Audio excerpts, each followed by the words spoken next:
The ship hung in the void, facing a desolate, red sphere glowing faintly against the backdrop of stars. A voice inside expressed bewilderment, questioning what was happening. Gazing out the window, Young, clad in a striking red jacket and form-fitting black pants, turned with folded arms, asking sharply if they were truly in the right place or if they'd somehow arrived at the wrong location. From elsewhere in the corridor, Sunja, perched near some exposed wiring, confirmed the coordinates were correct. Planet number 177, 4652, designation 2245B 2 Cos 2 C.423. Sunja, focused on connecting some cables, reiterated that they had arrived at the exact destination. Their vessel approached the planet once known as Earth, now a seemingly barren husk. Suddenly, a much cruder-looking ship blared past, an angry voice echoing through space comms, yelling for someone named Robert, calling him a damn food thief. Aboard Young's ship, Robert, a man with spiky blue-green hair and glasses, pressed his hands against a window, observing the planet below. He acknowledged the strangeness, certain they were at the right coordinates, but puzzled by the view. Young leaned against the wall nearby, confirming the grim details. A place drenched in radiation with no trace of oxygen. She questioned Robert's certainty that a high-value wanted criminal, specifically a high-ranking member of the infamous Black Blood Gang, would be hiding there. Robert hesitantly confirmed the intel. Young grabbed him, demanding the truth, her voice laced with menace. Robert frantically insisted it was true, explaining the intel came from Hal Moon's raid on the Beggar Sect main system. Young turned away from the flustered Robert and addressed Sunja, asking for her assessment. Sunja, looking thoughtful, stated that if their target had come here, it would have been to commit suicide. Her sensors confirmed the grim reality. Oxygen saturation at a mere 23.76% and a lethal radiation contamination level of 87 sieverts. She concluded it was a perfect environment for dying. Robert, alongside Young, looked concerned, asking if it was even possible for a human to survive down there. Sunja, still tinkering below deck, calculated that with a top-notch radiation shield and a high-capacity internal energy drive spanning multiple cycles, someone might last about 6 hours. Young turned to Robert, her expression hardening. She addressed him directly, asking what he proposed they do if they descended and found nothing. She pointedly questioned if he would risk his life on this intel. Robert stammered, taken aback by the mention of risking his life just like that. Young, ignoring his hesitation, declared forcefully that if the target wasn't there, Robert was dead meat. She added, almost as an afterthought, that Sunja had detected a human life sign beneath the surface. They descended through the irradiated atmosphere, landing amidst the skeletal remains of a cityscape under a swirling, violent sky. Sunja's voice announced the target coordinates, 117.07, 36.25. The location, she informed them, was once called Mount Tai. Young, now wearing a respirator mask, looked up in surprise, repeating the name, Mount Tai, as if verifying she'd heard correctly. Sunja confirmed it via the ship's comms, adding context. The very place the old guard from the Martial Alliance called the legendary sanctuary, the origin of the Mount Tai star system. Young surveyed the debris-strewn landscape, remarking dryly on the state of this supposed trash dump. She mused aloud why the old geezers from the Martial Alliance didn't bother cleaning up their sacred ground, questioning what they even used their money for. Robert scoffed, agreeing they were all talk and no action, unwilling to do anything that didn't make money. Young scanned the area, confirming they were at the designated spot. Robert looked around the desolate site, marked only by a crumbling traditional gate, observing that nothing was there and questioning Young's certainty. She stood firm, stating their target was right below them. Young crouched, deciding to set up right there. Robert, masked like her, watched cautiously, asking what she planned to do. Young reasoned aloud that whatever was down there, it had to be alive, right? She activated her internal energy drive, a device clipped to her waist glowing ominously. She murmured that if she were buried that deep, she'd have suffocated long ago. With determination flashing in her eyes, surrounded by crackling green energy, she commanded it to open. Placing her hand on the ground, she unleashed a tremendous blast of energy downwards. The ground erupted violently, sending dirt and rocks flying. A pillar of earth shot upwards right where Robert had been standing. He scrambled back, sputtering and complaining, asking for heads up next time so he could get out of the way. Young paid him no mind, both now standing at the edge of a newly formed, deep crater emitting faint smoke. Young activated her comms, asking Sunja for any signs of life. From the ship, Sunja reported a faint signal, confirming the target was still alive, and noted a large space below. Robert began instructing the captain, Sunja, to bring the electronic ladder, but before he could finish, Young simply leaped into the abyss. Robert watched her disappear, sighing her perpetual hot-tempered impulsiveness, yelling for her to wait so they could go together. He followed suit, shouting, "Let's say go," as he jumped into the darkness after her. They landed softly in a large, cavernous chamber. Before them stood a massive, intricately carved door set into the rock. Golden script adorned the doors. Robert looked up, unable to read it, asking what the writing said. Young contacted Sunja, ordering a translation. Sunja reported back that it was an ancient language, roughly 2,000 years old. The inscription, she explained, basically meant don't open if you don't want to die. Robert reacted with triumphant excitement, taking the threat as absolute proof that their target, the bastard, was hiding inside. Young, however, found it strange. A threat written in an ancient language nobody currently understood? Robert stammered, insisting it could still be possible. Young walked towards the door, reasoning that if someone was threatening them not to open it, there must be something valuable inside. Robert followed cautiously as she pushed the heavy doors open. Beyond the doors lay a vast, dimly lit hall with intricate patterns carved into the floor. At the far end, atop a stone pedestal accessed by a flight of stairs, sat a lone figure. Robert squinted, remarking that it looked human, but seemed uncertain. Young remained silent, observing, then began ascending the stairs. The figure sat slumped forward, its face and form completely obscured by a thick curtain of long, matted black hair. Robert called up from below, asking if it was alive or human, then immediately answered his own question, reasoning that after being buried for 2,000 years, it couldn't possibly be alive. Young reached the top of the pedestal, standing before the still figure. She tentatively reached out her index finger towards the mass of hair. For a moment, she paused, a flicker of uncertainty in her eyes. The instant her finger made contact, violent purple sparks erupted. Young gasped, shocked. Two malevolent red eyes flared to life beneath the hair, the figure crackling with untamed energy. It lashed out, a hand shooting forward, palm glowing with golden light. Young reacted instantly, throwing up her own palm to block the attack. Her eyes widened in exertion, as the impact created a blinding explosion of energy. The golden light surged upwards, bursting out of the hole they created and erupting through the ancient gate on the surface like a beacon. Aboard the orbiting ship, Sunja watched the beam lance into space, crying out in alarm. She frantically hailed her crewmates, demanding to know what was happening, what they had done. Her calls went unanswered. She repeatedly yelled for Young and Robert, asking why they weren't responding. She screamed Young's name again, her voice filled with panic. Down in the chamber, the dust began to settle.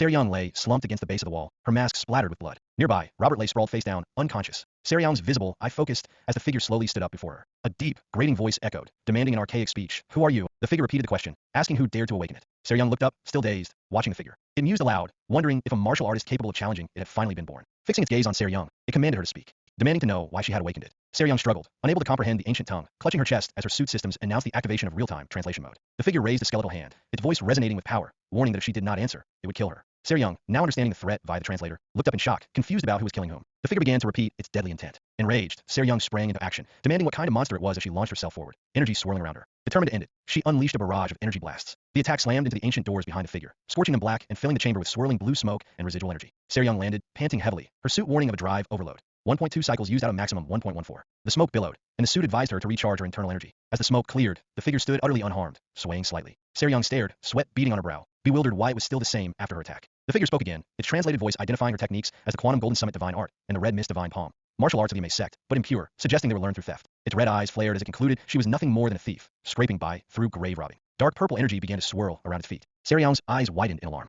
The figure levitated, roaring about how dare a mere thief disrupt its eternal sleep, declaring that she would die. Young braced for the final blow, but suddenly the figure just stopped. It hung in the air for a second, then tumbled forward, landing face down on the floor, motionless. Young stared, utterly perplexed by this anticlimactic turn of events. Robert, groggily pushing himself up, reasoned that exposure to the surface radiation without a shield must have finally killed it, though he conceded it had held out for a remarkably long time. Just then, Sunja's voice came over the comms, reporting that scanners showed it was still alive. Breathing and pulse were normal. Robert relayed the information, confused. Sunja offered an explanation. It seemed to have collapsed from energy depletion. Robert continued, adding Sunja's slightly bizarre assessment that the body was fine, but the battery inside its stomach was drained. Young echoed the word stomach. A look of dawning realization mixed with disbelief spreading across her face. It hadn't died. It hadn't been defeated. The ancient, powerful being had fainted from hunger. It was starving. Later, back on the ship as it pulled away from the planet, Robert was incandescent with rage, screaming at Young. He demanded to know why she had brought the unconscious figure along, insisting she should have left it behind. He reminded her how it had gone berserk, ranting that it was worse than a cockroach exposed to radiation. He gestured wildly at the figure, now wrapped tightly like a mummy and lying on the deck, yelling that at least a radioactive cockroach would be worth a few bucks, but this crazy monster wasn't worth anything. Young, arms crossed, calmly countered his tirade, stating simply that it was worth money. Robert and Sunja looked at her, confused. Young elaborated, a slight smile playing on her lips as she looked down at their captive, and lots of it. Picking up directly from Young's confident declaration, Robert and Sunja exchanged bewildered looks, unable to grasp how the unconscious figure lying wrapped on the deck could be worth lots of money. Young posed a question to clarify, asking what the most valuable cultural heritage was in the current age. Sunja, ever the pragmatist, answered immediately.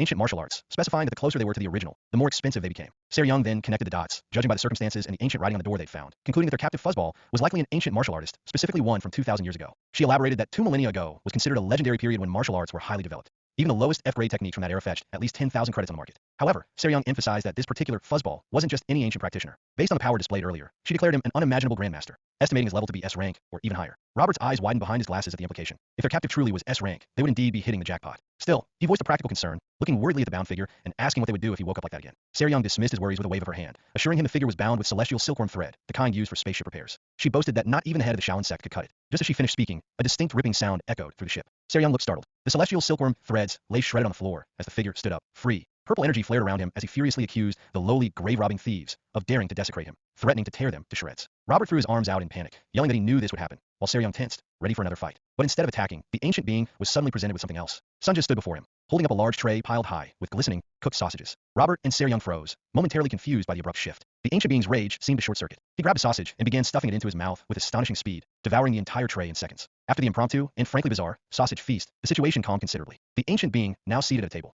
began to converse with the crew. Young turned to Sunja, asking how she knew food was the answer. Sunja stated the obvious with a deadpan expression. He'd been starving for a long time, and the best thing for a hungry beast, or ancient martial artist apparently, was sausage, probably. Robert watched the figure, now slightly less menacing while seated, with a look of dawning comprehension. As their ship traveled through space, the being seemed to process the information they'd given him. He mused aloud, confirming his understanding that they weren't grave robbers after all, but bounty hunters who had accidentally woken him up. He absorbed the shocking revelation that this was the world 2,000 years after his time. He looked out at the stars, commenting on how humans, after harming each other endlessly and destroying the world, had decided to live in the skies. Young cautiously confirmed this, adding that things had stabilized since then. A decision had been made not to allow any weapons apart from martial arts, explicitly including nuclear weapons. The term nuclear weapons seemed to catch the being's attention, causing him to pause. He then asked what the current era was called. Young casually replied that it was the year 1105 of the galactic calendar. The being repeated the word galactic, looking towards the ship's door, seemingly grappling with the concept that they all lived in the sky now. Young leaned forward, explaining that since they woke him after 2,000 years, he should be immensely grateful. This remark, however, reignited the being's fury. He slammed his hand on the table, demanding to know who she thought she was talking to, questioning if she even knew his identity. He reverted to calling them third-rate grave robbers who tried to deceive him with nonsense, crackling with energy again as he asked if they truly wished to die. In perfect synchronization, Young, Robert, and Sunja all pointed towards the main viewport. The being followed their gesture, looking out at the vast expanse of space and the curve of the planet below.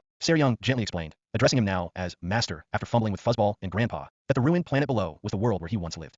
The being stared, repeating her words, questioning if that ravaged place was truly the world he inhabited. Young confirmed it was, adding bluntly that it was totally ruined now though. She pressed him, asking if he believed them now that he had seen it. The being, still looking out the window, seemed overwhelmed, murmuring that even if he wanted to believe, he couldn't. His ancient mind struggled, demanding how they expected him to believe the very land he stood on was round. Seryung face-bombed, muttering about his astonishing ignorance. Robert just looked blank. Suddenly, the being recoiled, gagging and asking about a terrible smell. Seryung, pinching her nose, suggested he learn the rest later. But first, perhaps a shower and a hair trim were in order, especially since they'd be staying together for a while. The smell really was quite something. The being blinked, unfamiliar with the term shower, before shouting a bath with sudden understanding. They directed him to the ship's bathing facilities. The sound of running water echoed from within. Through the steamy glass door, his silhouette could be seen showering, piles of ragged clothing discarded on the floor outside. Robert watched the door, asking Seryung why they didn't just leave the hair as it was. A large mass of wet, black hair lay pooled on the shower floor. Robert shuddered, admitting he was scared something mummified might crawl out from under it. Seryung just looked exasperated. The shower door slid open, and clean, bare feet stepped out onto the floor. The being emerged, drying himself with a towel wrapped around his waist, revealing a surprisingly youthful and well-defined physique. He ruffled his now shorter, clean black hair with the towel. He turned to the crew, shivering slightly, and asked if there was more of what he ate earlier. Seryung stared, speechless, completely taken aback by the handsome young man who stood before them, asking internally, "Who are you?" Their ship sped through warp space. The newly cleaned martial artist, now dressed in simple modern clothes, pressed his hands against the window, gazing at the streaking stars. He acknowledged that this indeed seemed to be the sky, remarking that he once lamented the world's narrowness, but this vastness was truly strange. His eyes, a striking blue, scanned the cosmos. Seryung reached out and pinched his cheek, causing him to look at her in surprise. She asked him point-blank how old he was, specifying that hibernation years didn't count. From the cockpit, Sunja and Robert observed the interaction, Robert muttering that the kid was definitely not normal, Sunja agreeing with a simple MHM. They soon arrived at their destination, an asteroid mining colony in the Pleiades cluster, docking near the brightly lit asteroid space tavern, also known as the Wild Crane Inn. Sunja's eyes widened slightly, mirroring the being's focused gaze as he sat at a table inside, wolfing down an enormous mountain of sausages. Robert watched in disbelief, asking Seryung how any human could eat that much. Seryung reminded him the kid had starved for 2,000 years. Robert exclaimed, questioning if that meant he had to eat 2,000 years worth of food. Sunja dryly commented that, judging by his current pace, that might actually be the case. The tavern bustled with various patrons. Elsewhere, Seryung met with the Wild Crane Inn's keeper, a portly man with small glasses and traditional robes. She stated she was looking for a broker, someone rich and tough because she had something extremely expensive and valuable to sell. The keeper, taking a drag from his pipe, noted her frantic demeanor, remarking how expensive the item must be for the blazing devil Seryung to seem so eager. Seryung leaned back, posing a hypothetical question. How much would a full collection of 2,000-year-old martial arts manuscripts be worth, if they were all original and S-rank? The keeper choked on his smoke, his eyes bulging. Smoke wisped in the air as he regained his composure, leaning back in his chair, flanked by two imposing guards. He mused aloud, wondering if it could be real. S-rank originals from 2,000 years ago would be incredibly valuable. He took another puff from his pipe, then stated the price flatly, 0 credits. One of his guards looked surprised, asking for clarification. The keeper repeated himself, exhaling smoke, 0 credits. He elaborated that if such things truly existed, a single book could buy a planet. He scoffed at the idea that Seryung, a mere mid-tier bounty hunter known as the Blazing Demon, could have found a whole bunch of them, dismissing her claim as nonsense and ordering his guards to kick her out. Seryung rejoined Robert at their table in the main tavern area, asking where Sunja was. Robert replied that she'd gone to buy supplies and asked how the talk with the broker went. Seryung flashed a bright, slightly strained smile, reporting that it went well. The keeper had apparently said he'd contact him immediately when he found a buyer. She paused, her smile tightening slightly, looked despairingly at the mountain of empty plates rapidly accumulating in front of the still-eating ancient martial artist, wondering how he could possibly have eaten all that. Robert groaned, relieved that the kid had at least stopped eating for a moment, while Seryung muttered under her breath that if it weren't for the money, she'd really. Just then, the main door slid open. The usual tavern patrons paused. A group entered, clad in dark robes accented with purple and bearing golden emblems. Seryung's head snapped up, her eyes widening in alarm as she recognized the newcomers. Their imposing leader, a bald man with cybernetic facial markings, wore the emblem, a character representing demon. Seryung breathed their name in shock. The Heavenly Demon Sect. The members of the Heavenly Demon Sect filed into the Wild Crane Inn, their dark robes and imposing presence silencing the tavern's usual chatter. Leading them was a bald man, his face marked by cybernetics and his chest adorned with a large, golden emblem bearing the character for demon. Seryung jolted upright, her eyes wide with recognition and alarm. The leader's gaze swept across the room, his augmented eye likely scanning the patrons. Seryung's mind raced. She recognized him instantly. Sanjin Wuyue, the formidable leader of the Red Wolf Squad. Robert hissed under his breath, identifying the group as the Red Wolf Platoon. He remembered hearing they were the inspectors of the demon sect, questioning why they would be here. He warned Seryung not to make eye contact, knowing they specialized in tracking and were likely pursuing someone. Attracting their attention would be unnecessarily annoying, possibly dangerously so. The ancient being, however, paused mid-sausage, his head tilting as he overheard the whispered words demon sect. He looked up from his mountain of plates, asking with genuine curiosity if they meant the Heavenly Demon Sect. Seryung stared at him, perplexed, questioning how he could possibly know the Heavenly Demon Sect after being asleep for 2 millennia. It dawned on her that the sect must have existed even back then. The being, still confused, looked around the tavern, wondering aloud why people weren't fleeing in panic if members of the feared demon sect were truly present. Seryung explained, folding her arms, that while the Heavenly Demon Sect certainly had its quirks, they prided themselves on being the foremost orthodox sect in the entire universe. She added, with a grudging respect, that they really were the best, perhaps even the most OP faction around. The ancient being repeated the phrase, orthodox sect, his eyes widening in stunned surprise. He looked towards Sanjin Wuyue and his followers, a profound realization washing over him. He murmured about his dream, one that had always felt so distant and empty, wondering if it had actually come true. Sanjin Wuyue paid the trio no mind, his sharp gaze settling elsewhere. He and his contingent moved through the tavern, stopping at a booth occupied by a nervous-looking, shifty individual. Sanjin leaned down, his voice low but commanding, ordering the man to look up. A quick scan revealed the man's details. Male, internal energy 52.7C, proficient in the 5-star Blackbird art, and wanted on level 2 charges for robbery and assault. Sanjin looked down at the petty criminal, informing him with cold indifference that today was his lucky day. He wasn't their target.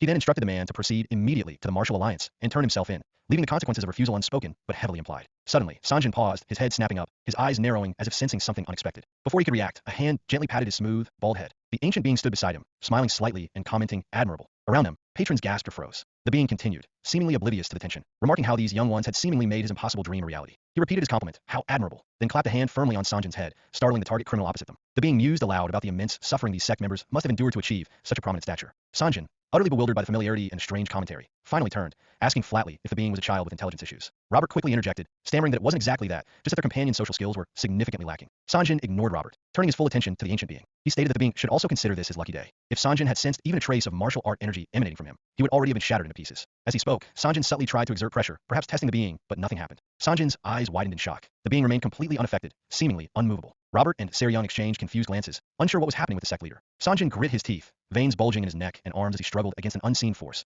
or perhaps the complete lack of resistance where he expected it. He growled, calling the being a bastard. His internal energy drive system, the QJOS, flared to life, activating the blood wolf demon art at its maximum rate. Sanjin's eyes glowed with purple light as he roared at the being to stop messing around. A massive wave of violent purple energy erupted from him, blasting outwards and tearing through the tavern, sending tables, chairs, and patrons flying. His own followers braced themselves against the shockwave. When the energy subsided, Sanjin stood panting amidst the destruction, looking utterly stunned. Seryong observed, noting to Robert that the leader didn't seem to be in good shape. Sanjin stared at the ancient being, who stood completely unharmed, demanding who he was and how his killing intent had failed so utterly. A quick scan targeting the being yielded nothing. Gender, internal energy, and martial arts were all unconfirmed, not registered in any known database. The being calmly identified Sanjin's technique as the blood wolf demon art, recognizing it as one of the lower-level heavenly demon body cultivation arts. He commended the fact that it had been passed down to the present day. However, he immediately pointed out its flaws, noting a pity that Sanjin's internal energy and chi were not in harmony, suggesting a flawed training method. He stepped forward, stating that meeting him was the opportunity of a lifetime for Sanjin, and offered magnanimously to personally correct the technique. This offer snapped Sanjin's control. Roaring that the being was a lunatic, he lunged forward, yelling for him to die. His hand ignited with fiery energy as he unleashed the Red Wolf Demon Claw, first form, the Red Wolf Strike. The flaming energy claw tore through the air, but the being simply sidestepped it with fluid grace, appearing behind Sanjin just as the latter initiated a Red Wolf explosion. Sanjin frantically launched a series of follow-up attacks. Red Wolf Tremor Wave, Red Wolf Ghost Claw, his fists and claws striking only after images as the being moved with impossible speed. The being observed impassively, noting the sufficient internal energy and precise forms, before adding a silent, however, as Sanjin gathered energy for another Red Wolf assault, his eyes blazing red. The being appeared directly in front of him, catching his face in an iron grip and stating simply, enough. With a blunt assessment, it's crude, he slammed Sanjin headfirst into the tavern floor. The impact shattered the stone tiles, creating a crater and sending a powerful shockwave through the room. The remaining sect members, the tavern patrons, and Seryong and Robert could only stare in stunned silence. Sanjin lay embedded in the floor, unconscious or worse. The ancient being stood over him, lecturing the unconscious form that he had learned the art all right, but like a parrot. True martial arts, he explained, weren't just about imitation, but adaptation and making the techniques one's own. He then demanded Sanjin understand, get up, and try again, yelling, get up, I said, at the unresponsive body. The other sect members remained frozen for a moment, before exploding in fury. Calling the being a brat, they surged forward, roaring about how he dared attack the platoon leader and screamed orders to kill him. They swarmed him, a whirlwind of blades and dark energy. Later, within the sterile halls of the Heavenly Demon Sect's District 32 space station, the aftermath was clear. Sanjin Wiyue and his entire squad lay unconscious and battered on the floor. An elderly man with sharp eyes and a stern demeanor surveyed the scene silently. Sanjin was shown strapped to a medical table, undergoing treatment for his injuries, while the elderly man addressed a large assembly of sect members. This was John Ritak, the District 32 commander, and he found the situation unbelievable. An aide reported that, fortunately, the Red Wolf squad had only suffered severe bruising, and their lives were not in danger. John Ritak turned, questioning with cold sarcasm whether that outcome could truly be considered fortunate. An image of the ancient being was displayed. Senior Elder Joe Chunrick expressed his disbelief that the renowned Red Wolf platoon had been reduced to such a state by a single, unknown stranger. John Ritak inquired if it was confirmed that the assailant wasn't registered in the Martial Alliance database. The aide verified this, adding that his companions, however, were registered. They were identified as S-Devil, a bounty hunter group known for handling B-class or lower criminals, led by Seryong, the Blazing Devil. Meanwhile, back aboard Seryong's ship, the ancient being sat quietly at a table, fork and knife in hand, seemingly waiting for more food. Seryong and Robert stood nearby, Seryong repeating her own moniker, Seryong the Blazing Devil, as if hearing it for the first time. Back at District 32, John Ritak received the full report. Seryong, a well-known hunter straddling orthodox and unorthodox lines, had left the Wild Crane in with a stranger after the incident, but their ship was trackable. Elder Joe Chunrick asked if a pursuit team should be dispatched. John Ritak considered for a moment, then declined, stating firmly that he would handle this matter personally. The elder bowed his head in silent acquiescence. John Ritak walked toward the large holographic interface, pressing a button. The screen flickered to life with static before resolving into the image of a serene-looking man in white and green robes. The man greeted Commander John Ritak, observing it had been a while, and politely inquired if there was perhaps a request. John Ritak stared intently at the screen, his expression unreadable. Miles away, Seryong gazed out her ship's viewport at the endless stars. The man on John Ritak's screen smiled faintly, asking if the request was for our Greenwood group. Seryong's ship tore through the vibrant blues and greens of warp space, leaving the troubles of the Wild Crane and light years behind. Inside, however, the atmosphere was thick with tension. Lee Mok-jin, the ancient martial artist they'd inadvertently rescued, or captured depending on one's perspective, sat patiently at a table, fork and knife poised over an empty plate, a stark white bib contrasting oddly with his dark hoodie. Seryong and Robert stood nearby, observing him with wary apprehension. The large mess hall felt strangely empty with just the three of them, the formally set table looking absurdly out of place. Seryong broke the silence, demanding to know what Robert was talking about. Robert leaned closer, reminding her emphatically that she saw it too. Sanjin Wiyue and the Red Wolf platoon were established A-rank martial artists, yet Lee Mok-jin had slapped them down, metaphorically speaking, with a single blow. He gestured towards the memory of Lee Mok-jin casually swatting aside the enraged demon sect members, sending them crashing into walls and pillars. Seryong scoffed, trying to regain her composure, stating that if she fought those guys seriously, she could win too, dismissing them as being nearly at the lowest level of her rank. Robert smirked, conceding that maybe, if she put her life on the line, she might be able to scratch them a little bit. He pointed out that their passenger had swatted them aside like flies. He trailed off as Seryong abruptly strode towards the table, planting her hands firmly on the red tablecloth, startling Lee Mok-jin. She declared it was time to talk. Lee Mok-jin looked up, his expression impassive, and stated simply, food first. Seryung slammed her hands down again, insisting they talk first. Folding her arms, she demanded his name. Robert hurried over, whispering nervously that perhaps using honorifics might be advisable given their guest's demonstrable power level. Seryung ignored him, barking again at Lee Mok-jin, asking if he was deaf and demanding his name. Just then, Sunja arrived carrying another enormous tray piled high with steaming sausages. Lee Mok-jin's eyes immediately fixed on the food, but Seryung intercepted Sunja, warning him not to even think about it until they were done talking, reiterating her demand for his name. Robert tried to mediate, reminding Seryung of the saying not to bother even a dog when it's eating, suggesting they let him eat comfortably first, possibly remembering how badly things went the last time the kid got hangry. Finally, Lee Mok-jin spoke, his voice calm and even. Lee Mok-jin. Seryung pressed on, asking about his identity, his past profession. Lee Mok-jin paused for a moment, looking thoughtful, before answering with 2 words, Heavenly Demon. He elaborated slightly, adding the title, Supreme Heavenly Demon. Seryung stared, utterly bewildered, repeating Heavenly Demon, and questioning if he really just said Supreme. She wondered aloud what nonsense he was spouting, questioning if perhaps they'd fed him bad hot dogs. Suddenly, red warning lights flashed throughout the ship. Both Seryung and Robert snapped to attention, instantly alert. Sunja's voice crackled over the comms from the cockpit, reporting urgently that someone was targeting them at close range. Seryung reacted instantly, assuming it was the Heavenly Demon sect seeking retribution for the Red Wolf platoon. She knew they wouldn't just let the incident slide. She braced herself, muttering a resigned come on. Sunja quickly corrected her. It wasn't the Heavenly Demon sect. Her sensors displayed the chilling skull and crossbones insignia of Greenwood. An entire fleet of their distinctively angular, menacing ships materialized around them. Aboard the Greenwood flagship, an officer reported to his commander, Black Tiger Kim Sungbom, confirming the S-Devil ship was identified as the bounty target. Kim Sungbom, the imposing leader of the Galaxy Division of the 72 strongholds of Greenwood, stood impassively. An aide in military attire asked if they should fire the EMP capture round. Kim Sungbom confirmed they were bounty hunters. The aide elaborated based on their investigation. S-Devil operated mainly on the outskirts, led by Blazing Devil Seryung. Kim Sungbom mused aloud, finding it curious why the powerful Heavenly Demon sect would bother hiring Greenwood to deal with such a small-time group. He communicated with John Rittak's holographic image, confirming Greenwood accepted the bounty and requesting the completion conditions. Specifically, what should be done with the target upon capture. John Rittak's image replied coldly, stating there was no need for capture. They were simply to be erased from existence. Kim Sungbom processed the kill order. His aide found this odd, pointing out that there had to be something more going on. The aide reasoned that the Heavenly Demon sect was far more adept at killing than Greenwood. There must be a specific reason they were entrusted with this task. Kim Sungbom silently agreed, concluding there must be some kind of trap aboard the S-Devil ship. Looking out at the massive Greenwood fleet surrounding them, Robert remarked that they brought a whole crowd. He theorized they were bandits intending to rob them. Seryung disagreed, folding her arms dismissively. She doubted they'd gain any profit dragging such a large fleet around just to rob extremely poor folks like them. Robert grumbled that while he got her point, her phrasing bothered him. Seryung brushed it off, labeling the Greenwood forces as scumbag robbers and declaring that if they got in the way, they'd just beat them up and toss them out, pumping a fist for emphasis. Sunja interjected from comms, warning that it wasn't that simple. This wasn't just any Greenwood detachment. It was part of the Galaxy Division of the 72 strongholds, and it appeared the entire division had been mobilized. Seryung's bravado faltered. The whole Galaxy Division? That meant the division leader, Kim. She struggled to recall the name. Kim Sungbom. Black Tiger Kim Sungbom, Sunja supplied. From the viewport, Lee Mok-jin commented on how cool the fleet looked. Seryung muttered the name, Black Tiger Kim Sungbom, acknowledging internally that even she couldn't beat that guy easily. Robert scoffed, stating it wasn't just not easy, she'd be dead within 3 moves if she stood against him. Seryung kicked out at him indignantly, shouting that it wasn't that bad, and if she really put her mind to it, she could. Robert turned away, suggesting they forget it and just surrender quickly. They had nothing to lose, so no need to panic. Seryung took charge, ordering everyone to follow her command. She predicted Greenwood's first move, firing an EMP capture round to cut off the ship's energy and incapacitate them. She declared she would permit that. Next, they would board armed. Sunja, monitoring from the cockpit, confirmed Seryung's permission for that too. Seryung continued, saying they'd let Greenwood search the ship and even donate anything unnecessary for survival if requested. Robert questioned how this differed from simply surrendering, but Seryung snapped at him to just comply. She turned to Lee Mok-jin, warning him not to panic when the EMP hit, as the ship would shake a bit. She reassured him, patting his shoulder, that it had no destructive power, explaining that due to space laws, Greenwood couldn't use ship-mounted weapons either. She stressed the importance of not interfering, explaining that once Greenwood took what they wanted, they'd leave. If a fight broke out, however, she couldn't guarantee anything. As Greenwood locked on, Seryung braced for the EMP impact. Sunja suddenly cried out in alarm. It wasn't an EMP. Her scream blared danger. It was a photon cannon. Seryung whipped around, shocked. Sunja confirmed the horrifying truth. A ship-destroying photon cannon. They were trying to kill them. Seryung stared in disbelief, whispering crazy. Aboard the Greenwood flagship, the aide nervously pointed out to Kim Sungbom that using the cannon violated space regulations and might cause trouble later. He suggested capturing and quietly disposing of them would be prudent. Kim Sungbom dismissed the concern, stating he had a bad feeling. He ordered the cannon fired to blow them to dust, deciding to complicate matters and shift all responsibility onto the client, the Heavenly Demon sect. He gave the final command, fire when ready. On Seryung's bridge, panic erupted. Seryung frantically asked Sunja if they could warp. Sunja shouted back that it was impossible. They were surrounded on all sides. Seryung then asked about the shields. Sunja reminded her, exasperated, that the shields weren't working. They'd sold parts for living expenses. Seryung blinked, dumbfounded. Right? So what now? The Greenwood aide reported the photon cannon was fully charged. Kim Sungbom gave the order, fire. The massive cannon unleashed a blinding beam of energy. Seryung, Sunja, Robert, and Lee Mok-jin could only watch in horror as annihilation hurtled towards them. The beam struck, but not their ship.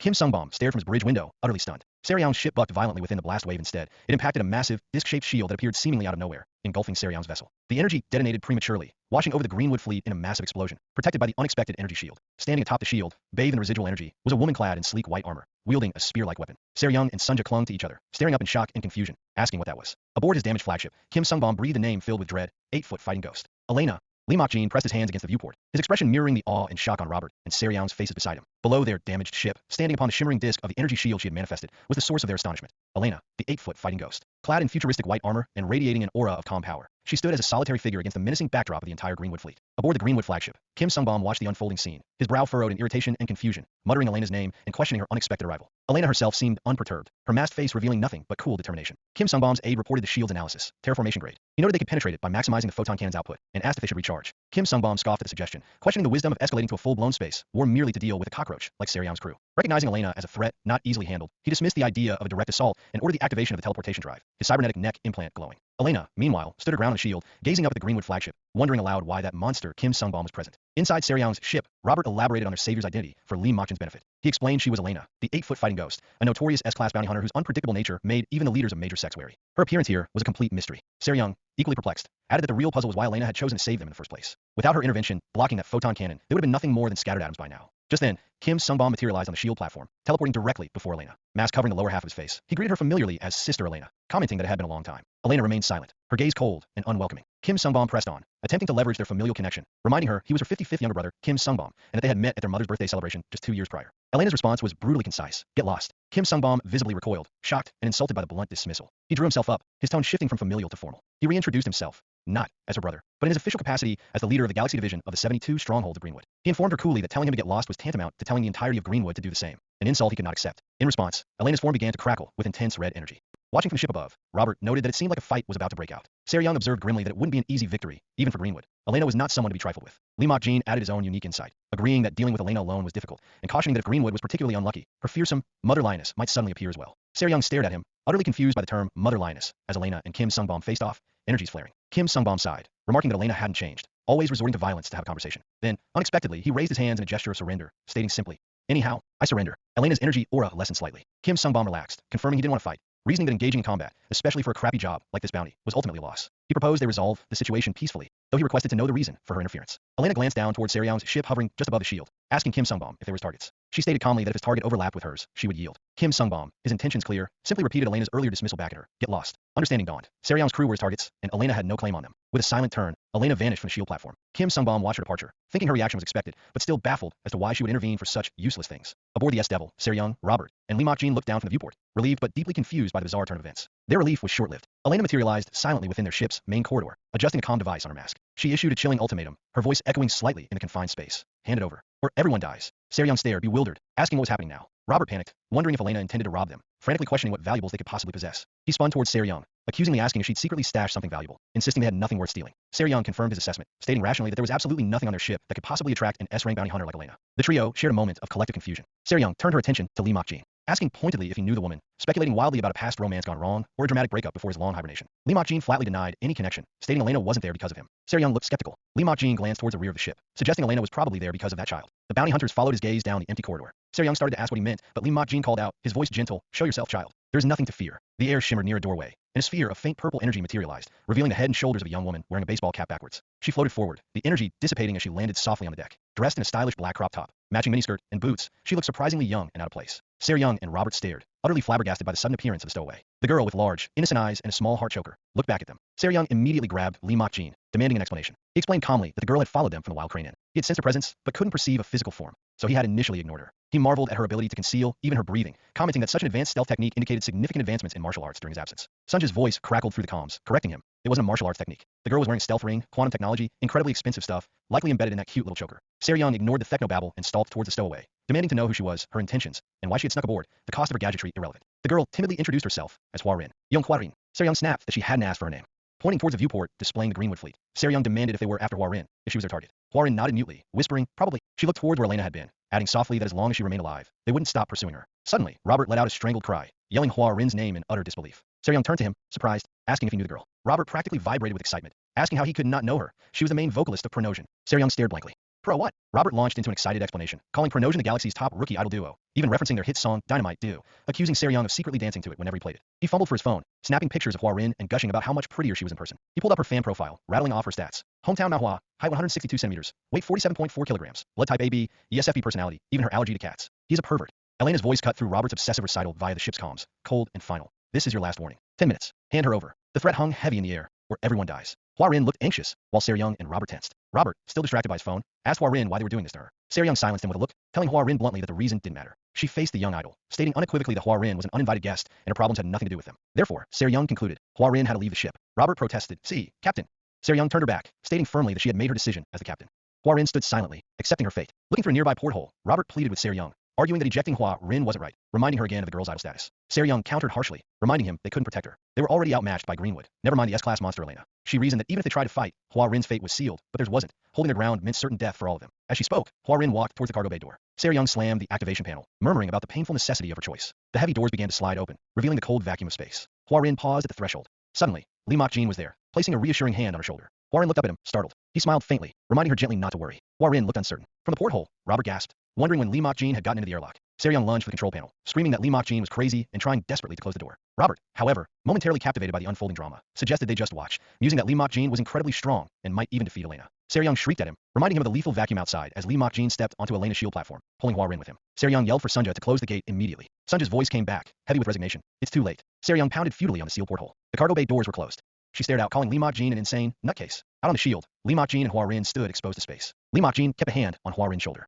Hua Rin thanked him nervously, but warned him to be careful, reminding him that their opponents were powerful martial artists. Abruptly, Li Mokjin's eyes bulged cartoonishly wide. He began flailing dramatically, clutching his throat as if suffocating. Hua Rin stared, utterly confused, asking why he was reacting like that, and questioning if he didn't have a shield. Li Mokjin, making exaggerated choking sounds and windmilling his arms. Hua Rin's confusion turned to disbelief. You really don't? She asked incredulously. Li Mokjin flailed, even more desperately. Nearby, Elena watched the bizarre spectacle, tilting her head slightly. Kim Sungbom observed from his ship, equally bewildered, his mind reciting the deadly realities of space exposure. Minus 300 degrees, ruptured organs within seconds, questioning why anyone would venture out unprotected. Li Mokjin continued his dramatic, exaggerated choking fit in the vacuum of space, flailing wildly. His eyes bulged comically, face turning blue as if freezing, before he went limp. Young, having exited the ship herself, caught him, cradling his head against the starry backdrop. She quickly pressed a device to his cheek, activating her own nanoshield. Floating face to face, she frantically shook him, urging him to wake up and breathe. Mokjin's eyes fluttered open, revealing clear confusion rather than suffocation. Young grabbed his face, squishing his cheeks. Relief washed over her as she pulled back, cursing him for making her think he was actually dead. Mokjin calmly reassured her that she worried needlessly. As the supreme being of heaven and earth, nothing in this world could truly threaten his life, he boasted, though the nanoshield indicator on his cheek remained active. He then glanced around the vast emptiness and wondered aloud how he was supposed to get down from Elena's shield platform, with Young sighing beside him. Watching from the S-Devil's viewport, Robert expressed relief that Young had reached Mokjin in time. Sunja, monitoring vitals from her console, corrected him dryly. Young had been very late. Even the greatest master couldn't survive unprotected in space for much longer than a minute. However, Sunja continued. Mokjin had endured for 6 minutes and 13 seconds, and bafflingly, all his organs registered as perfectly normal. The display showed his biometrics alongside a generic profile image, perhaps the best Sunja could find for ancient kung fu dude. Down on the platform, Young and Hua Rin joined Mokjin. Kim Sungbom, observing from his ship, noted Mokjin's resilience, concluding he had far surpassed normal human limits. Elena stood impassively nearby, a silent, armored sentinel. Young felt the tension, muttering about Elena's reputation as a fighting maniac and acknowledging her formidable aura, especially with Kim Sungbom also present. Young quickly warned Mokjin not to cause trouble or intervene, declaring she would handle it. She then put on her most winning, almost painfully fake smile, waving enthusiastically at Elena and Kim Sungbom. She greeted them brightly, asking if they were well and introducing herself with excessive cheer as Young, leader of the S-Devils, the Blazing Devil. Elena offered only silence. Kim Sungbom watched the awkward display, unimpressed. Ignoring Young's attempt at diplomacy, Mokjin gently took Hua Rin's hand, pulling her slightly behind him. Hua Rin looked up at him, startled. He told her not to be nervous, reassuring her that he was there. Hua Rin stammered that Elena wasn't human. She was a fighting ghost who had traveled the world seeking opponents since childhood, leaving no survivors. She even had a spaceship built solely as a mobile fighting arena. Mokjin listened intently, then smiled, remarking what a remarkable child Elena was, dedicating her heart and soul to martial training. A rare talent indeed. Hua Rin tried to argue that wasn't the point. Young, meanwhile, powered up her energy, suggesting they, as fellow Central Plane people, a rather outdated term, talk peacefully. Suddenly, Elena moved, declaring she spoke with her sword, or rather, spear, and unleashed a massive blast of energy that washed over the platform. Elena lunged forward, spear aimed. A shockwave erupted from the point of impact. Young landed gracefully some distance away, demanding to know what Elena was doing, yelling that she'd wanted to talk, not fight. Kim Sungbom observed coolly, noting Young's dodge wasn't bad, though the attack wasn't at full power. He mentally identified her as Blazing Devil Young, thinking it would have been better for her not to dodge. Elena's aura flared intensely. Kim Sungbom internally warned Young that her opponent was like a mad scorpion, growing more poisonous the more she was provoked. Fighting back would only lead to a more painful death. Unexpectedly, a loud hiccup echoed across the platform. Then another, and then another, followed by Mokjin patting her back. Mokjin casually patted Hua Rin's head, dismissing Elena's fearsome attack as childish pranks and questioning why they were getting scared over such trivial matters. Kim Sungbom stared, bewildered. Mokjin continued patting Hua Rin, calling Elena's attack a noisy firecracker, like being scared by an empty tin can. Kim Sungbom, analyzing the scene, wondered how Mokjin, positioned directly in the attack's path, remained unscathed. Elena ignored them, focusing inward, regulating her breathing. Her power surged again, swirling around her as she crouched, gathering energy. Mokjin watched her curiously. Elena remained focused, silent. Young yelled at Mokjin, reminding him she told him not to get involved. Mokjin stepped forward, placing himself between Elena and Hua Rin, asking Elena what business she had. He stated firmly that if she had something to say to Hua Rin, she should speak to him instead. An internal scan graphic overlaid Mokjin, showing unidentified. No data available. Internal energy drive not equipped. He declared Hua Rin under his protection. Any business with her went through him.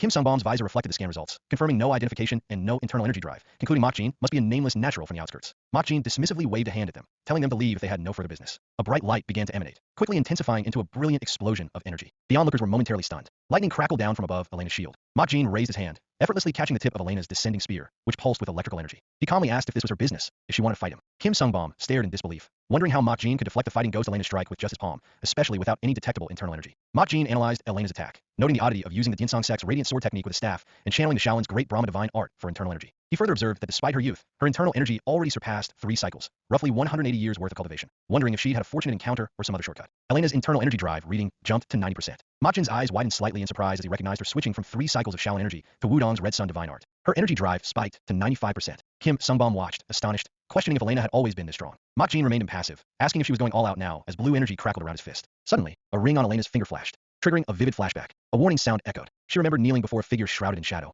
her mother. Her mother permitted fights for training, but strictly forbade death. She told Elena she was already strong, that fewer than 10 martial artists in the world could harm her, and even they couldn't push her to the brink of death. Her mother placed the ring on her finger, explaining its one rule. If the ring sounded, Elena must flee, no matter what, as it signified an opponent beyond her reach. Ignoring the warning meant certain death. Back in the present, Elena pushed past the memory, ignoring the ring's alarm. Her eyes, reflecting Mok Jin's image, narrowed as her mother's dismissive words echoed in her mind. Run away, know your place, hide away, and live. Another memory surfaced, her mother introducing her to a crowd of half-siblings, telling them to stay close because they shared her blood, before carelessly asking Elena's name again. Fueled by resentment, Elena pushed her internal energy drive past its limits. 98%, 100%, 105%, 110%. She unleashed a massive beam of pure blue energy. Mok Jin stood calmly before the overwhelming blast, watched intently by Seryung and Kim Sungbaum. Elena's very form began to distort, her armor shifting and growing spike-like protrusions, as she poured all her power into the attack. Mok Jin observed the transformation, acknowledging her talent, a transcendental awakening paired with transformation, proof that martial arts had indeed evolved. However, he deemed it excessive. He began identifying the techniques woven into her energy. The chaotic storm sword of Mei, the sun and moon twin wheels of Kunlun, the sun-piercing spear and falling sunblade of Dinsong, the dog-beating stick and drunken 8 immortal step of the beggar sect, and even the 4,000 red needles of the esoteric sect. Her power output reading climbed past 140% to 170% as she incorporated needle-like energy projectiles. Enough already, Mok Jin yelled, finally intervening.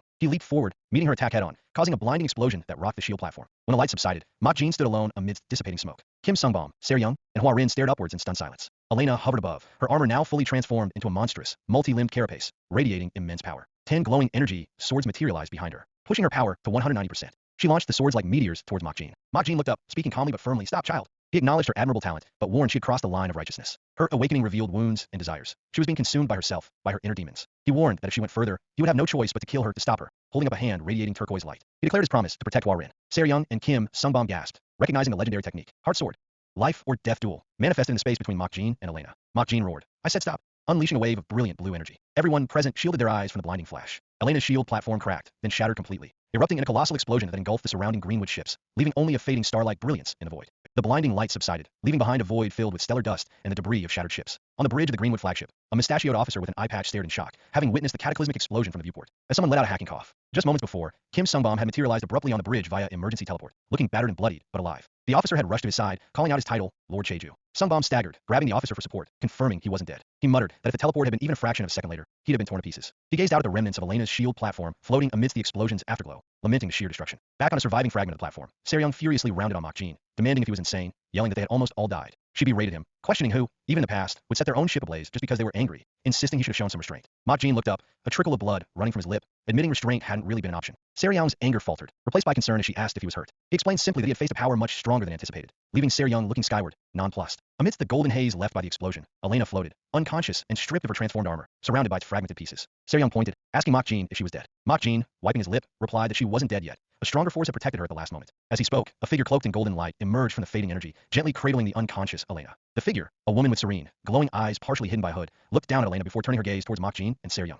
A beam of light shot down towards them. Seryung recognized the newcomer instantly, her eyes wide with disbelief. Kim Sungbaum, watching from the ship, also reacted with shock, identifying the figure as Mother. A large, luxurious-looking spaceship, resembling an interstellar cruise liner, descended from above, hovering near the platform fragment. Mok Jin stood silently, the blue energy around his fist dissipating. Inside the opulent ship's recovery bay, Elena floated peacefully within a greenish regeneration tank. The hooded woman, revealed to have long, flowing silver hair and striking blue eyes, watched the tank. Nearby, Kim Sungbaum knelt respectfully before her, head bowed low. Mok Jin, Hua Rin, and Seryung stood awkwardly opposite them. Seryung instinctively reached out and grasped Hua Rin's hand. Sungbaum, still kneeling, expressed his deep regret, stating he couldn't have known his mother would arrive and begging punishment for his lack of loyalty and filial piety. The woman, the West Heaven Sword matron, coolly told him this was not his place to intervene and instructed him to act as if he weren't there, silencing his sputtered apologies. She then turned her attention fully to Mok Jin, introducing herself formally. Sungbom and Young exchanged shocked glances. The legendary matron was showing courtesy. The matron acknowledged she had violated the dueling code by intervening, driven by familial affection, and offered to cut off her arm as an apology if Makjin wished it. Makjin looked towards Elena in the tank and asked if she was the matron's daughter. Young frantically tried to whisper yell at Makjin to be respectful, reminding him he was talking to the West Heaven Sword matron. The matron simply confirmed that Elena was indeed her daughter.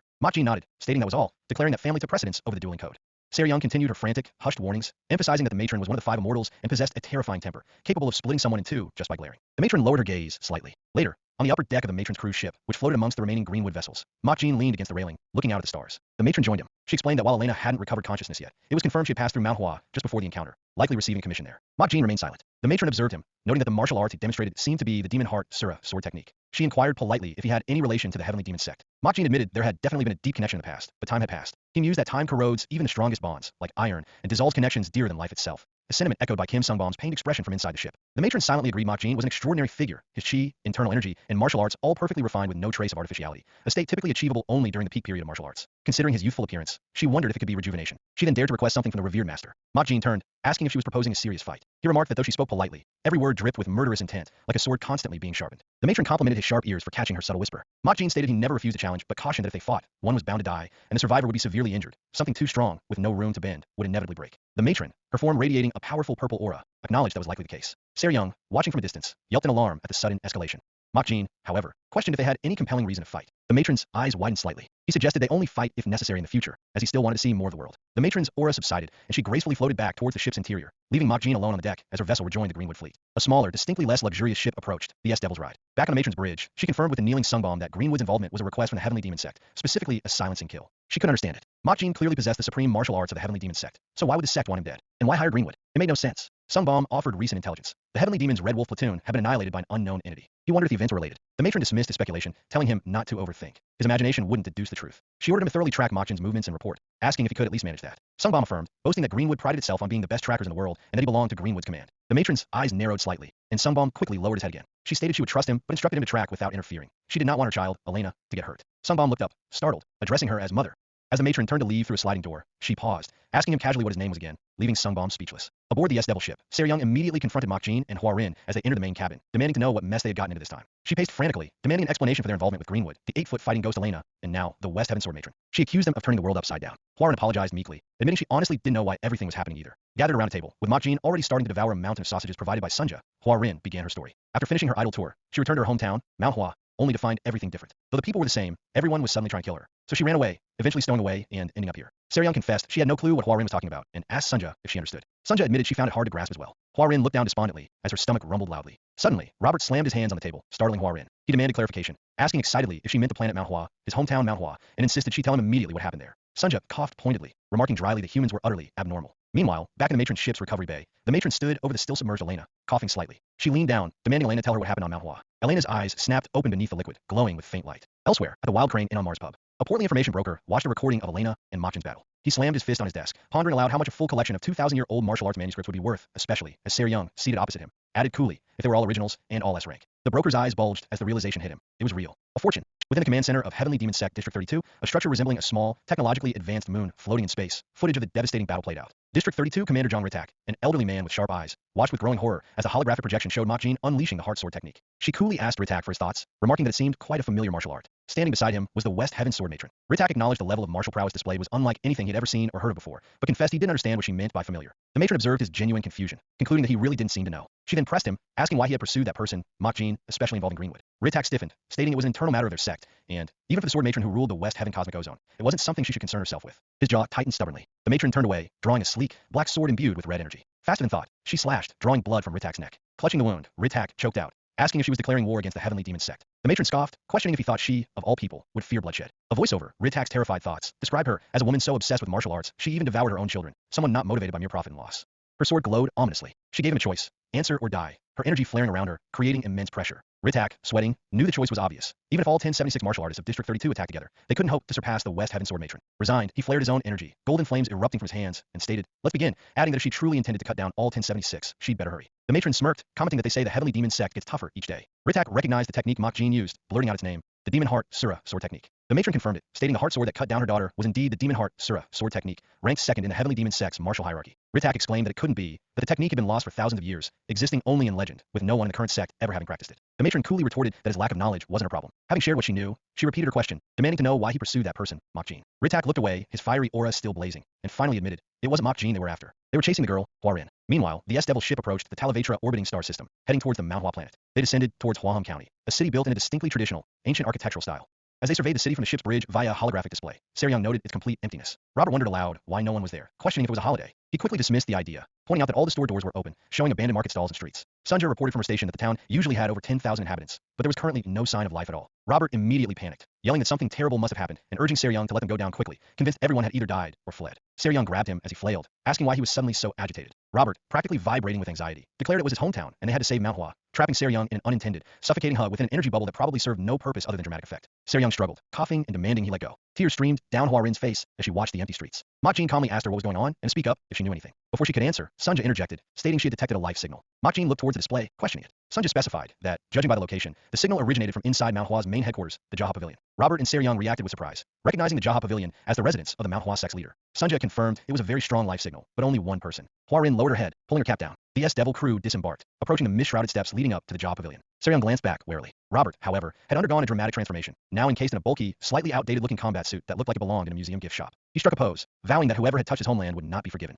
Seryong questioned if his combat suit was even functional, recalling he was supposed to have stashed it away after being discharged, and suspecting he'd sold it off. Robert proudly declared, once a Special Forces soldier, always a Special Forces soldier, insisting he oiled and polished it every day. They reached the dark entrance tunnel leading into the pavilion. Seryong contacted Sunja via comms, asking about the signal, and if she was still detecting a response. Sunja confirmed the signal was still present, but getting stronger, warning it might not even be human and urging caution. Seryong decided to deploy a reconnaissance drone first. Robert, however, hearing not human, panicked again, stomped forward into the tunnel entrance in his clunky suit, yelling for the damn monster to come out and face the special forces. Seryong sighed, exasperated by his theatrics just because it was his hometown. She instructed the others to follow him incautiously. As they proceeded down the tunnel, Seryong suddenly detected something ahead, a faint, flickering orange light. An intense wave of heat erupted from the end of the passage, blasting outwards and setting the pavilion courtyard ablaze. Seryong and Hwarin shielded their eyes, momentarily stunned. Makjin reacted instantly, pulling both of them into a protective embrace on the steps as the heat washed over them. Seryong, blinking away the flash, asked what that was. Makjin simply said, let's go, pulling Hwarin up while Seryong stumbled behind. Robert's combat suit lay smoking on the ground, arms crossed over its chest plate as if posing defiantly even in defeat. Seryong called out, asking if he was alive and demanding he say something. She worriedly asked Sunja if he was really dead. Sunja reported calmly that he was fine. Luckily, the combat armor did its job, displaying its status on her screen. Seryong wondered why he wasn't answering. Sunja surmised he was probably just scared out of his mind. Seryong sighed again in resignation. Leaving Robert to his robotic sulking, Makjin stepped further into the burning courtyard. A single mote of purple energy drifted down from above, blossoming into a glowing plum blossom. Makjin watched it, intrigued, as more spectral petals began to fill the air, swirling around a figure seated on a dais at the far end of the hall, meditating amidst an intense, swirling vortex of purple and red energy. Makjin observed the scene silently. Seryong asked if the seated figure was the source of the lifeform signal. Checking her data feed, she confirmed that, if correct, he was the leader of Manhwa, known as the Flourishing Blossom Sword Sovereign, Yongjiaksen. Hwarin whispered his name, recognizing the man. Makjin picked up one of the glowing plum blossoms. He noted that the plum blossoms opening from the heat signified the peak of the plum blossom heavenly fragrance heavenly heart technique. But he questioned why they bloomed in purple. He realized it meant the technique had been mixed with the purple mist divine art, creating the swirling vortex of energy around Yongjiaksen. Tears welled in Hwarin's eyes as she looked at the figure, whispering, Dad. Makjin watched Yongjiaksen, sensing the corrupted power, and murmured that this didn't look good. The wind-up sovereign, within the Jaha Pavilion, amid swirling purple petals of light, sat Yongjiaksen, the flourishing blossom sword sovereign. His form radiated an unsettling mix of vibrant purple and fierce red energy. Seryong, sensing the wrongness, turned to Makjin, asking what the problem was. Makjin explained the inherent conflict. The plum blossom heavenly fragrance technique embodied extreme yang, akin to fire, while the purple mist divine art represented extreme yin, like water. Combining them was disastrous, something even the elders of Manhwa avoided, mastering only one or the other. He elaborated that when a martial artist desires surpass their limits, a demon could take root in their heart, twisting them into something no longer human. Yongjiaksen was one such case, the turquoise light of the heart sword faintly glowing on Makjin's hand as he spoke. He urgently instructed Seryong to take Hwarin and flee, warning that this fight wouldn't be easy. Even he couldn't guarantee their safety against such corrupted power. But Hwarin, seeing her father, cried out and ran towards the dais, ignoring Makjin's warning. Seryong desperately shouted for her to stop, but an explosive wave of purple energy erupted from Yongjiaksen, violently blasting Hwarin backwards. Makjin's eyes narrowed, a flare of blue energy surrounding him as he murmured that it was too late. Hwarin tumbled helplessly through the air, caught in the blast. On the S-Devil ship, Sunja watched the scene unfold on her monitor, gasping. A timer ticked towards 18 hours as she yelled a danger warning into the comms. Hwarin reached desperately for her father, even as the corrupting energy threatened to engulf her. The timer showed 17 hours, 59 minutes, and 59 seconds. In the final instant, Makjin appeared, snatching Hwarin from the path of the blast. Seryong watched, stunned, as Makjin landed protectively before the shaken girl. Then, something bizarre happened. The violent purple energy receded. The swirling petals turned golden and gentle. Yongjiaksen stood, his energy calm, his eyes clear. He stepped forward and gently embraced Hwarin. Seryong stared, utterly bewildered by the sudden shift. Makjin calmly stated that it was normal now. The world had returned to normal. On the ship, Sunja questioned what he meant, her monitor showing the timer clicking past 18 hours and 3 seconds. Suddenly, the holographic view of the city outside flickered, the empty streets instantly filling with bustling crowds as the clock showed 18 hours and 4 seconds. Sunja reported seeing people everywhere. The vanished inhabitants had reappeared all at once, a fact Young Jiaxin confirmed with a serene nod. Makjin watched the now placid sword sovereign thoughtfully. Later, Young, Robert, now thankfully out of his clunky suit, and Sunja's monitor-bound avatar sat at an outdoor table in the now lively Huang County. Young, still processing the earlier emptiness, questioned Sunja about the bioscanner, wondering if it had malfunctioned. Sunja, sipping a drink through a straw, confirmed they'd checked together. The scanner was normal then and remained normal now, her visor reflecting active scan data. However, she added something was definitely off. Overlaying energy readings on the bustling street scene, she pointed out that every single person, adults and children alike, showed an internal energy drive reading of 0%. Their internal energy was completely drained. Young asked uneasily if it was really fine, given that they looked alright. Robert, ever the pragmatist when food was involved, shrugged. They thought everyone was dead, but they were alive, so what was the big deal? Besides, he was getting hungry and decided to order some food, completely unfazed by the existentially terrifying energy zombie situation. He cheerfully waved, trying to flag down a server. Young sighed, exasperated at his ability to prioritize noodles over potential apocalypse. A server carrying a tray walked nearby. Robert called out his order, a double serving of noodles and a large special dump of pork, waving enthusiastically. The server walked right past their table without a flicker of recognition. Robert looked around, confused, wondering aloud if she was too busy to hear him, even though he had spoken directly to her. Spotting her walking back, he tried again, calling out louder. Again, she walked past as if he wasn't there, leaving Robert utterly perplexed. Sunja quietly observed that it wasn't that the locals couldn't hear. It was like they couldn't see them. She explained that no one in the restaurant had even glanced their way. People walked right past, ignoring them completely as if they were just part of the scenery. They were utterly unaware of the crew's presence, as if Young and the others never existed in the first place. Young hugged herself, a chill running down her spine despite the warm evening air. She declared firmly that she didn't want to get involved. She had a very bad feeling about this. Back inside the Jaha Pavilion, Young Jiaxin calmly poured tea from a small pot into a cup, completely ignoring Makjin and Hua Rin standing just a few feet away. Hua Rin watched him sadly, confirming to Makjin that her dad couldn't see them. She explained he'd been like this since she returned from her tour. The strange thing was he performed all his daily tasks normally, drinking tea, doing inspections, eating meals, tending the garden, always at the exact same times every single day like a wind-up doll. Makjin tested it, waving a hand directly in front of the sword sovereign's impassive face. No reaction. He stated it was no use. Young Jiaxin couldn't see them. However, Makjin continued. They still needed to be careful. As Young Jiaxin reached for his freshly poured cup, Makjin snatched it away, explaining that preventing him from following his repetitive routine was dangerous. Hua Rin immediately panicked, crying out that it was a bad idea. Instantly, Young Jiaxin exploded in emotion, his eyes glowing red, drawing his sword and attacking Makjin with ferocious speed, red energy swirling around him. Makjin drew a simple blade and parried the lightning-fast strike, a flicker of surprise crossing his face. Young Jiaxin pressed his attack relentlessly. Makjin flowed backwards, dodging a furious barrage of slashes that left afterimages in the air. Young Jiaxin paused, gathering volatile purple energy in his hand. Recognizing the build-up, Makjin yelled that it was dangerous and darted forward, striking Young Jiaxin's hand and disrupting the energy flow. The resulting explosion blasted outwards, forcing Hua Rin to shield her eyes as she screamed for them to stop. When a light faded, Young Jiaxin stood passively once more, the violent energy replaced by a gentle purple aura. Makjin observed the reaction, noting again the simultaneous presence of extreme Yang and Yin. Hua Rin frantically urged Makjin to return the teacup, warning that her father would rampage even more if the routine wasn't restored. Makjin contemplated Young Jiaxin's state. Theoretically, when surpassing an unbreachable limit, the human body couldn't withstand it. Inner demon should cause the body to burst like a balloon, shredding it to pieces. It should be an impossible realm to maintain. Yet, Young Jiaxin stood there, a maelstrom of conflicting energies contained within him. The purple energy began coalescing above him, forming a large, ominous blossom construct. Makjin wondered what story lay behind this paradoxical existence. A human, yet not a human. Hua Rin screamed again, sensing the imminent danger as the energy blossom pulsed violently. Makjin calmly produced the teacup he had taken. With perfect timing, he threw it. The small ceramic cup flew through the air and struck the center of the burgeoning energy blossom just as it reached critical mass. The construct imploded, dissolving into harmless motes of light, leaving behind a brief, fading image of a purple butterfly. Hua Rin stared wide-eyed. Makjin casually caught the teacup. Young Jiaxin, oblivious, held out his hand expectantly. Makjin tossed the cup back to him. Young Jiaxin calmly placed it back on the table and resumed pouring his tea, the interruption forgotten, the routine restored. Makjin and Hua Rin watched him in silence. Clockwork Town and Iron Corpses. Under the gaze of Mount Hua's twin moons, Hua Rin stood on a balcony overlooking the quiet city, Makjin beside her. She recounted her return half a month prior, after finishing her interstellar tour. That was when everything had changed so drastically. Earlier, Young, Robert, and Sunja walked through the suddenly bustling streets of Huang County, the abrupt reappearance of its populace deeply unsettling. Robert observed the townsfolk moving with an eerie synchronicity, like wind-up dolls repeating the same actions at the same time, in exactly the same way. Deciding to test this disturbing theory, he excused himself and deliberately interrupted a man engrossed in a phone call, asking what was happening. The man froze instantly, mid-conversation, his expression blank, phone still held to his ear. Robert looked around, realizing with dawning horror that everything had stopped. The entire crowd frozen in place like statues. Then, just as suddenly, the man Robert had touched began to fade, dissolving into particles of light before vanishing completely. Robert stammered, asking Sunja what had just happened, wondering aloud if it was some kind of teleportation.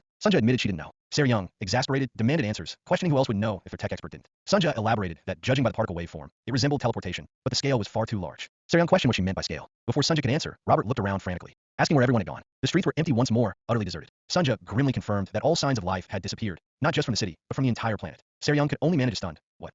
Hua Rin's voice became tense, her eyes shadowed under her cap. She explained that when everyone disappeared like that, those things appeared. The S-Devil crew tensed, listening intently. A low, rhythmic marching sound echoed through the empty streets, growing louder as figures emerged from the lingering mist. Robert stared, asking what on earth they were. The crew watched as an army materialized, dozens, then hundreds of faceless, vaguely humanoid figures clad in simple armor, marching in perfect unison. Robert admitted he wasn't sure, but but looking at the approaching army, he stated the obvious. They were likely in a very dangerous situation. Seryong's eyes widened in shock. She stammered, identifying them as androids, but questioned why they all looked so strangely half-finished. Sunja, her dual-colored eyes scanning, corrected her. They weren't androids, they were construction droids. She explained they were early models created for simple labor, like planetary development, equipped with low-capacity AI and limited cognitive abilities. Robert let out a sigh of relief, figuring they were just construction robots, and he freaked out for nothing. He confidently puffed out his chest, remarking that according to the 3 laws of robotics, droids could never harm a human. He paused, however, adding uncertainly that they were all holding swords, though.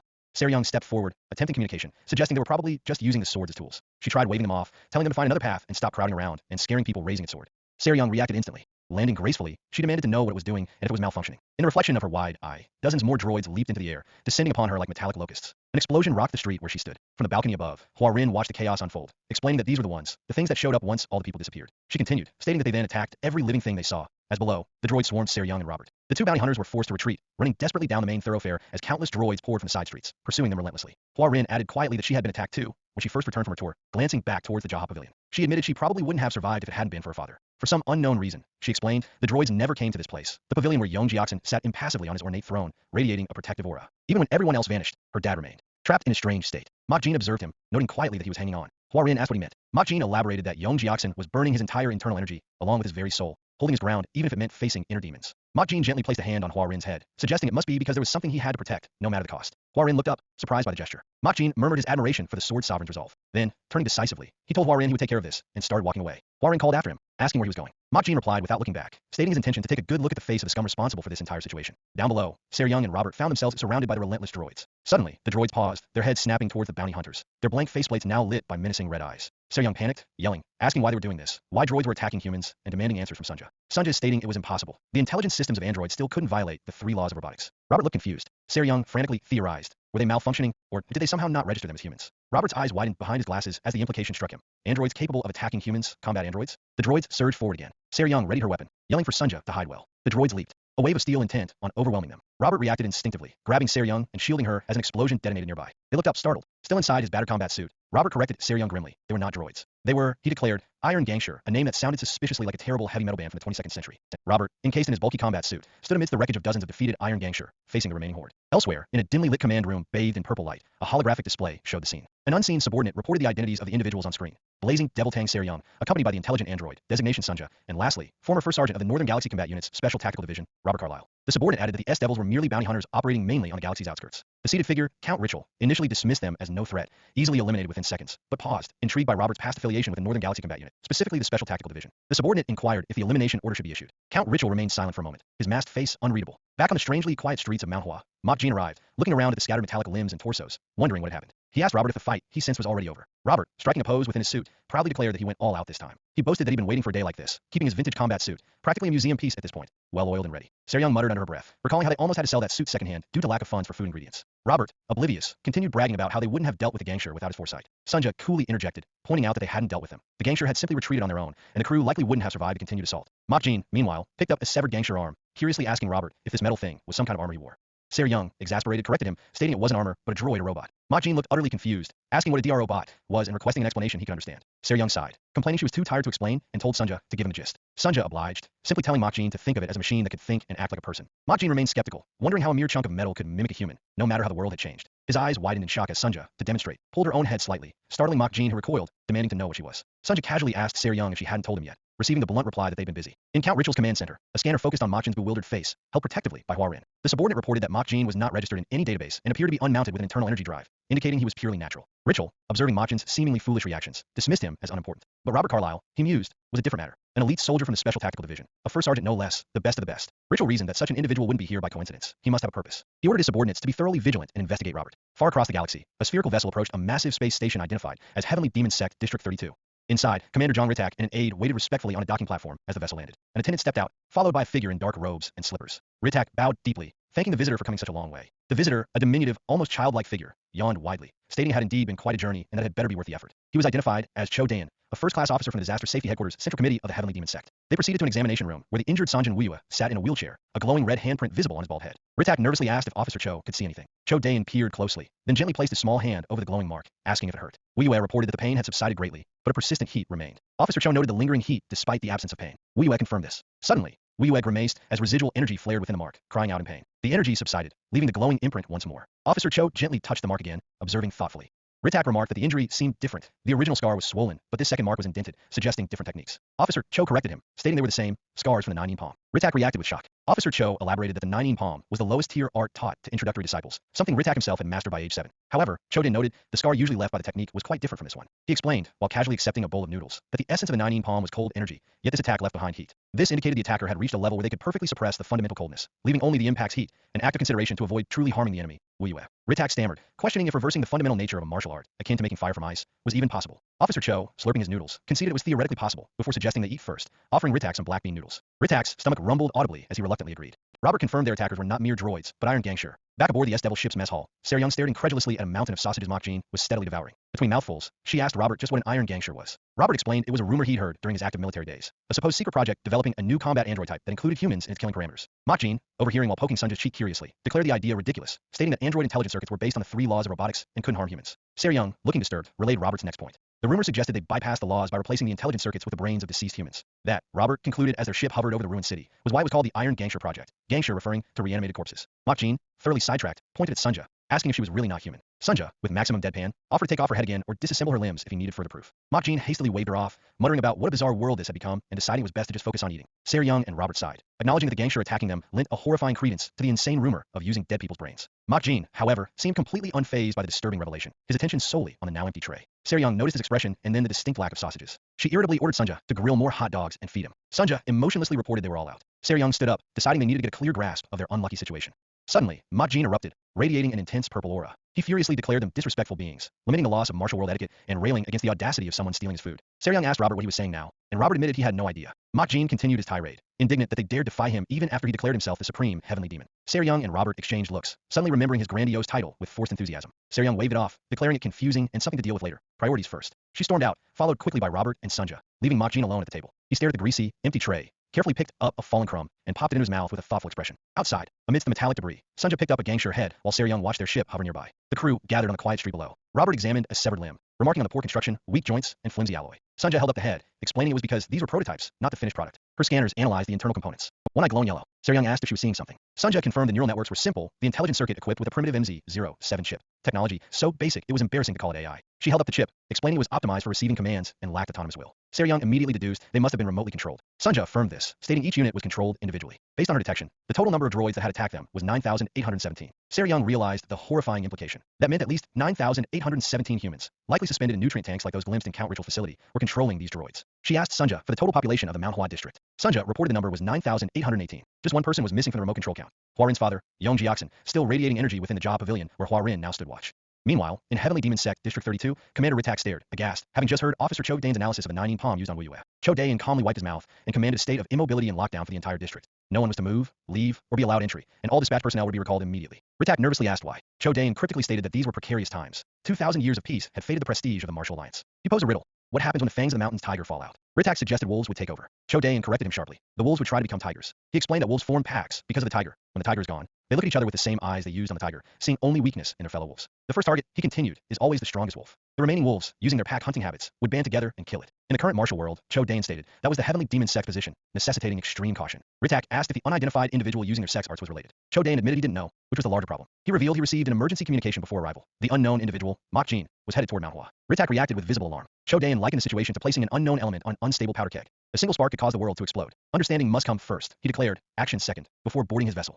The sphere departed District 32, leaving Ritak watching its exit, his expression grim. Back in the Jia Pavilion, Seryung asked Hua Rin to confirm that the disappeared people reappeared at night. Hua Rin affirmed, adding that her father was the exception, staying behind in his strange, energy-shrouded form. Seryung watched the flickering figure and asked Sunja how much time remained until sunset. Sunja reported that day and night switched every 6 hours on Manhwa, meaning sunset was due in exactly 1 second. Seryung flinched in surprise. As the ambient light shifted, Yong Jiaxin's volatile energy calmed, and he reached out, gently stroking Hua Rin's hair. Hua Rin explained he did these actions, stroking her head, sipping tea, reading in the garden, without consciousness, repeating the routine from a specific day, the same one he performed on her birthday last year, just before she left for her tour. The other disappeared residents were the same, she added, repeating their own specific day, every day. Robert's voice suddenly crackled over the comms, reporting that no one was showing up. The streets outside remained utterly empty. Seryung demanded to know what was going on, asking Sunja if she detected anything. Sunja hesitated, reporting there was something, But instead of the people appearing, Seryung herself was gradually fading. Seryung looked down at her own body in bewildered alarm as it grew translucent. Sunja watched, stating with clinical detachment that the captain's vital signs were disappearing. Seryung vanished completely, leaving Sunja and Hwa Rin alone before the now calmly glowing Sword Sovereign. Aboard the distinctly skull and crossbones marked vessel of Greenwood's Galaxy Division, Kim Sungbom, known also as the Black Tiger, stood gazing out at the planet Manhwa and its moons. An aide addressed him as Chief, reporting that a teleportation signature had been detected originating from the planet center moments ago. Analysis confirmed the transported entity was the bounty hunter, Blazing Devil Seryung. Sungbom inquired about the destination. The aide confirmed it was Jinta, the second moon orbiting Manhwa planet. Jinta hung in space, a stark gray sphere near its sibling moon, Cyceris, its surface pockmarked with craters. Seryung felt a violent wrenching sensation, screaming as darkness swirled around her. Disoriented, she felt her body dissolving, panicking as she seemed to disappear into golden motes of light. Fear gripped her. Was she dead? Had she become a ghost? She mentally pleaded to be brought back, insisting she still had so much to do, like finally getting paid. Then, abruptly, the sensation stopped. She found herself solid again, visible under a single spotlight, utterly bewildered. Looking around, she realized she was in a large, dimly lit chamber, facing a figure seated on a lavish, leopard-print couch, flanked by impassive droids. It was a masked Count Ritual. Seryung cautiously asked who he was. Ritual remained silent, his visible eye regarding her coolly, the room vast and empty around them.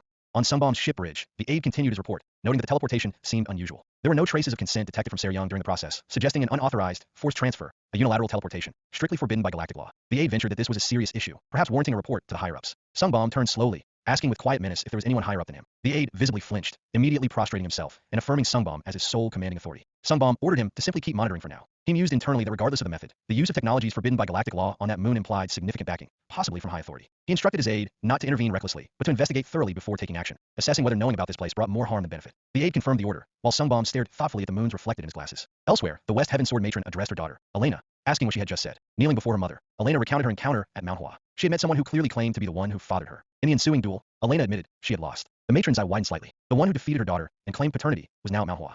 Back on the S-Devil ship, Robert slammed his fist, energy crackling around it, yelling that they had to save the captain. He raised that some bastard had dared to kidnap her. Mokjin, sitting calmly nearby, asked Hwa Rin what Robert was saying now. Sunja, monitoring consoles, replied that he was swearing profusely and she really didn't want to translate it. Mokjin thoughtfully connected Seryung's kidnapping location to the bizarre incidents on the planet, suggesting maybe the others were taken the same way. Hwa Rin agreed it was possible, though they had no proof. Sunja interjected, stating there was evidence. The phenomenon when Seryung disappeared matched the readings from when the populace vanished. It indicated a forced teleportation without the mover's consent, highly suggesting the illegal, unilateral teleportation. Robert seized on this, grabbing Mokjin's hoodie and shouting that it proved everyone was trapped somewhere and they needed to rescue them immediately. Mokjin, looking mildly annoyed, asked what was wrong with him. Sunja explained that Robert apparently suffered from PTSD from his military service and struggled with anger control under stress, as evidenced by his continued, incoherent yelling. Mokjin simply told him to let go. Sunja sighed, remarking it was no use. Once Robert started, he didn't listen. Mokjin repeated the command, let go, his voice low. Robert immediately released him, apologizing sheepishly. Sunja dryly muttered that he could probably win gold at the Anger Management Olympics. Sunja then elaborated on the limitations of unilateral teleportation. Technically, long-range jumps were impossible, so interplanetary transfer was out. That meant Seryung had to be either still on Manhwa planet or on one of its two moons.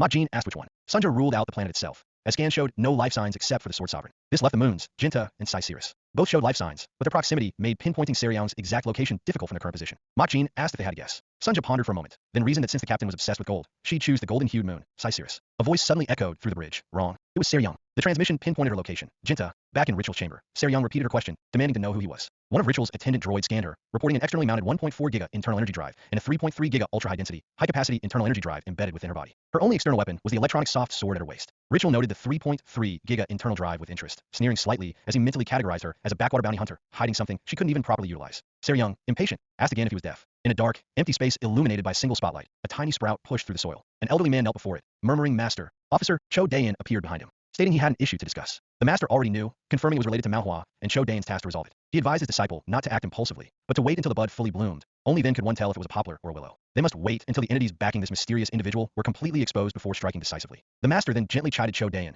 questioning if he hadn't matured enough to understand such simple patience, or if something else was amiss. He sensed another issue, asking what could bring out Cho Daein's childishness. Cho Daein admitted that during his investigation, someone unexpected appeared. This person performed their sex martial arts, achieving the level of reversing energy flow, and also knew their secret technique, the Demon Heart Asura sword technique. Moreover, the master looked up sharply as Cho Daein continued. This individual had reached the absolute pinnacle of mastery. The critical problem, Cho Daein concluded, was that this person was not affiliated with their sect. The master's expression turned stony. His command was simple and brutal. Kill him. Cho Daein looked surprised for only a second. The master's face contorted in fury, roaring that this anomaly, this monster, must be found and killed without fail. Cho Daein registered the command, then seated himself cross-legged atop his spherical vessel, meditating calmly as it sped through the void. Inside the vast, sterile chamber on Jinta, Seryung stood defiant, repeating her demand for the masked figure lounging on the opulent couch to identify himself, asking pointedly if he hadn't heard her. Count Ritual calmly took a sip from a small cup, then gave a curt order to his attendant droid. Check it. The sleek, vaguely feminine droid materialized behind Seryung with unnerving silence. Reacting instantly, Seryung spun, demanding what the droid thought it was doing as golden energy crackled around her outstretched palm. She lunged forward, unleashing the energy in a focused blast. Yet, the droid moved with blinding speed, easily evading the attack and flowing around her like smoke. Before Seryung could fully process its movement, a cold, metallic hand clamped firmly over her mouth. She stared, stunned by its impossible swiftness. Ritual advised her coolly from his seat to accept the situation, informing her that resistance was futile, a phrase she was getting really tired of hearing. He stated his intention to ask a few questions, offering her a life free of eternal suffering if she answered properly, though the phrasing sounded less like a reward and more like a threat wrapped in confusing language. Young refused to be intimidated, struggling violently against the droid's unyielding grip. Ritual watched her thrash, a flicker of interest in his visible eye as he observed what he termed adaptive variation in her movements. Deciding words were pointless, Young activated her electronic soft sword, the weapon humming to life at her hip. She twisted free just enough to unleash a whirlwind of blue energy slashes, attempting to carve the droid into pieces. The droid met the flurry head-on, its limbs a silver blur as it effortlessly parried or deflected every strike, flowing around her attacks like water. Ritual remarked dismissively that her efforts were useless. The device contained combat data on virtually all known martial arts. Young felt a chill as she realized he was right. The droid was perfectly anticipating and countering her every move. Refusing to give up, she gathered her energy for a powerful thrust. The droid seemed to ripple, allowing the attack to phase harmlessly through its form before it countered with a swift strike to her midsection, sending her flying backward. She slammed onto the hard floor, and the droid was instantly upon her, pinning her sword arm. Young desperately swung her glowing blade like a staff in a low arc. Ritual watched him passively. The droid simply stepped back, avoiding the sweep. Young grimaced, realizing standard attacks weren't working. She feinted low with the sword, hoping to draw its attention downwards, but the droid didn't fall for it, striking her wrist with surgical precision, forcing her to drop the weapon. The droid then grabbed her, tossing her effortlessly into the air. As she tumbled downwards, the droid gathered crackling pink energy in its palm, preparing a finishing blow. Reacting on instinct, Young extended her hand, forming her sword into a projectile, the bullet technique. The droid simply raised its other hand to intercept it with ease. It then shot upwards, catching her in mid-fall. Young cried out as the sword twisted on the droid's arm. Energy flared around the point of contact as the droid applied more pressure while the sword moved like a snake. In a move that defied all logic, Young's fallen sword plunged itself through its smooth head. Its red photoreceptor flickered and died as it released her, its body plummeting lifelessly towards the floor. Ritual abruptly crushed the cup he held, the pieces shattering in his grip. He recognized the droid's final, suicidal maneuver, the Dark Heaven Blood Dragon Dagger technique, a signature move of the Sichuan Tang clan. The deactivated droid clattered onto the ground nearby. Young landed heavily moments later, stumbling but forcing herself into a defensive stance, blood trickling from the corner of her mouth. She glared at the masked man, again demanding to know who he was. This situation, she thought grimly, was seriously troublesome. Ritual ignored her question, instead asking how she knew the martial arts of the Sichuan Tang clan, commenting that the clan had been utterly exterminated 10 years prior. Realizing she was outmatched and cornered, Young decided it was time for desperate measures. Green energy erupted around her, coalescing intensely. She pushed her Chi internal operation system, QOS, the Xuanwu Divine Art Drive, to its maximum activation rate. Ritual's visible eye widened slightly in surprise. Even the Xuanwu Divine Art, the Black Tortoise, the exclusive secret technique meant only for the head of the Tang clan, this was becoming more interesting than he anticipated. Young yelled in defiance as she unleashed the technique, green energy bursting upward from the floor in a massive pillar before exploding outwards like a cascade of deadly fireworks. Ritual recognized it instantly, the infinite rain blossom technique, dominating the sky to rain destruction from all directions. Far away, aboard a different vessel, Elena continued recounting her own strange encounter to the West Heaven Sword Matron. She explained that she had gone to Manhwa expecting a standard request, but had lost consciousness briefly, only to awaken directly in front of the man who claimed to be her father, Count Ritual. She still didn't understand why she'd been subjected to the forbidden unilateral teleportation. Ritual, Elena recalled, had told her not to be surprised, that he had simply called her there to grant her deepest wish. The desire to become stronger, to see the world beneath her feet. He knew of her relentless pursuit of battles, turning even spaceships into dueling arenas, and the despair that grew as true strength remained elusive. That, he had explained, was why he summoned her, to give her the strength she craved. Elena admitted to the matron that his intimate knowledge of her was infuriatingly unpleasant. When she demanded answers, Ritual simply stated she would only understand through a clash. And so they fought. But, Elena confessed, no matter what she tried, it was useless against him. He easily subdued her, grasping her throat. He had promised to make her strong like him, claiming her as his daughter, demanding she answer his questions in exchange for power. The power to make her weak body strong, but only at the cost of abandoning her useless mind. And then, Elena concluded, standing before her seated mother, he gave her this power. Blue energy flared as her armor fully manifested, steel fortification. Back on the S-Devil ship's bridge, Robert was yelling impatiently at Sunja, demanding to know why they weren't leaving yet. Sunja hesitated, staring at the flashing radar display. A large, unidentified contact was rapidly approaching their position. Their freighter, the Rusty Bucket as Young sometimes called it, continued its course towards the gray moon Jinta, oblivious to the larger vessel closing in from the vast darkness. The S-Devil freighter maintained its approach towards the moon Jinta. On the bridge, Robert frantically worked the holographic controls, demanding Sunja tell the massive approaching vessel to move, or he'd just ram them. Sunja calmly informed him she couldn't. Robert demanded to know why. Sunja explained that despite its small appearance, the approaching sphere was a celestial-class battleship, far beyond their ship's capabilities. Moreover, she added with a hint of dread, its registry belonged to the heavenly demon sect. Robert froze, the implication hitting him hard. Suddenly, Officer Cho Dayan materialized on the bridge behind them. He walked past the stunned Robert and Sunja towards the mess hall, where Mok Jean was meticulously cutting a lone, steaming sausage with a knife and fork. Cho Dayan recognized him instantly. Robert cautiously asked what brought someone from the heavenly demon sect to their ship. Cho Dayan introduced himself as the first-class officer of the Disaster Safety Headquarters Central Committee, pulling out a small stool and inviting Mok Jean to speak comfortably. Robert mentally processed this information with shock. A first-class officer meant an extremely high rank, held by the small child. Cho Dayan stated he had a pressing request, asking Mok Jean to please stay out of the unfolding matter. He revealed that the mastermind behind the incident was named Ritual Archimond, a former top scientist who directed military weapons development for a defense contractor under the human government. Ritual had spearheaded a project called the Steel City, but was eventually expelled due to its inhumane development process and subsequently vanished. Cho Dayan explained Ritual was now hiding here, conducting experiments on a much larger scale. Mok Jean, pausing with a piece of sausage on his fork, observed that this meant Ritual wasn't just expelled. He was receiving even more funding, secretly. Cho Dayan confirmed their suspicion that Ritual supporters were likely factions within the human government's military. Mok Jean, seemingly finished with a single sausage, abruptly requested water. Cho Dayan watched him, perplexed that even after hearing all this critical information, Mok Jean showed no reaction. He silently wondered who this person truly was. Robert, however, latched onto the mention of military factions, sputtering if this meant the human government's military was behind everything. Cho Dayan affirmed it was beyond civilian capabilities, advising them again to stay out of it while Mok Jean calmly accepted a glass of water from Sunja. Robert protested, reminding the officer that their captain had been kidnapped. Cho Dayan bluntly replied there was nothing they could do. All they could offer was prayer. Enraged, Robert slammed the table, yelling that Cho Daen's words were nonsense and ordering him off the ship. He declared they were going to rescue their captain, warning that if Cho Daen tried to stop them, they wouldn't let it slide, regardless of his rank. Makjin took a slow sip of water, then calmly told Cho Daen to listen. He wasn't trying to intervene, but he wouldn't simply follow Cho Daen's directives either. He mused aloud, wondering why Cho Daen would provide such valuable, detailed information so readily. The obvious conclusion, he stated, was that Cho Daen wanted to use them as tools, thereby avoiding responsibility himself. Makjin took another sip, mentally scoffing at the bald kid trying to manipulate him. Cho Daen tentatively asked Makjin who he was, addressing him as Noble One. Makjin looked up, asking if that was the real reason Cho Daen came here. Cho Daen remained silent. Makjin stood up, stating that if not, then Cho Daen didn't need to know. They had nothing to do with each other, and never would. Cho Daen quickly asked if Makjin truly had no connection with the Heavenly Demon Sect either. Makjin confirmed, no connection whatsoever. Cho Daen seemed to accept this and addressed Makjin more directly. He stated he would believe him for now, but wanted confirmation. Makjin truly had no connection to the sect. Therefore, Cho Daen declared, any actions Makjin took from now on had nothing to do with their sect, and the sect would make that claim official. Makjin waved dismissively, saying he understood and told Cho Daen he could leave now, as he was busy. Cho Daen's vessel promptly detached from the S-Devil ship and sped away. Makjin watched it depart through the viewport, murmuring with relief that talented individuals still existed within the Heavenly Demon Sect. Aboard his departing ship, Cho Daen reviewed the data, Makjin acknowledging Cho Daen's talent, but deeming him still too immature. Back on the S-Devil bridge, Robert, re-energized, declared it was time to go rescue the captain properly. Sunja, however, reported that the coordinates had changed. Instead of Cyceris, the destination lock had shifted to the other moon, Jinta, on his own ship. Cho Daen also noted the coordinate change, realizing his deduction about the captain's gold obsession leading to Cyceris had been incorrect. The true location was indeed Jinta, the gray moon where Count Ritual had established his base. Inside Ritual's facility, Seryung lay paralyzed on the floor. The replacement droid dragged her deeper into the complex, towards a raised platform bathed in blue light. Seryung weakly asked what he was trying to do. The Ritual droid paused, turning to face her as she regained consciousness.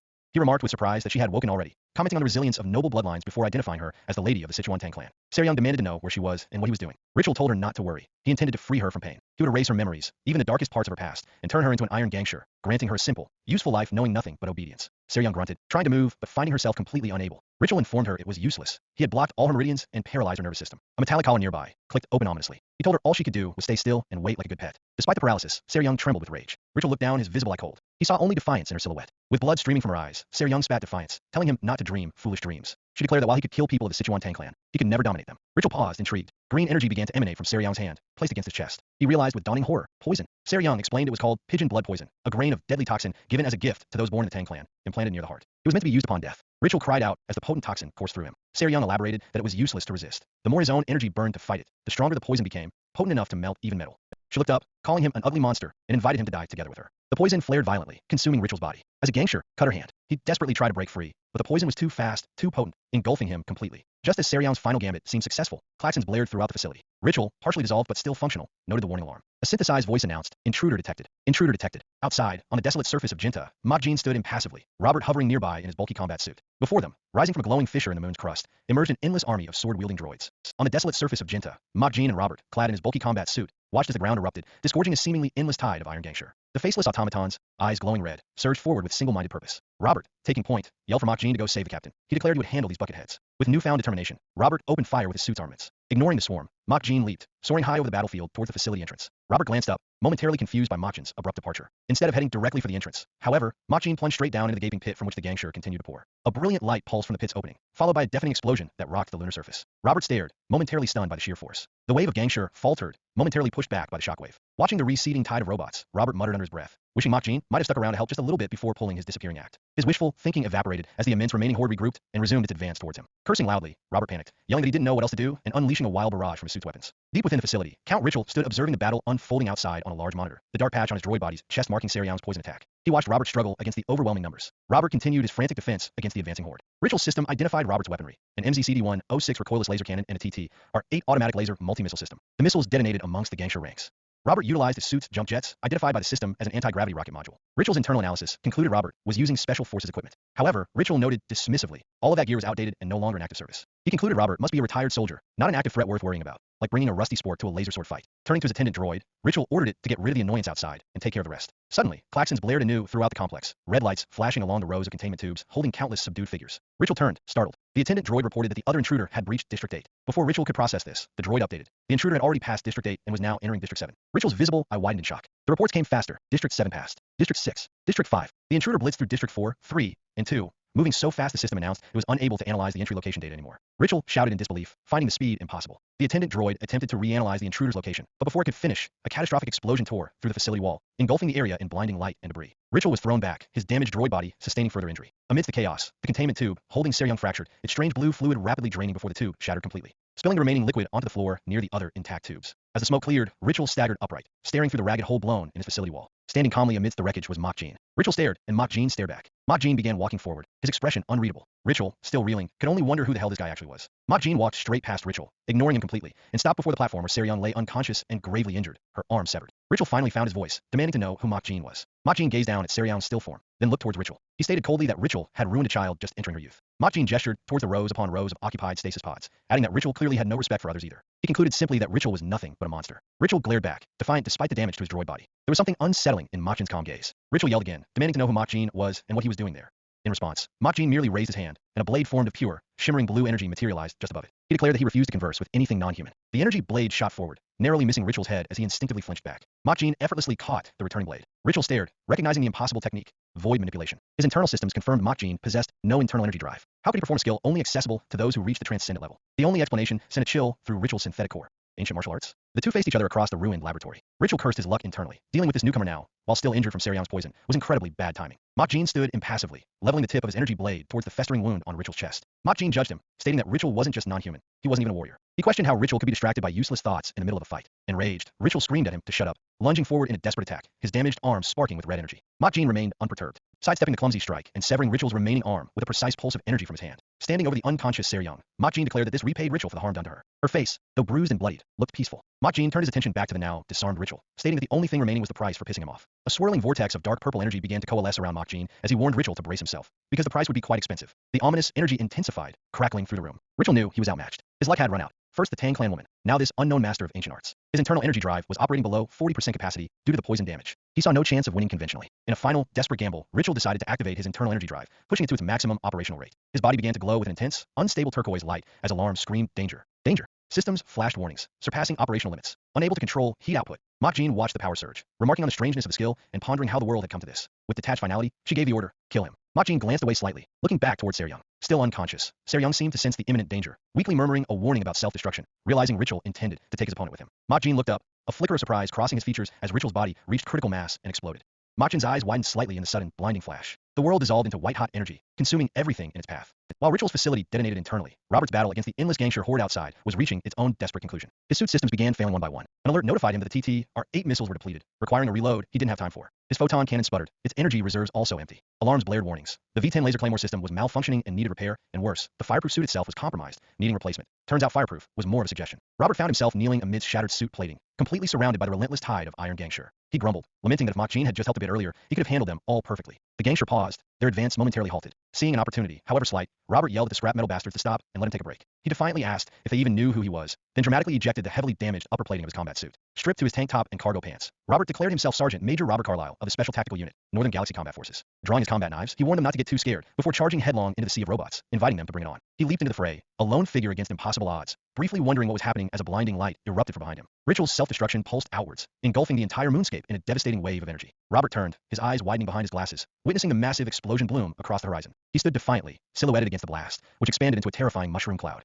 The shockwave rippling across the desolate terrain. From the viewport of a distant heavenly demon sect vessel, Commander Ritak watched the aftermath in stunned silence. An officer reported the detection of a gigaton-scale electromagnetic field explosion originating from Manhwa's moon, Jinta. Ritak grimly acknowledged that things were getting more serious. He reasoned that an explosion of this magnitude could only be caused by military personnel, suspecting the human government's involvement. Decisively, Ritak ordered all records, including the footage they just witnessed, to be deleted. Officially, they saw nothing here. The subordinate officer snapped to attention, acknowledging the command. Meanwhile, Cho Dane's smaller vessel departed the chaotic scene, the massive energy signature still visible on its sensors. Dane himself watched the receding explosion with quiet contemplation. Back on the moon's surface, the immediate vicinity of the blast was utterly devastated. Robert stood alone amid scores of deactivated gangster, wondering what had just occurred. The sheer scale of the explosion finally registered, snapping his focus back to the mission. He frantically scanned the landscape, yelling for the captain, demanding to know where she was. He spotted a figure in the distance, standing near the epicenter. It was Mach Jean, sitting atop the ruined platform, cradling the unconscious and grievously injured Seryong in his arms. Her face was pale, stained with blood, her right arm completely gone. Mach Jean looked down at her with a somber expression. Robert stared across the newly formed chasm, separating them. Later, back on the restored Manhwa planet, young Jiaxin knelt beside a newly sprouted sapling in a field of red flowers, Cho Dane observing him. They noted internally that the people used as test subject had returned to their daily lives, mercifully retaining no memory of the ordeal, as if it never happened. Young Jiaxin remarked how strange it all felt, like a ghost story, wondering how Ritual achieved such a thing. Cho Dane theorized the only explanation was the commercialization of entropy inversion. Young Jiaxin irritably asked him to speak plainly, reminding the young officer that not everyone was a genius. Dane elaborated that entropy inversion was a forbidden technology capable of reconfiguring time itself, banned due to the extreme risk of creating multiverses. Yet, Ritual had not only seemingly completed it, but also managed to invert all his test subjects simultaneously. Furthermore, Dayan mused, Ritual developed other forbidden technologies like unilateral teleportation, proving himself a genius far greater than his reputation suggested. Young Jiaxin, tending the sapling, bitterly commented that military factions and the greedy human government must be supporting Ritual, unaware they were playing with fire that could burn the world. He then asked Dayan if Ritual was dead. Dayan admitted uncertainty. Young Jiaxin grimly stated that uncertainty meant Ritual was likely still alive. Dayan quietly confirmed this possibility. The old master ordered Dayan to ensure Ritual was eliminated properly this time, and added, as an afterthought directed at the image of Makjin still lingering in his mind, to also get rid of the person using their sex martial arts. Dayan closed his eyes, understanding the command, before meditating atop his spherical vessel as it hovered in space. The restored, peaceful city of Manhwa bustled below. Inside a quiet room, Young Jiaxin shared tea with Makjin, expressing gratitude for saving his daughter and dealing with the rebels. Makjin corrected him, stating they were more like puppets, and mentioned that a little kid, Cho Dan, had told him about the evildoers behind the incident. Young Jiaxin readily agreed, reasoning that even a weakened Manhwa clan was the highest faction on the planet. Attacking them directly was unthinkable without powerful backing, though he admitted this was just his assumption. Makjin observed that Young Jiaxin seemed intent on closing his eyes to the matter, pretending it never happened. Young Jiaxin was startled by Makjin's perceptiveness. Makjin picked up his tea. Young Jiaxin, studying the young man's unnatural calm, wondered again who he truly was. He stated his priority was the survival of his nearly 10,000 clan members, even if it meant sacrificing his pride. He then commented on Makjin's lack of nervousness when speaking to him. Young Jiaxin found it confusing. After reaching his position, everyone treated him with deference, yet Makjin's casual politeness felt normal, almost impolite in its lack of fear. Makjin simply stated Young Jiaxin didn't need to dwell on it. His own decision was to live looking down upon the world. That was simply his chosen way. Young Jiaxin processed this, wondering if Makjin considered himself an absolute supreme being. He tentatively asked who Makjin really was. Makjin stood, advising Young Jiaxin that if he intended to live with his eyes closed, he should keep them closed, as opening them only added trouble. But Young Jiaxin remained silent, contemplating the cryptic words. As Makjin reached the door, he paused, turning back. He admitted his ignorance of the current era, and asked if there was technology capable of reattaching severed limbs. He acknowledged how ridiculous it sounded, but recent events had been absurd. Aboard the S-Devil freighter, Seryung lay unconscious within a medical regeneration pod. Sunja monitored her vitals from a console, her expression grim. She walked down the corridor where Robert waited anxiously, asking about the captain's condition. Sunja reported bluntly, not good. Robert protested, asking why. Wasn't it just her arm? Couldn't they stitch it up quickly? Sunja explained Seryung's blood was full of poison, produced by her own body as part of her Tang clan heritage. Because the poison was unique, there was no antidote. She tried to neutralize it, but it was only spreading further into the internal organs. Robert panicked, grabbing Sunja and yelling that they had to go to a major hospital immediately. Sunja calmly reiterated there was no antidote, and the nearest major hospital in Kaina and Nebula was too far. Seryung wouldn't survive the journey. Defeated, Robert asked what they should do. Sunja stated they should prepare to say goodbye, recalling the captain's wish to explore space forever. She suggested attaching a shield to her after death and releasing her into space. Sunja added, almost to herself, that she would gather money to buy high-quality armor for the burial. Robert stared, speechless at Sunja's detached pragmatism. Sunja walked away down the empty corridor, pausing at a water dispenser. She filled a cup, then suddenly hurled it against the wall. Liquid splashed across her face, mingling with silent tears that traced paths down her cheeks. Just then, a massive, luxurious vessel dwarfed their freighter, appearing outside the main viewport. Sunja looked up, startled. From the railing of the imposing ship, the West Heaven Sword matron looked down. On Manhwa, Young Jiaxin stood on a balcony, watching the sky. A colossal white vessel, unmistakably belonging to the West Heaven Sword matron, descended over the city, dwarfing the traditional architecture below. Young Jiaxin's expression remained unreadable. An attendant identified the ship for him, confirming its owner. Young Jiaxin murmured the matron's name, Kim Yanhua. The security enforcer, Man Sanjin, reported that they had tried contacting the vessel multiple times without response. Young Jiaxin concluded she wasn't there to see him and decided to let her be. Man Sanjin bristled with indignation, pointing out that this was Manhwa sect territory. Even for the West Heaven Sword matron, appearing unannounced like this was disrespectful. Young Jiaxin calmly urged patience, reminding the enforcer that their sect was still rebuilding and needed to avoid conflict. He stressed that patience was their greatest strength at this moment, and they needed to endure until they were strong enough to retaliate. Man Sanjin reluctantly bowed his head and stepped back, his frustration evident. The matron's ship hung silently in the sky. Meanwhile, aboard the S-Devil freighter, docked within the matron's vessel, the matron herself entered the medbay. Seryung floated within a glowing green regeneration tube, while Makjin stood nearby. The matron stated she had initially come seeking an audience regarding another matter, but perhaps she could offer unexpected assistance. She gestured towards Seryung, offering to fix the injured girl, if Makjin requested it. Makjin looked from the tube to the matron, surprised. He remarked that the world must have truly changed a lot if reattaching a severed arm was now possible. The matron clarified that reattaching a limb was basic medical knowledge. The difficult part was removing the blood poison Seryung had unleashed, which had spread throughout her body from her heart. Makjin muttered under his breath, recognizing the blood poison of the Sichuan Tang clan, and concluding it explained Seryung's foolish and hot-tempered nature. The matron noted his impressive knowledge, confirming the poison was a secret technique permitted only for the Tang clan's nobility. She inquired how he knew of such things. Makjin looked directly at Seryung in the tube, and formally requested the matron heal her. The matron regarded him coolly, then agreed, asking Makjin to state his terms, essentially, what he would do for her in return. The matron explained there was someone she needed to meet, and she wanted Makjin to open the way for her. Makjin immediately sensed the killing intent radiating from her, noting her palpable anger. He commented that, strangely, the person she described sounded like someone he had recently encountered, someone who had genuinely made him want to beat them to death, recalling his confrontation with Ritual. He informed the matron that if that person was her target, she was too late. He was already dead. The matron calmly corrected him. Ritual was still alive. She revealed the problem. Ritual had hidden himself in a much deeper place, projecting an image of a shattered moon. 108 Zuar 4H moon in the Galactic Nebula Vista Union system. This, she explained, was why she needed Makjin's help. The projection shifted, displaying a vast industrial complex littered with mountains of discarded metal, the humanity government's Southern Galactic Corps military droid disposal site. Within this desolate graveyard of technology, a woman with long silver hair, Rachel Archimond, approached a large cylindrical container. She carried a bundle wrapped in dark cloth. As she neared the container, it activated with a low hum, its top section retracting. Viscous, glowing blue liquid poured out onto the floor, pooling around Rachel's bare feet. She stood before the now open container. Curled within the receding fluid was the frail, naked form of a man with long silver hair. Rachel Archimond's original body. Rachel gently draped the cloth over him, congratulating the Count on his return to life. Rachel looked up, dazed and weak, asking who she was. Rachel identified herself as Rachel Archimonde, a vessel of the Count, assuring him his memories would return shortly. Rachel remained disoriented, while Rachel gazed at him, silently willing him to love her again. Back in the med bay, the matron explained Rachel must be hiding within that disposal site. The complication, she elaborated, was that the site was operated by the human government and under the constant surveillance of its planetary defense forces. Mach inquired if this human government was akin to an official governing body, recalling the term from his conversation with Chodan. The matron confirmed it, noting official body was a term she hadn't heard in thousands of years, remarking that Mach certainly knew how to spark curiosity. She explained the government maintained a distant but non-hostile relationship with a martial arts world. Mach scoffed quietly, observing that the elite's habit of maintaining power hadn't changed over the millennia. The matron noted his archaic manner of speaking, again wondering about his true identity. Cutting to the chase, she asked what Mach wanted her to do. She requested he divert the attention of the planetary defense forces, showing a projection of their commander, an elderly man named Major Bernardo, who was currently overseeing operations at a smelting facility. Elsewhere, Major Bernardo received a report confirming Rachel's lab was completely destroyed. He met with the newly recovered Rachel and Rachel, noting an unexpected problem had arisen. Rachel assured him all evidence was erased, as secrecy remained their top priority. Bernardo smirked, commenting smoothly that Rachel's tongue seemed unharmed. He wondered aloud if Rachel's silver tongue would work as effectively on the project's investors, questioning if even Rachel's life would be enough to appease their anger should they discover he destroyed the lab. Rachel countered that the project hadn't failed. The Steel City experiment was merely one part of the process. Bernardo seemed placated, conceding that they had gathered enough valuable data to consider the experiment a success. Rachel announced they would now proceed with the main objective, the Iron Gangster project. He and Rachel turned to leave. Bernardo stopped them, inquiring about the thing Rachel possessed, likely referring to her role as a vessel. Rachel's eye twitched in annoyance. Bernardo complained of boredom for being stuck out there, casually suggesting Rachel lend him her unique body for a few days if making a new one was too difficult. Rachel curtly replied he would consider it, before departing with Rachel. Once they were gone, Rachel muttered under his breath about what a piece of trash Bernardo was. Bernardo chuckled to himself, finding Rachel's possessiveness over something non-human amusingly insolent. Rain lashed down outside the regeneration pod. Inside Seryong's mind, she stood in a downpour before a traditional gate, holding her energy sword. She wondered why her memories felt so gloomy. The matron appeared beside her in the rain. The matron observed that Seryong, despite her frivolous demeanor, had been hiding behind a thick mask all along. Seryong looked away, saying nothing. The matron extended a hand, telling Seryong she had come to take her. Seryong refused, insisting she had to protect the transference gate. The matron gently told her it wasn't real, just a delusion. Seryong no longer had anything to protect. She urged Seryong again to return, stating she was trapped because she had lost everything. Seryong screamed defiance, yelling that she would protect the gate even if it cost her life, that no one could pass. Her eyes burned with desperate resolve. The matron's hand lashed out, striking Seryong's chest, sending her staggering back. The matron warned that if Seryong persisted, she would have to take her away forcefully, her own hand now stained with blood. Seryong stared in wide-eyed shock as her consciousness faded back into the green fluid of the regeneration pod. Within the opulent confines of the matron's vessel, Kim Yanhwa sat upon an elaborate chair, surrounded by humming machinery and diagnostic screens. Cables snaked around her as her internal energy drive recharged, the system reporting a charge rate of 84% after 3.6 cycles. She opened her eyes, her gaze directed towards the doorway, as she inquired about her guest's condition. Seryong stood there, fully restored, her severed arm seamlessly reattached. The matron advised her that the arm would feel uncomfortable for a while and recommended focusing on rehabilitation until her neural network fully integrated. Seryong, looking slightly worn but alive, thanked the matron for saving her life, vowing to definitely repay the debt. The matron dismissed the notion coolly, stating Seryong was overestimating herself. Debts were shared only between equals. She asserted that regardless of Seryong's connection to the Sichuan Tang clan, she was practically invisible compared to the matron's peers. Furthermore, she added, glancing at a monitor displaying her energy levels now at 92%, there had been no need to expend all her internal energy just to save Seryong. Confused, Seryong asked why the matron had saved her then. The matron simply replied that Seryong wasn't qualified to ask that question either. Changing the subject, the matron remarked on the cruelty of the Sichuan Tang family for cultivating the half-blood poison within Seryong's heart. She held up a small container revealing a grotesque, centipede-like creature pulsating within, the extracted poison core. She noted she almost couldn't retrieve it. Seryong stared, recognizing the horrifying truth in the rumors about the deadliest poison, passed down only to the Tang family head. She demanded it back, calling it her soul. Just then, a crisp beep announced the matron's internal energy drive was fully recharged. She informed Seryong that by activating the poison and choosing death, Seryong had abandoned it. Therefore, it was no longer hers. Seryong fell silent, watching the remnants disappear. The matron then extended her open hand, offering the destroyed essence back.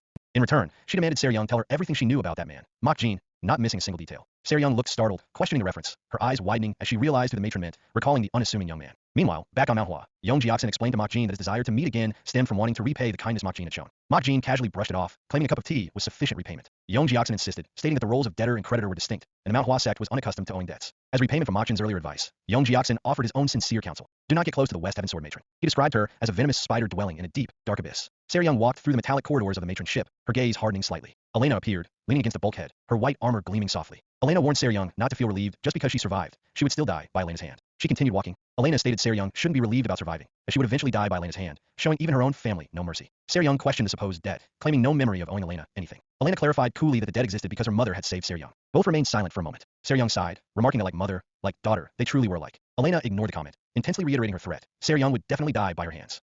Seryong just dismissed it with a whatever, and walked on, pausing only to glance back. She irritably asked Elena why she kept speaking informally, demanding to know how old Elena even was. Mach Jin, still sharing tea with Young Jiaxin, politely acknowledged the warning but stated he would handle the matron his own way. Young Jiaxin suspected the matron's request held a hidden agenda, likely targeting someone significant to her. He shared a legend from the Jianghu. Any man who meets the West Heaven Sword matron never escapes her grasp, not because of force, but because of the ideal she desires. Young Jiaxin confessed he had met her in his younger years. He recalled her breathtaking beauty and radiant presence as she proposed bearing his child, claiming their combined genes would create the world's most perfect being. He admitted that even though he was already engaged, refusing her had been difficult, and sometimes, even now, he regretted rejecting her proposition. He added that rumor claimed over 100 men had succumbed to her charms over the years, providing their genes for her collection. Rachel Archimonde was shown accessing genetic data archives. Young Jiaxin explained the matron abandoned them all afterward, earning her another nickname, the Black Widow. Like the spider, Mok Jean mused, she devoured her mate after mating. He then asked if this meant she had a lot of children. Young Jiaxin confirmed, estimating over 100, likely as many as the seed she collected. Mok Jean looked genuinely shocked, asking if that was even possible and wondering just how old the matron was. Young Jiaxin chuckled slightly, clarifying it wasn't biological. He explained she used advanced gene cultivation to create them in test tubes, potentially hundreds at once. Mok Jean leaned back, remarking again how strange the world had become. He couldn't fathom why anyone would want so many children, given the difficulty of raising even one. Young Jiaxin explained her true goal, the pursuit of the absolute one, a perfect being, an attempt to achieve a dream she could never fulfill herself. However, he added, she had never created a copy that satisfied her standards. That was, he speculated, until Mok Jean caught her eye. He issued a final, serious warning. Be careful, getting close to her is dangerous. Mok Jean stood up, calling the situation a shame. Young Jiaxin looked confused. Mok Jean added, wistfully, it would have been nice if she were his type, as he sometimes wished he had a child of his own. With that cryptic remark, he walked out, leaving Young Jiaxin pondering his words. Seryung stepped back aboard the S-Devil freighter. Robert immediately rushed forward, engulfing her in a relieved hug, exclaiming he knew she'd survive and that he believed in her. Seryung stiffly told him to step back, finding the embrace uncomfortable. Robert protested, reminding her they were comrades, and he'd been incredibly worried, tightening his grip as Sunja looked on him passively. Across the mess hall, Mok Jean sat alone, munching on sausages. Seryung approached his table, acknowledging that she heard he saved her. Leaning forward, she stated she had just one question. She asked, point blank, if he was older than her, asserting he definitely had to be.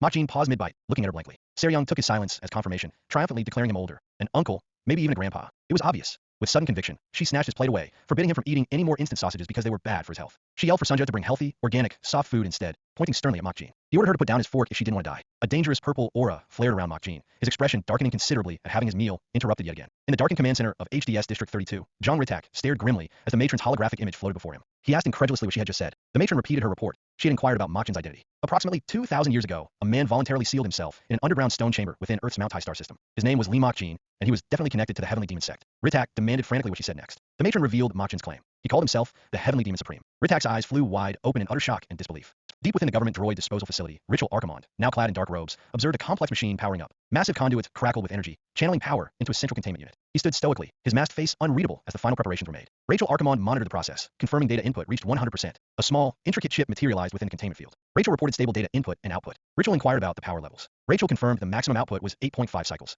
Exceeding this limit would trigger self-destruction. Rachel declared it perfect. He extended a hand, beckoning the newly created device to come to its master. The chip, now revealed to be a small, spider-like mechanism, hovered within the chamber before floating gently towards him. Rachel gazed intently as the spider chip settled onto his palm, its metallic legs twitching slightly. Nearby, Major Bernardo sat at his desk while an aide poured him coffee. The Major inquired about the small device Rachel now held. Rachel explained it was the requested product, the culmination of the Iron Gangster project. Bernardo scoffed, asking if Rachel was joking. The project was meant to transform living humans into combat-enhanced droids. His aide stood rigidly, reciting the project specifications. The subjects must be indistinguishable from ordinary people, yet possess superhuman martial arts abilities fueled by immense internal energy.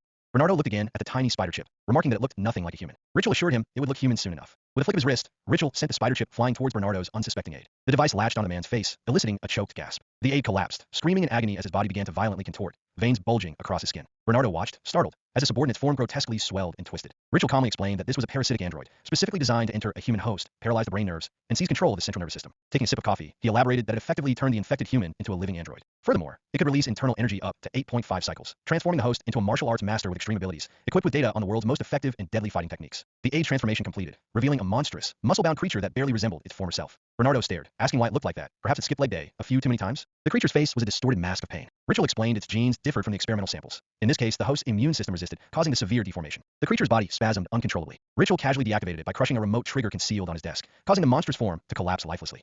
Bernardo remained silent, watching the twitching spider chip on his desk. Rachel instructed him to prepare for the showcase tomorrow, pocketing a small, glowing red version of the chip, stating the prototype was ready to show the investors and hopefully silence their complaints. Bernardo erupted in anger, slamming his desk. He demanded to know what nonsense this was, reminding Rachel he'd waited 10 years. He questioned if Rachel expected him to tell the investors their 500 million credit investment resulted in that monster. Rachel calmly stroked the spider chip in his own hand, explaining the prototype hadn't met its true owner yet and would only function properly when it did. He commanded the chip to go now, to find its true owner. The spider chip launched itself forward, streaking past Bernardo's head and smashing through the office window into the facility beyond. Bernardo stared after it, a cracked spiderwebbing across the transparent steel. Rachel turned away, informing Bernardo to tell the investors they would launch the perfected prototype tomorrow. The perfected Iron Gangster project was now truly underway. The spider chip flew through space, leaving the droid disposal moon behind. Aboard the S-Devil freighter, Mok Jean watched the cracked moon receding on the view screen. The ship navigated through the debris field surrounding the moon 108 Zuar 4H. On the bridge, Seryung, Robert, and Sunja monitored their approach. Sunja reported they had reached the security limit. Any closer would be trespassing. She requested the captain's orders. Seryung hesitated. Robert anxiously reminded her this was a military disposal site managed by the human government. He stressed that if they screwed up, they'd become official fugitives, unable to even eat peacefully anymore.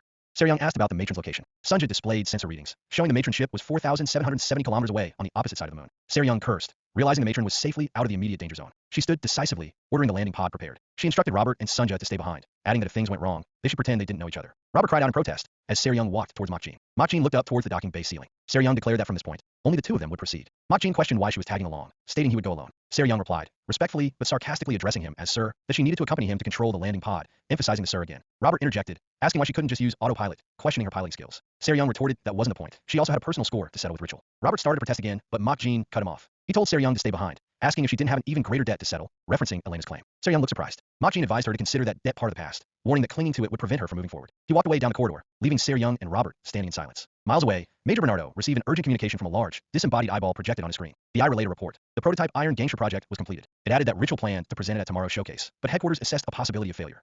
Therefore, the headquarters entity declared it would thoroughly examine the finished product first, then hold the showcase. The order was clear: hold the showcase tomorrow. But the voice behind the eye warned darkly if the showcase failed. The project was already considered a failure for using the Manhwa sect as test subjects, a massive breach of secrecy. A committee was already investigating the incident, and they would be in deep trouble if the truth came out. The eye commanded Bernardo to settle the matter quickly, success or failure irrelevant. It was merely a question of how they covered it up. It issued a final, stern warning. No more problems would be tolerated. The projection vanished, leaving Bernardo simmering in silence. He cursed under his breath, lamenting getting mixed up with that monster Ritual. Suddenly, red alert klaxons blared throughout the facility. An automated voice announced an intruder had been detected within the boundary line. Bernardo's eyes snapped wide open in alarm. On the desolate surface of the droid disposal moon, a single S-Devil landing pod touched down. Makjin stepped out, his sandals leaving prints in the dust as he surveyed the landscape dotted with dormant disposal towers. Aboard the matron's ship, an attendant informed Kim Yanhwa that an emergency alert had just been detected at the disposal site. The matron showed no reaction, her gaze distant. Elsewhere, Ritual's spider ship navigated through the vents of the S-Devil freighter, finally emerging near a potted plant.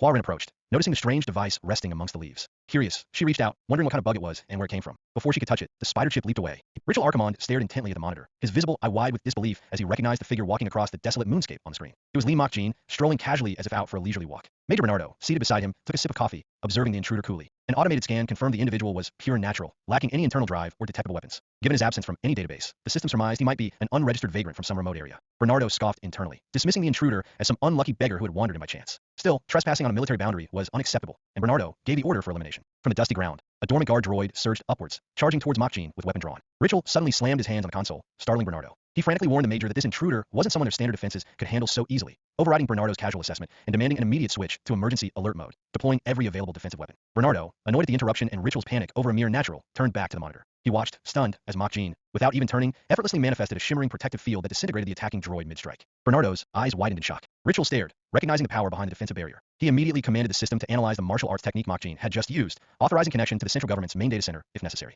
Bernardo protested Ritual's usurpation of command, reminding him who was in charge. Ritual shot back, questioning if authority was relevant now. If this project failed, Bernardo wouldn't be safe either. He vehemently ordered Bernardo to stop the intruder at all costs, telling him to at least do his job as a gatekeeper properly if he wanted to cling to his undeserved power. Silenced and seething, Bernardo could only watch, muttering about the arrogant bastard. An alert notified Bernardo that the intruder had already reached the second defense line. Beam laser cannons and the entire guard droid battalion were reported on standby for deployment. Bernardo, however, remained silent for a moment before making a decision. He countermanded the standard procedures, ordering the activation of the ultimate weapon, the Tathagata Buddha, intending to wipe the intruder out in one go. Makjin continued his unhurried walk towards one of the massive, imposing structures dotting the landscape. Meanwhile, deep within the facility, Ritual urged Rachel over the comms to bring her quickly, needing to speed up the project. Elsewhere, seemingly worlds away, Rachel stood in a sunlit, grassy field, a piece of machinery nearby. She watched another figure approach across the meadow, Huarin, walking towards her. Rachel reported via her earpiece that the subject had arrived, and she would bring her in, turning to meet the unsuspecting idol. Back on the moon's surface, a swirling vortex of immense energy began to form around Makjin, kicking up dust and debris. He stood calmly within the maelstrom, observing the gathering power with detached curiosity, questioning the phenomenon itself. He almost seemed unimpressed by the scale of the power, commenting internally that he wasn't even surprised anymore. From the heavens, a colossal construct of golden energy manifested, the Tathagata Buddha. Makjin looked up, wondering what exactly this entity was supposed to be. The giant Buddha construct raised its massive hand, bringing it down in a devastating palm strike aimed directly at Makjin. The impact shook the moon, carving a massive crater where Makjin stood, kicking up a planet-sized dust cloud visible from orbit. Bernardo watched the screen intently, momentarily satisfied. Bernardo clicked his tongue, thinking. Ritual was making a fuss over something trivial. Bernardo ordered his forces to recover the body and identify the intruder. The system scanned the impact site, detecting a biometric signal, perfectly normal. Bernardo reacted with disbelief, shouting about the absurdity. He couldn't comprehend how someone could survive Tathagata's divine palm, let alone be completely unharmed. Within the settling dust, the imprint of the giant hand remained, but at its center, a small spark of energy appearing in his own palm. The energy construct began to reform. Bernardo looked on, aghast. Makjin floated upwards, observing the swirling energy of the construct.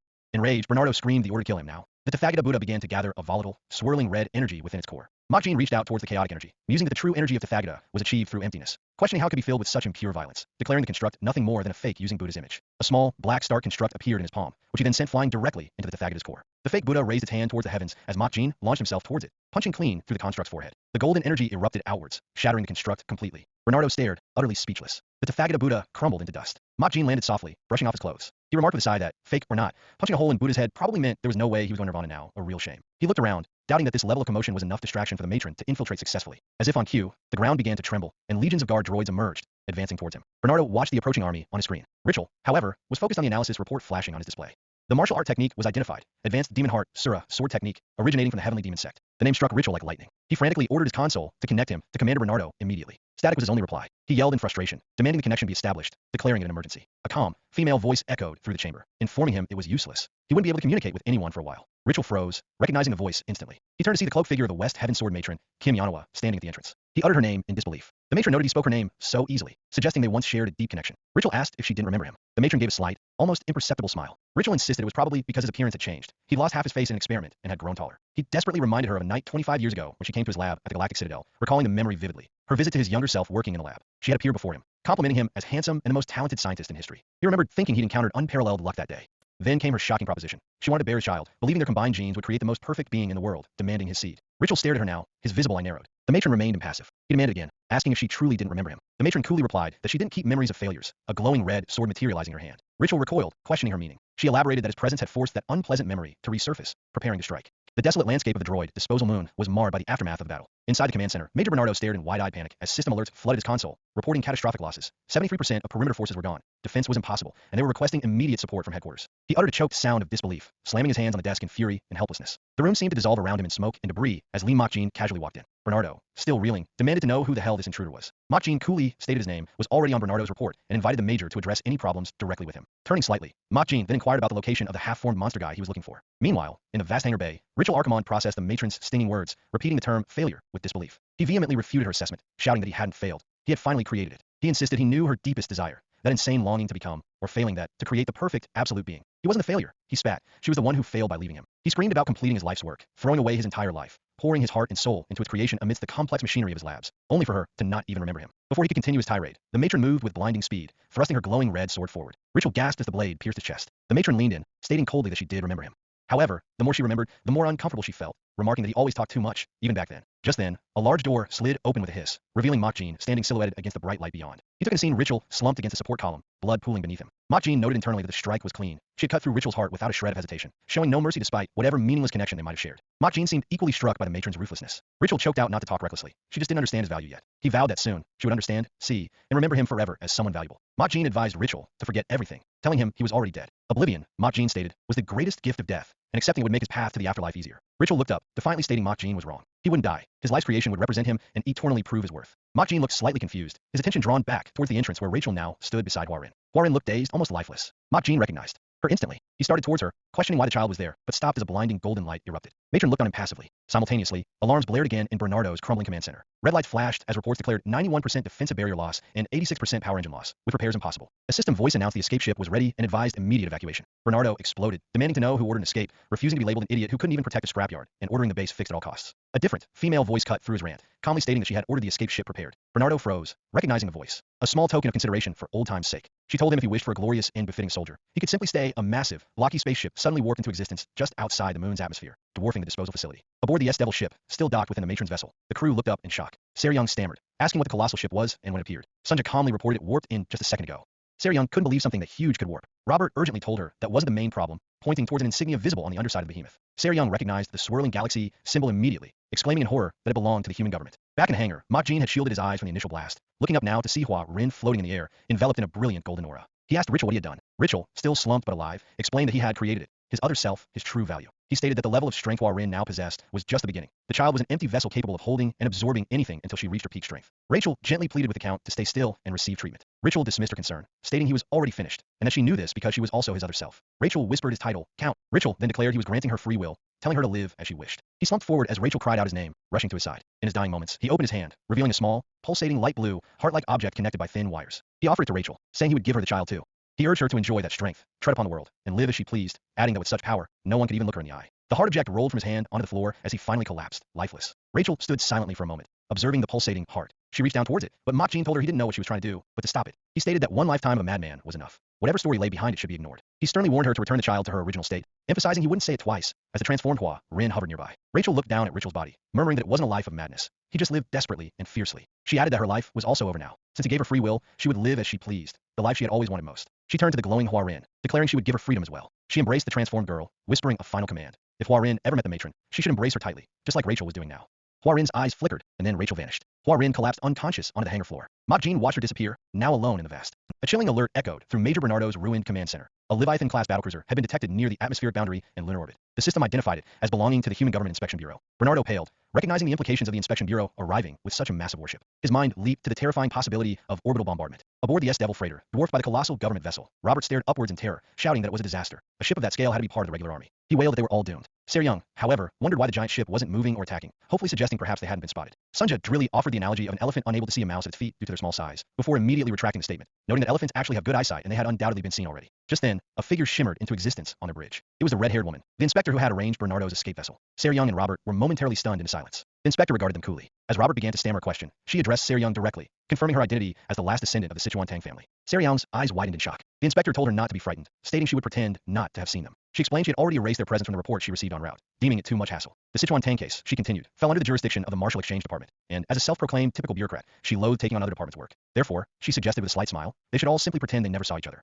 Turning slightly, she began dictating an emergency report to the committee concerning the incident on Droid, Disposal Moon, N09 Alpha. Sunja helpfully provided the fabricated details. An unknown bug caused the quantum power plant to overheat, paralyzing the control center and triggering a massive droid rampage. The inspector relayed this, adding that recovery or control actions were deemed impossible, requesting a change in the operation plan. Based on her field assessment, she recommended the immediate implementation of the GR operation plan. Young, hearing the report, anxiously asked if there was chaos below and if the droids were running wild. Sunja calmly reported that, no, everything was fine, and all droids had been shut down, gesturing to the view screen showing the now still battlefield littered with deactivated robots. Young looked utterly confused. The inspector's voice continued, authorizing the use of localized orbital bombardment following emergency track regulations per the GR plan. She concluded by entrusting all further operations to the judgment of the on-site commander, herself. Robert finally understood, crying out the meaning of the acronym, orbital bombardment. The inspector acknowledged confirmation from her superiors with a polite thank you, then turned back to the S-Devil crew, remarking that the situation was handled without complications. With chilling nonchalance, she gave the command, fire. From the belly of the Leviathan, a blinding green beam erupted, lancing down towards the doomed moon. It struck the surface near the main disposal facility, vaporizing deactivated droids. A drill-like warhead separated from the beam, burrowing deep into the lunar crust, spinning rapidly as it plunged towards the core. The inspector smiled faintly, commenting on the smoothness of the operation and the brevity of the required report, noting how bureaucrats detest lengthy paperwork. She then advised Young to hurry and run. Their small ship needed to be half a light year away, in 5 minutes to be safe for the impending detonation. With a final, let's not meet again, I hate bothersome things, she dematerialized, leaving the crew frozen for a second. Young finally broke the silence, asking what on earth that woman was talking about. Robert exploded, screaming that the inspector was initiating orbital bombardment and was completely insane. Young, still lost, asked what orbital bombardment even was. Robert frantically explained it was a weapon capable of annihilating moons or even planets, something he'd only heard rumors about until now. Young found the idea preposterous, asking how destroying a planet could even be possible. Sunja gravely confirmed its possibility, displaying sensor readings showing the weapon piercing towards the moon's core. If it detonated there, she stated flatly, the entire moon would disappear. Sunja then announced they had 3 minutes left and needed to escape immediately. Robert and Young glanced instinctively towards the surface, where Mok Jin still was. Robert cried out to her, but Young hesitated, torn. Aboard the battlecruiser, the inspector watched the weapon reach the core and activate. With a serene expression, she gave the final order, detonate. The surface of the moon, littered with droid corpses, began to violently heave and crack. Great fissures spiderwebbed across the landscape, and the towering disposal structures crumbled into ruin. A countdown appeared on the inspector's screen. Expected time to full explosion, 2 minutes and 7 seconds. She ordered shields raised to 100%, then casually amended the order to 80%, musing that it would be more thrilling that way.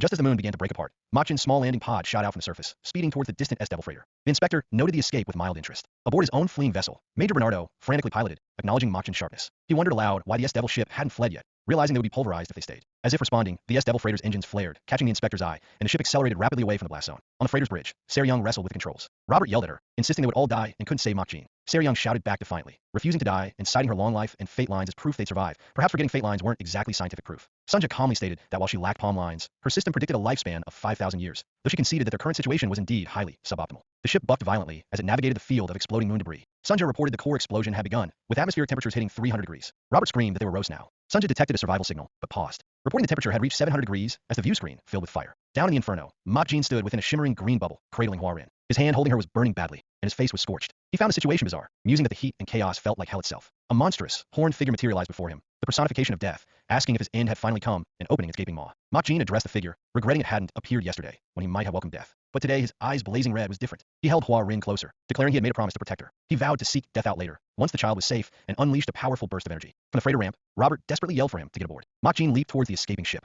Aboard the Leviathan-class battlecruiser, the government inspector remained impassive as the final countdown progressed. Systems reported the ambient temperature surrounding the rapidly disintegrating moon had reached 1,500 degrees, with core explosion imminent in 10 seconds. A faint survival signal was still detected within the doomed base. The inspector dismissed it as pointless. Once the core detonated, temperatures would soar past 6,000 degrees. She mused that this outcome was rather convenient, absolving her of the need to write a detailed report as the battlecruiser pulled away from the blindingly bright spectacle of planetary destruction. Meanwhile, the S-Devil ship bucked violently, desperately trying to outrun the shockwave. Its ramp remained open. Inside, Seryung frantically yelled at Sunja, whose face flickered on a small screen, demanding she open the pressurized inner door. Sunja, however, was shown near the threshold, buffeted by intense heat and sparks leaking through the damaged ramp seals. Warning klaxons blared as Sunja shouted back, her voice strained through the comms, reporting shields were down to 7%. She couldn't open the door. The external temperature exceeded 2,000 degrees. Opening the inner seal now would destroy their failing shields completely, incinerating them all instantly. On a nearby console, the countdown ticked past 1 second remaining, someone muttering that they were going to die anyway. The inspector watched the final second tick away. Then, the moon ceased to exist, erupting in a silent, catastrophic flash of light that consumed everything. Seryung and Robert braced themselves against the viewport, overwhelmed by the impossible glare. For a moment, there was only the void of space. Then, silence settled within a surprisingly intact corridor of the S-Devil ship.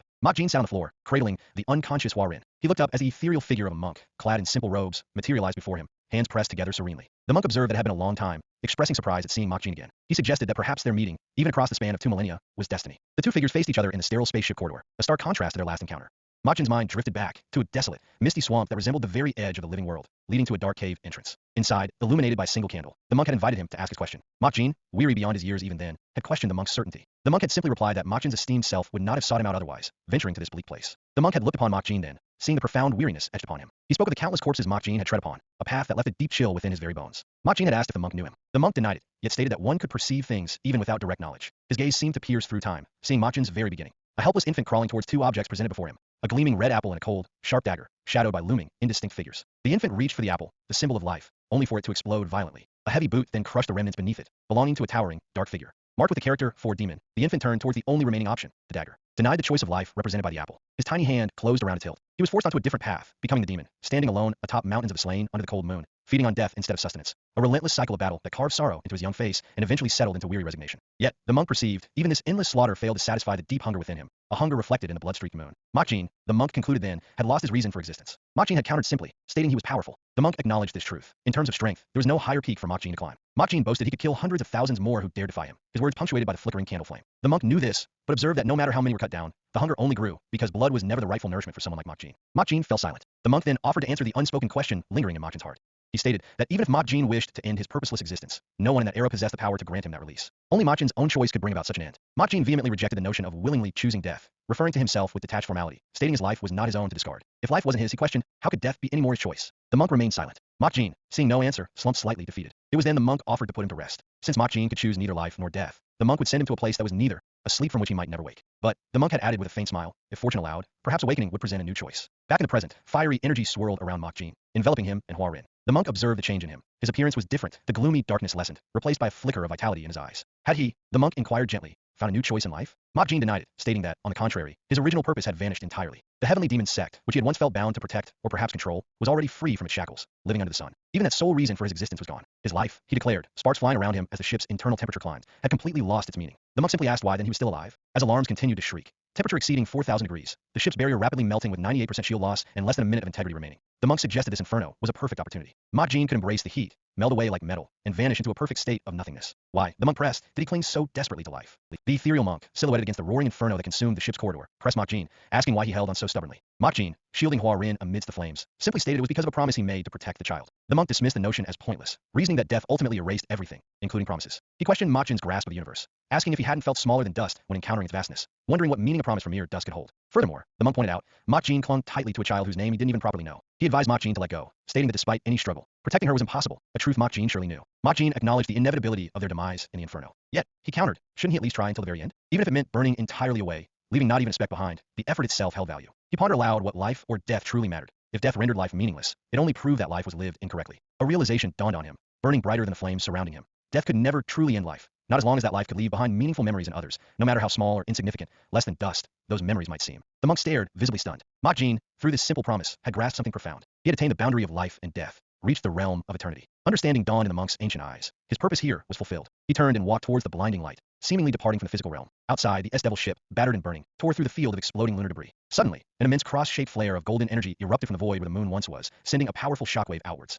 The government battlecruiser rocked violently from the impact, surprising the inspector on its bridge. The flare coalesced, drawing the surrounding energy and debris, forming a swirling, incandescent vortex of pure golden power. The vortex pulsed, and the inspector watched bewildered as it began to draw the S-Devil ship into its spinning maw. The small vessel spun uncontrollably, its hull groaning and buckling under the immense pressure, sections visibly tearing away. Then, from the heart of the vortex, a focused beam of golden energy shot outwards, striking towards the Leviathan battlecruiser. The inspector could only stare in shocked silence. From the viewport of the tumbling S-Devil ship, Young watched with wide, terrified eyes as the golden light seemed to consume everything. Within that blinding light, Jin underwent a transformation. His dark hair flowed outwards, turning a luminous white. He floated serenely in the chaotic energy, still holding Hua Rin protectively, his features settling into an expression of calm power. He gently floated onto the exterior ramp of the now stabilized, though heavily damaged, S-Devil ship, which hovered silently in space near the Leviathan. Inside the cockpit, Sunja delivered a grim damage assessment, punching commands into her console despite the flickering lights. Shields were gone. The outer hull had suffered 63% damage. The right engine was inoperable. Self-repair systems were offline, and all other electronic devices were destroyed. She looked up, her usual calm slightly ruffled, noting the repair costs would be astronomical, and asking Young the dreaded question. They had no money for this, right? Robert and Young stood nearby, shoulders slumped. Robert confirmed their dire financial state.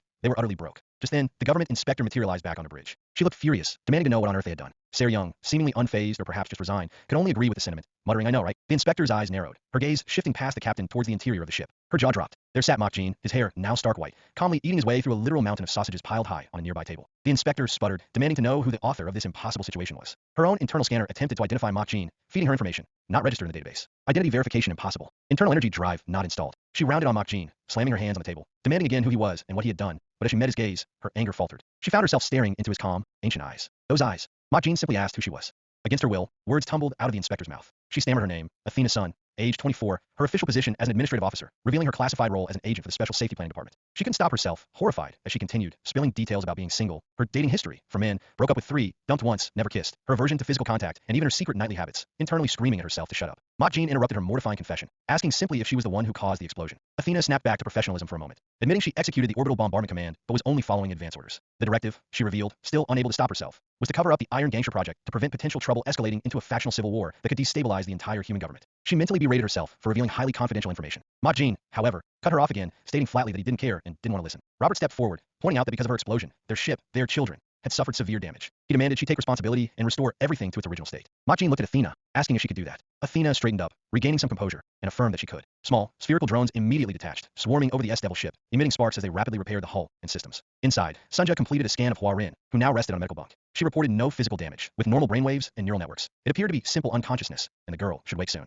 Jin expressed his relief. Before anyone could relax, Athena demanding once more to know who on earth he was and what he was doing there, was still reeling from the involuntary confessions forced upon her. Inspector Athena Sun furiously demanded answers about the mysterious monk figure and Jin's presence aboard the S-Devil ship. Young, standing near the cargo bay door, merely shrugged, advising Athena to ask the man herself, admitting she was just as clueless. Young, momentarily regaining some composure, shifted focus back to Athena's earlier admission, noting that being a classified agent for the Special Safety Department sounded incredibly prestigious, quite an achievement for someone seemingly so young. Young couldn't resist twisting the knife, bringing up Athena's contradictory feelings about physical contact and inquiring about the secret activities the inspector indulged in at night after cutting off communications. Athena flushed crimson, yelling at her to shut up. With narrowed eyes, she warned Young intensely that if a single word of her mortifying confessions leaked out, then Young met her gaze coolly, prompting her to finish the threat. Athena sputtered, "Then, I'll absolutely," but the words died on her lips. A sudden chill ran down her spine as she sensed Jin standing silently behind her, his presence an imposing shadow. Ignoring the flustered inspector, Jin joined Young at the newly repaired cargo bay opening, looking out at the massive government battlecruiser hanging in space before them. Aboard her vessel, Athena watched the small, battered S-Devil freighter turn and accelerate away, utterly bewildered by the sequence of events that had just transpired. Back on the S-Devil bridge, the crew assessed the repairs. Sunja reported everything was intact. Miraculously, even internal components had been replaced with the latest models. Robert let out a whoop of relief, exclaiming that everything was back to normal.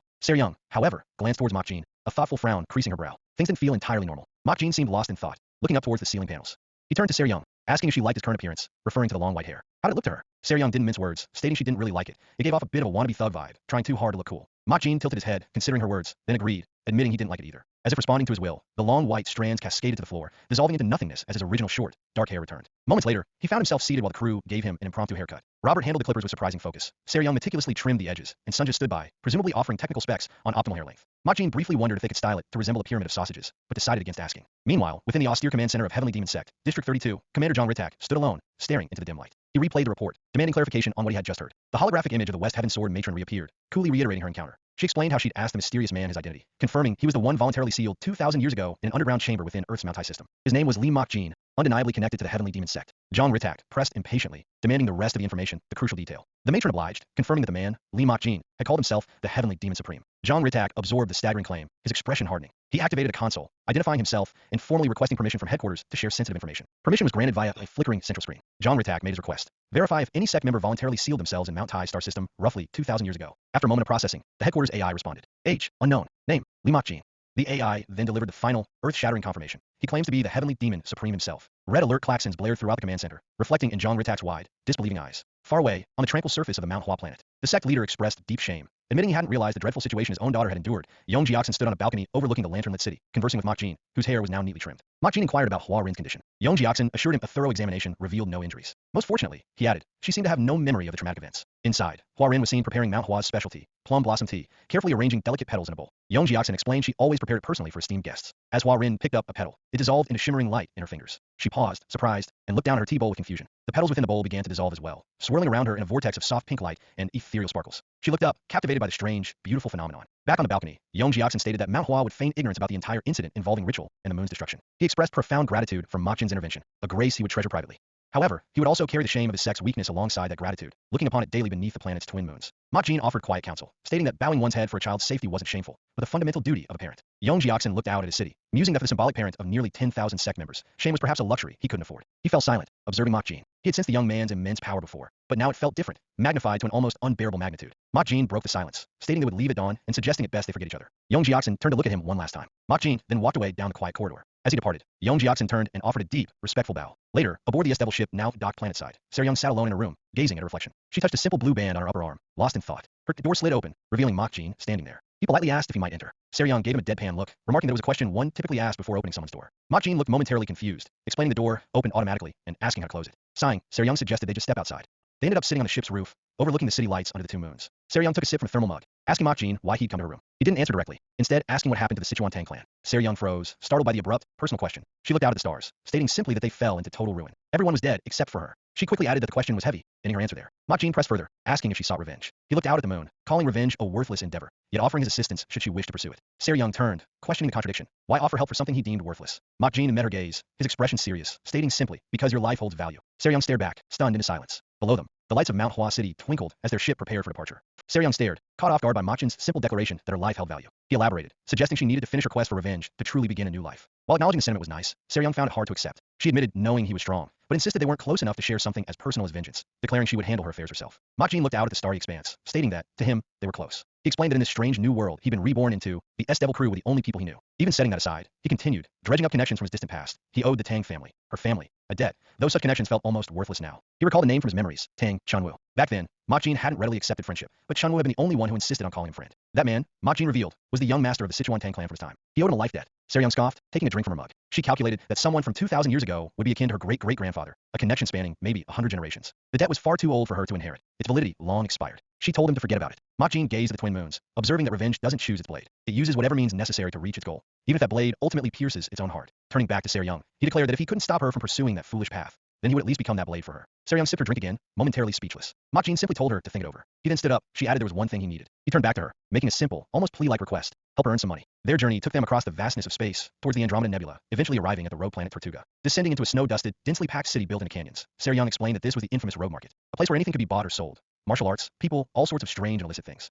Mokjin noted how deserted the streets were. Seryung explained it was the nature of the rogues here. They rarely moved during the day because they might accidentally make eye contact with someone. Mokjin inquired what happened if they did. Conflict, naturally, Seryung replied. Once eye contact was made, they never avoided it. Showing weakness here meant you wouldn't survive. So, they preferred the cover of night, where they could pretend not to see each other, even if their eyes met. Mokjin then logically asked why they were there during the day. Because, Seryung stated as they walked on, they needed to meet someone capable of moving freely in the daylight. As if summoned, the street ahead erupted in a flurry of motion. 3 figures landed before them. 2 imposing guards, and a smaller, eye-patch-wearing young woman with vibrant purple hair. The eye-patched woman, recognizing Seryung, expressed disbelief, questioning if Seryung had come willingly and asking if she'd finally grown tired of living. Seryung waved casually, retorting with a jab about the other woman. Bexahi, not having grown any taller, reminding her that her growth plates had closed years ago. Sahi bristled, calling Seryung crazy and desperate to die. Seryung continued her teasing, suggesting Sahi shouldn't lose her temper after 7 years. She hadn't grown taller, but her manners hadn't improved either, recommending a proper greeting. Seryung quietly explained to Mokjin that Sahi, despite her small stature, was the same age as her, and used to be sweet until her temper soured when her growth spurt ended. Seryung then loudly declared that she and Sahi were super close. Sahi exploded, yelling about who said they were close. Jin observed that they didn't look very close. Young waved dismissively, claiming that he was just upset over a silly prank. She nonchalantly explained she'd borrowed a secret martial arts manual, the Phantom Sword Demon Technique, a treasured family heirloom from Sahi's family. Was it normal, she asked rhetorically, for close friends to borrow things? Jin asked what she did after borrowing it. Young admitted she sold it, asking how else he thought she got the devil nickname and afforded their ship. Jin stared, momentarily dumbfounded. Sahi, overhearing, went ballistic, crackling with energy, demanding if Young was insane for selling it. Young tried to placate her, saying she was there to pay it back with something worth dozens of times more. Sahi wasn't having it, retorting that the manual was a top-tier ancient martial arts treasure. How could Young possibly obtain something more valuable? She demanded that Young bring it out immediately. Young stepped aside, gesturing to Jin and stating, "It's right here." Jin looked bewildered. Sahi echoed his confusion. Young grabbed Jin's arm, reminding him he promised to help her make money. Jin remained silent, and Sahi looked utterly perplexed. Moments later, they were walking down a grand, torchlit stone corridor. Sahi stalked ahead, muttering that she wasn't trusting Young. She was just making sure she could kill her later with her father's permission. Young whispered to Jin that Sahi was just talking nonsense and actually liked her a lot.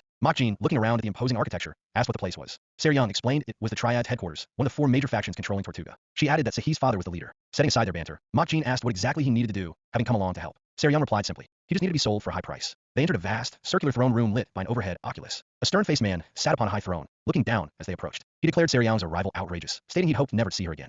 No matter how much he cared for her in the past, he couldn't go against Triad law. She had betrayed the organization and stolen their treasure. The price was death. So he gloated, reminding Young she told her she would die. Young addressed the leader respectfully, claiming she hadn't stolen the manual, merely borrowed it, and was there to pay it back. The leader countered that even returning the manual wasn't enough. Debts incurred interest. Young smoothly put her hands on Jin's shoulders, assuring the leader not to worry, the interest was substantial. So he drew her glowing red sword, telling Young to stop the tricks and yield her neck for a quick end. The leader held up a hand, silencing his daughter, stating they should hear Young out. So he protested loudly to her dad, warning him that if he let Young slip away again, he'd be incredibly disappointed. The leader remained firm, stating that no connection, however deep, could surpass their loss. If Young couldn't repay, her death was inevitable. Young let out a confident breath, telling him he worried too much. She turned to Jin, asking if by chance he knew of an ancient swordsman called Phantom Sword Demon, active around his time. Jin replied dismissively that he didn't know. If the martial artist was from his era, he was probably third-rate. Young, undeterred, urged him to show them something, anything. Jin asked what she wanted him to show. Martial arts, Young clarified, anything at all. So he interjected, demanding he show his weakest art to match the price. Young sighed, exasperated, telling Jin to show them the weakest, least impressive martial art he'd mastered. Jin slowly clenched his fist. So he looked confused, and the leader watched him passively. Jin held his fist out towards Young's face, stopping just short. He identified the technique, Supreme Single-Motion Fist Strike, the first martial art he mastered at the age of 1. The leader commented that it looked too weak, suggesting Jin show something slightly more powerful. Jin explained it wasn't weak, just simple and straightforward, making it defensively vulnerable but offensively quite strong. Young asked him to demonstrate it properly, though Jin noted the space was a bit cramped. She looked to the leader, asking if it was fine. So he demanded to know what scheme Young was pulling now. The leader gave a curt nod, telling Jin to try anything he liked. His eyes widened slightly in anticipation. Jin looked up towards he vast ceiling high above. Gathering energy into his fist, he punched straight up. He clicked his tongue, remarking that he tried to go lightly, but his control must have slipped since it had been a while. Above them, a massive section of the ornate stone ceiling crumbled and crashed down, revealing the sky through a newly formed hole. The throne room, Jin observed mildly, had been quite a well-decorated place. On the rogue planet Tortuga, the Triad leader stared up at the gaping hole Jin's casual punch had left in his ornate throne room ceiling. He processed Young's claim. An ancient martial artist, slumbering for 2 millennia? The leader found it incredible, questioning how any human could survive for such a duration. Young admitted she lacked the details of his longevity, but affirmed the core truth. She'd found him sealed within a stone chamber deep within the Mount Star system, back on old Earth. The leader's eyes narrowed, muttering about the possibilities of secluded cultivation before Young impatiently brushed the how aside as irrelevant. She refocused on the value Jin represented. As the leader had witnessed, his martial arts were beyond incredible, ancient techniques numbering beyond count.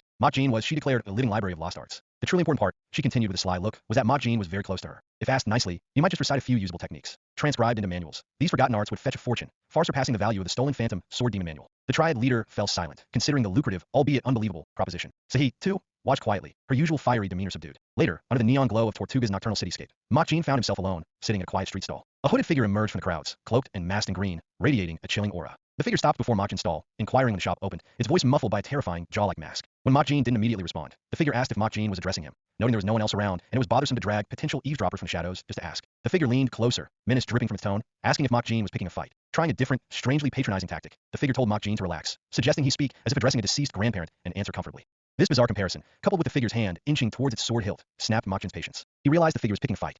Jin reacted with startled surprise as the masked figure lunged, reaching not for Jin himself, but for the simple sword resting on the table beside him. Before the figure could grasp it, Jin swiftly picked up the sword, casually offering it hilt first back to the attacker, while calmly repeating his question about the shop's opening time and promising to return the blade. Enraged by the casual dismissal, the figure roared that Jin was dead, thrusting its hand towards Jin's face. With barely a flicker of effort, Jin projected a shimmering green shield, intercepting the blow. The attacker's single visible eye widened, a golden light flaring within it, just before an internal diagnostic confirmed the catastrophic damage. The bones in its hand were utterly shattered. A strangled cry of agony echoed bizarrely off a large, cylindrical structure nearby. From a hidden vantage point, Sahi watched the exchange, her eye wide with surprise. The attacker stumbled back, cradling its ruined hand, muttering about doing its best, but admitting it was its first time cooking. a strange admission that might have been code, or perhaps just the rambling of a very confused and pained assassin. Jin okayed up, telling the defeated figure it had worked hard. He mentioned that while mending the attacker's bones, a feat performed instantaneously and unnoticed, he had also unblocked a few meridian points, advising caution when circulating energy. The Jin figure sat down numbly and began eating the offered noodles, still watched by the perplexity. So he then approached Jin. As she began to speak, Jin, mid-slurp, had an unfortunate mishap, accidentally spitting a mouthful of noodles directly onto her face. Jin erupted, spluttering and wiping furiously at the mess, declaring the food utterly disgusting and vowing that even boiled sewage would taste better. A critique worthy of a celebrity chef's worst nightmare.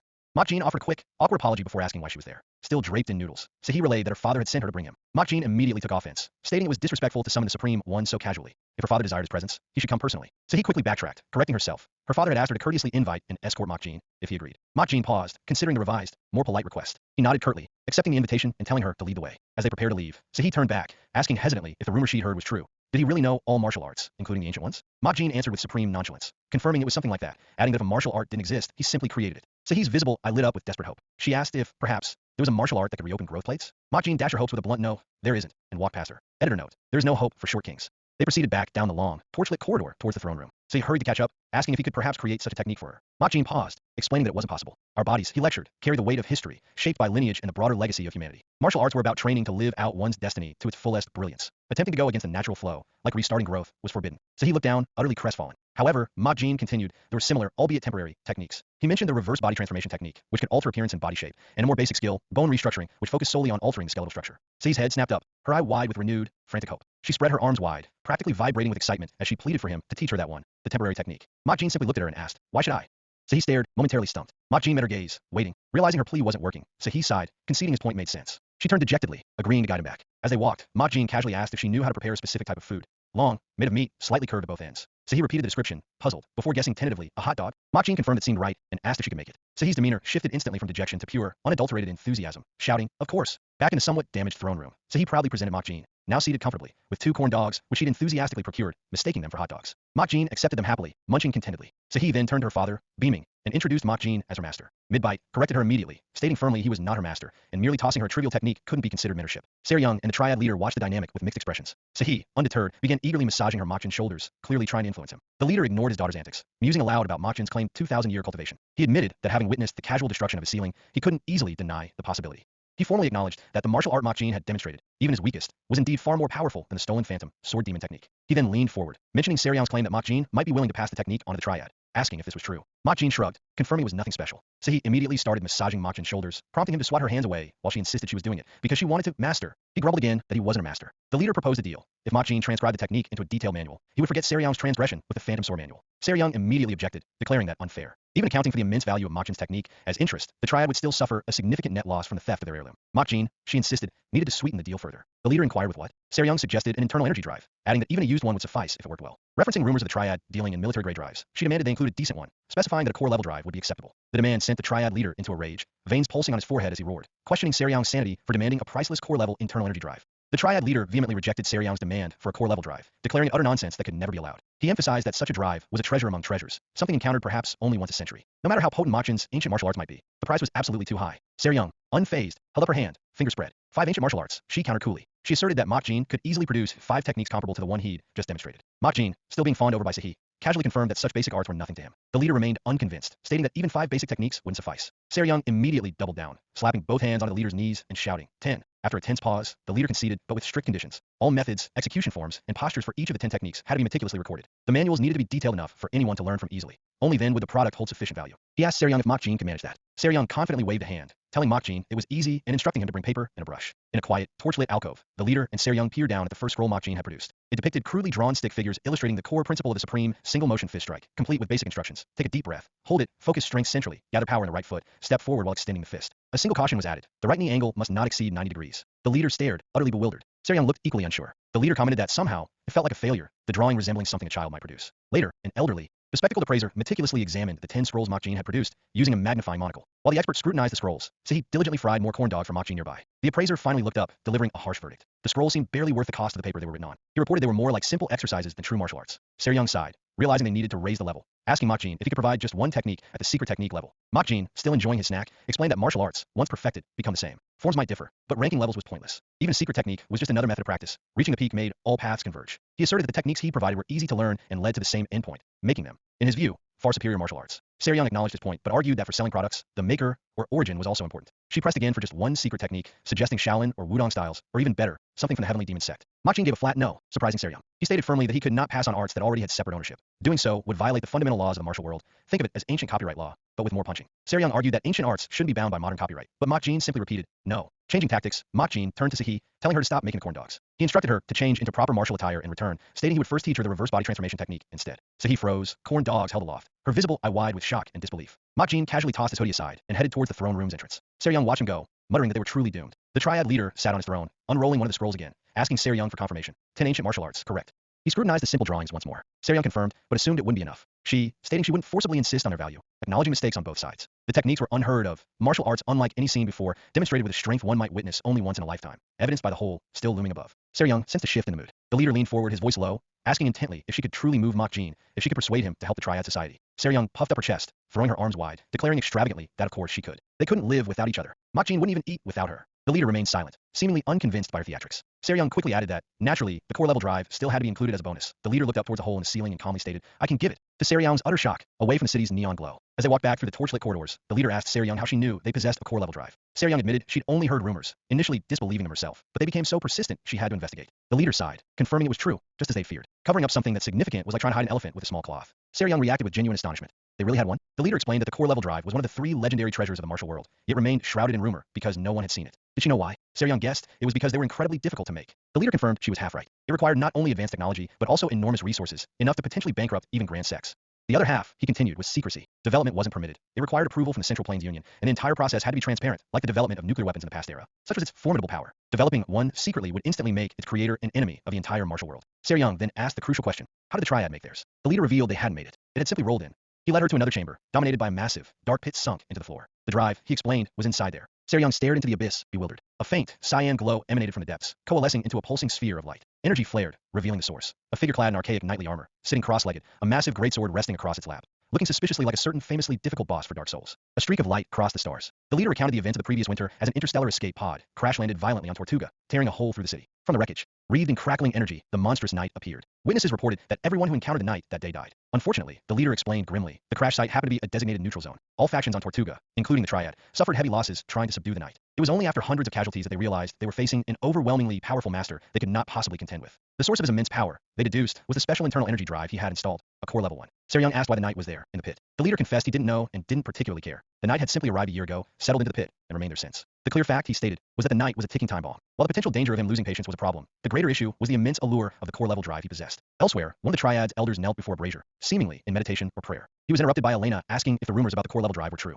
The elder confirmed, stating that now the rumors had spread, every powerful entity in the world would soon come running. They were already seeing signs of this interest. Back at the pit, the Triad leader looked down at Seryung. He told her she wanted the core level drive, and she should go and get it. Seryung's eyes widened slightly as she registered the Triad leader's challenge. Go retrieve the core level drive herself. She stood silently for a moment in the torchlit corridor. Footsteps echoed behind her, and a figure with long, silver hair emerged from the shadows, clad in a simple dark dress. The newcomer walked past Seryung, casually addressing her by name and asking if Beksahi was still upset, chiding Seryung for not even saying hello. Seryung watched the silver-haired woman continue down the corridor. Before Seryung could respond, a blur of motion resolved into Beksahi, who landed dramatically before the newcomer, now noticeably taller and more mature in physique, demanding to know how the woman recognized her. The silver-haired woman paused, turning back. Sahi, now possessing a temporary, older appearance thanks to Ma Jin's reverse body transformation technique, looked flustered. Seryung, observing the exchange, smoothly interjected that of course she recognized Sahi. No matter how much she changed, even to the point of fainting from shock earlier, close friends like them always recognized each other. Sahi stammered, questioning if she changed so much that even someone less close wouldn't have known her. Seryung conceded that Sahi certainly seemed to have changed drastically. Sahi defensively insisted it wasn't a drastic change, just that her body suddenly grew, making her clothes too short. Seryung glanced pointedly at Sahi's new, pronounced curves, remarking it wasn't just the clothes. Sahi doubled down, declaring vehemently that if her growth plates had opened, she would have grown exactly like this, proclaiming this temporary form her real me. Seryung simply nodded, accepting the statement with an air of understanding. Just then, the transformation flickered and faded. Sahi groaned as she shrank back to her original, petite form, complaining that she was back. She quickly added that she was still a beginner. Once she reached the highest level of the technique, the transformation would last a whole week. Seryung offered mock congratulations before asking where the old man, her supposed master Ma Jin, had gone.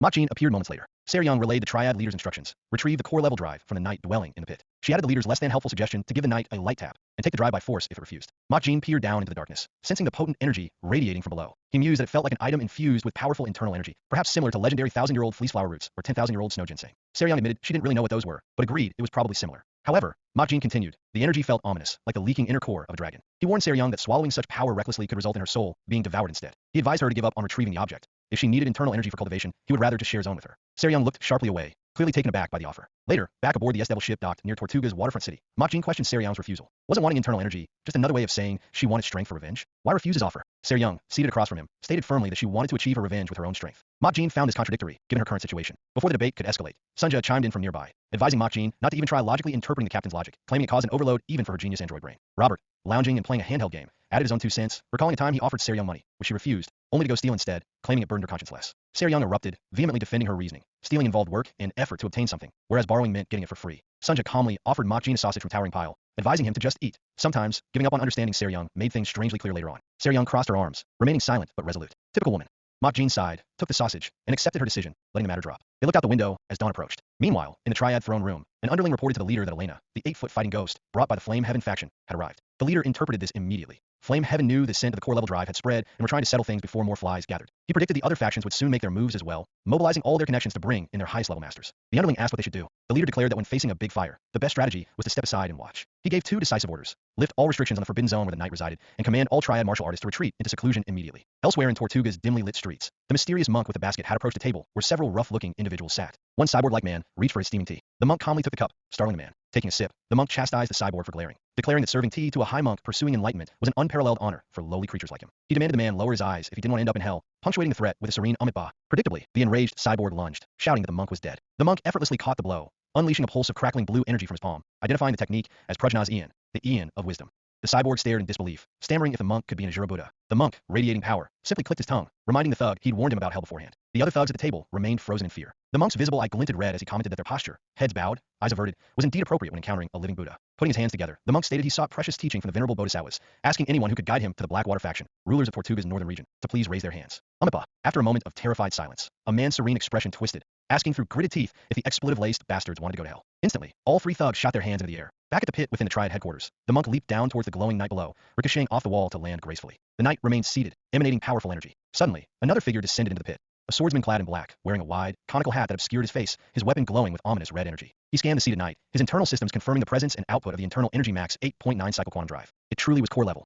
The knight stirred, its helmet tilting upwards slightly. The black swordsman wasted no time, demanding the knight hand over the drive as he launched a devastating downward strike. The knight reacted instantly, blocking the massive red blade with nonchalant ease. The black swordsman pressed his attack. Miles away, Makjin continued to enjoy his sausages, gazing out the ship's window as a brilliant pillar of golden energy erupted in the distant city skyline. Elena, the 8-foot ghost, watched the same spectacle from high rooftop. The basket hat monk also paused, observing the disturbance, as did the crowds gathering in the streets below, drawn by the sudden, violent display of power. The battle for the core level drive had begun. While the battle commenced in the pit below the Triad headquarters, news of the faction's strategic withdrawal reached other powerful ears. In a lavish bathhouse, Mogu Young, the heavily tattooed leader overseeing Southern Tortuga for the unyielding longevity faction, received a report. His attendant informed him that just moments ago, the Triad faction had lifted all defenses guarding the monster in the pit and issued a stay-at-home order for their members. Mogu Young swirled the water laced with petals, remarking on the terrible timing. Just as the Flame Heaven faction brought in Elena, the 8-foot fighting ghost, and the Blackwater faction attracted the attention of the formidable Asura Buddha, the Triad faction was pulling back its efforts. He mused aloud, recognizing the cunning hand of Baekmu Young, the Triad leader, even from afar. Mogu Young took a drink, contemplating the situation. His attendant wondered if this meant the Triads were withdrawing from the core level drive battle entirely. Mogu Young scoffed at the idea, stating that a starving man doesn't simply walk away from banquet. He saw it clearly. It was a strategy to let the lion, Flame Heaven/Elena, and the tiger, Blackwater/Asura Buddha, exhaust each other, allowing the Triad to hunt them both afterward, killing 2 birds with 1 stone.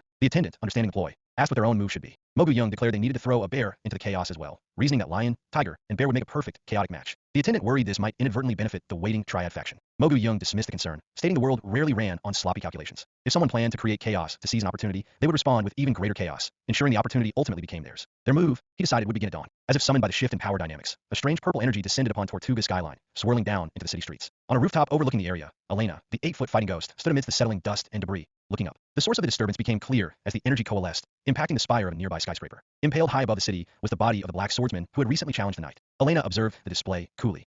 A scan revealed the defeated warrior's identity. Huang Dakhan, age 29, master of the divine spear, boasting a 4.7 cycle internal energy drive and specializing in profound heavenly swordplay and the 4-day sword technique. Elena recognized the name, identifying him with the piercing spear faction. She recalled him as the boastful kid from that very faction. Just then, the basket hat monk appeared on the rooftop nearby. He remarked on the bravado typical of these prestigious factions, noting Dakhan was supposedly a once-in-a-thousand-years genius, first in line to be the piercing spear faction's next leader. The monk, hands clasped piously, commented that the young man dared to place his spoon on Buddha's table first and thus deserved to die, punctuating it with Amitabha. Elena turned, demanding to know why the monk was there. The monk likened the situation to ancestral rites. Wasn't offering food away to ask Buddha to care for ancestors? Since the offering table, the core level drive, was set, naturally Buddha should come. He surveyed the scene below, remarking that it was quite a feast, more than expected. His diligent chanting had finally brought good fortune. Amitabha Buddha? Elena, radiating a powerful cyan aura, warned him not to interfere if he didn't want to die. The monk seemed unimpressed, chiding her ignorance. How dare she threaten a Buddha who had already attained nirvana with mere life and death? Did she not even grasp the concept of enlightenment? Elena's aura flared, but the monk held up a hand, suggesting they set the order first. Elena questioned what he meant by order. The monk pointed towards the impaled swordsman, noting that despite not being someone to underestimate, the kid was brought down in a single strike. If they fought each other first, he reasoned, the winner would inevitably be wounded. He gestured towards the pit where the knight resided. Even at full strength, handling that monster was difficult. Adding injuries would just lead them to end up like the impaled kid. Furthermore, rushing in alone was foolish. Even if one managed to take the drive, they'd likely be injured, leaving them vulnerable to the remaining factions waiting to pick off the weakened victor. Surely, even someone as seemingly uneducated as her understood the principle of reaping the rewards of others' efforts. Buddha. Therefore, he proposed they team up and take down the monster first. Elena flatly refused, stating she had no intention of teaming up with someone like him. Warning him to stay out of it unless he wanted to die, she leaped off the rooftop, descending towards the pit. The monk watched her go, sighing about her ignorance and inability to do simple math. He mused that if she willingly offered herself as a side dish to the sacrificial table, who was he to stop her? Avalokiteshvara, Bodhisattva. Elena landed gracefully within the pit, her eyes fixed on the knight still seated at the center. She readied her spear, her gaze sharp and determined. The knight stirred once more. But before Elena could make her move, another figure walked calmly towards the knight. Lee Mokjin. Elena watched, recognizing him. A flashback momentarily superimposed the matron's stern face over Elena's vision, recalling her mother's strict command. If she ever faced that person again, she wasn't even to lift her head. Failure to obey would result in the severing of their blood ties. Elena remained still, silently observing. Mokjin addressed the knight, noting that judging by its steady breathing, any previous injuries seemed to have healed. Elena watched, perplexed. Mokjin turned slightly towards her, remarking that her timing was good. He had some questions and needed someone to answer them. Before Elena could react, she felt immense pressure. She froze, stunned, suddenly finding it difficult to breathe under the weight of her crush. Straining, she managed to gasp out a plea for him to ask his questions. Mokjin, now facing her fully, inquired why this person's the knight's internal energy wasn't concentrated in their dantian, but spread throughout their entire body. Elena, regaining some composure though still under pressure, her eyes widening slightly in surprise, explained that the drive's power likely exceeded the capacity of its casing, causing it to melt and the energy to diffuse. This lack of a functioning system to manage the core level drive was sometimes called inner demon possession. Mokjin disagreed, pointing out that inner demon possession showed signs of corrupted desires, yet this person exhibited no trace of desire at all. It was as if they were an empty, blank sheet of paper. He turned back to the knight. Elena, sensing something was about to happen, instinctively shouted a warning. The knight's cyan aura flared brightly, pushing Mokjin back slightly. Elena stared intently. Mokjin, unaffected, was enveloped by the knight's swirling energy, his own eyes momentarily flashing red. The energy pulsed violently around him. Elena watched in awe, realizing the power equivalent to a nuclear explosion was being suppressed by Mokjin's bare body alone. Mokjin reached out and gently removed the knight's helmet, revealing not a monster, nor a man, but the face of a young man with glasses. Mokjin looked down at the revealed face, asking softly who he was. The man within the armor looked up, her expression blank. Sahi looked at her reflection. Putting a finger to her lips, she activated the reverse body transformation technique. Elsewhere, in a quiet room within the Triad complex, shifting into her taller, silver hair form, she struck a pose, asking her reflection how she looked, declaring this her real, fully grown self. She eagerly asked if he liked it. Her gaze drifted to a framed photograph on a nearby desk. A picture of two children, a younger Sahi with purple hair, playfully teasing a small boy wearing glasses and a basket hat. Sahi picked up the photo, looking wistfully at the image, particularly at the boy shedding cartoonish tears. Still in her transformed state, tears welled in her own eyes as she murmured, hoping he would come back soon, lamenting that she'd even transformed like this, but there was no one there to see it. Mokjin stood within the swirling cyan energy, holding the knight's discarded helmet. Before him knelt the figure previously encased in armor, a young man with vacant green eyes behind pink-rimmed glasses. He softly questioned the emptiness in his gaze, remarking that the eyes were said to be gateways to the soul, yet it seemed desolate. Watching from the edge of the pit, Elena offered a detached analysis. She detected no brainwaves, speculating that the core level drive's overload had likely melted the man's brain. As the figure slumped slightly, Elena concluded he was no longer truly living. Only pure instincts remained. Mokjin, however, disagreed. He countered that if instincts still lingered, then the memories dominating those instincts must also exist, which meant his life wasn't truly over yet. He gazed at the slumped figure, pondering how they could remove the wretched object, the core level drive, that had clearly taken possession of his child. Elena stated bluntly that the drive was lodged deep within the heart. It would have to be torn out forcefully. Mokjin looked alarmed, asking if such an action wouldn't kill her, questioning if there was any alternative. Elena confirmed with certainty that there was none. Mokjin fell silent for a moment, considering the grim reality. He gently placed a hand on the knight's shoulder, stating softly that, child, there seemed no way to save him. Then his own aura flared with a faint red intensity. He offered to listen if he had any final words. The man gasped, a flicker of reaction crossing her features. Mokjin urged her to focus, to push past the darkness and blockages within his mind, to dig deeper. He instructed him to seek the most precious memory buried within, pushing until he found it, like trying to find the TV remote lost somewhere in the couch dimension. As he pressed his other hand to his forehead, pulsing purple veins bulged on his skin. Elena watched, startled, realizing Mokjin was deliberately transferring the drive's tainted energy into his own body. The corrupting energy visibly snaked across his hand and up his arm, his face straining under the effort as the dark veins marred his own features. Gradually, the man's eyes seemed to clear, a spark of awareness returning. Mokjin asked softly if he found it. Her green eyes focused, and within their depths, a scene reflected, a sunlit memory of a grassy field. A young, purple-haired Sahi playfully teased a small boy wearing glasses and a basket hat, the knight's younger self. They chased a vibrant blue butterfly, fluttering nearby. The memory shifted slightly, showing the boy carefully catching the butterfly. He turned to Sahi, who now appeared as her current petite, eye-patch-wearing self, telling her he caught it. Sahi looked blank. The boy gently suggested she let it go. Confused, he asked why. Suddenly, Sahi erupted with her typical fiery indignation, demanding who asked for his help and insisting she could have managed herself. The boy fell silent. As they walked through the field, he asked why she was upset, offering to fix anything he did wrong. Sahi ignored him. He then asked if her feet hurt, offering a piggyback ride. This ignited another outburst from Sahi, who furiously denied being a child just because he was tall, proclaiming herself a 20-year-old lady whose growth plates had simply opened late. The boy stammered an apology, insisting he knew she was an adult. Sahi stormed off, declaring he shouldn't look for her until her growth plates finally opened. The boy watched her run away, sadly calling her name. Back in the pit, the knight's eyes still held the lingering image of the memory. Mokjin slowly removed his hand from his forehead, the purple, corrupted veins receding from his skin. A measure of clarity returned to the man's gaze. Then, another memory surfaced, this one starkly different, a desolate, blood-soaked desert landscape. The man sat injured amidst the bodies of his fallen comrades. His commander, a weary, bloodied older man, approached, expressing relief that the young knight was still alive. The young knight confirmed his survival, but stated that all the other knights were gone. The commander coughed blood, but tried to reassure him, saying the enemy was wiped out too. The young knight cried out his title.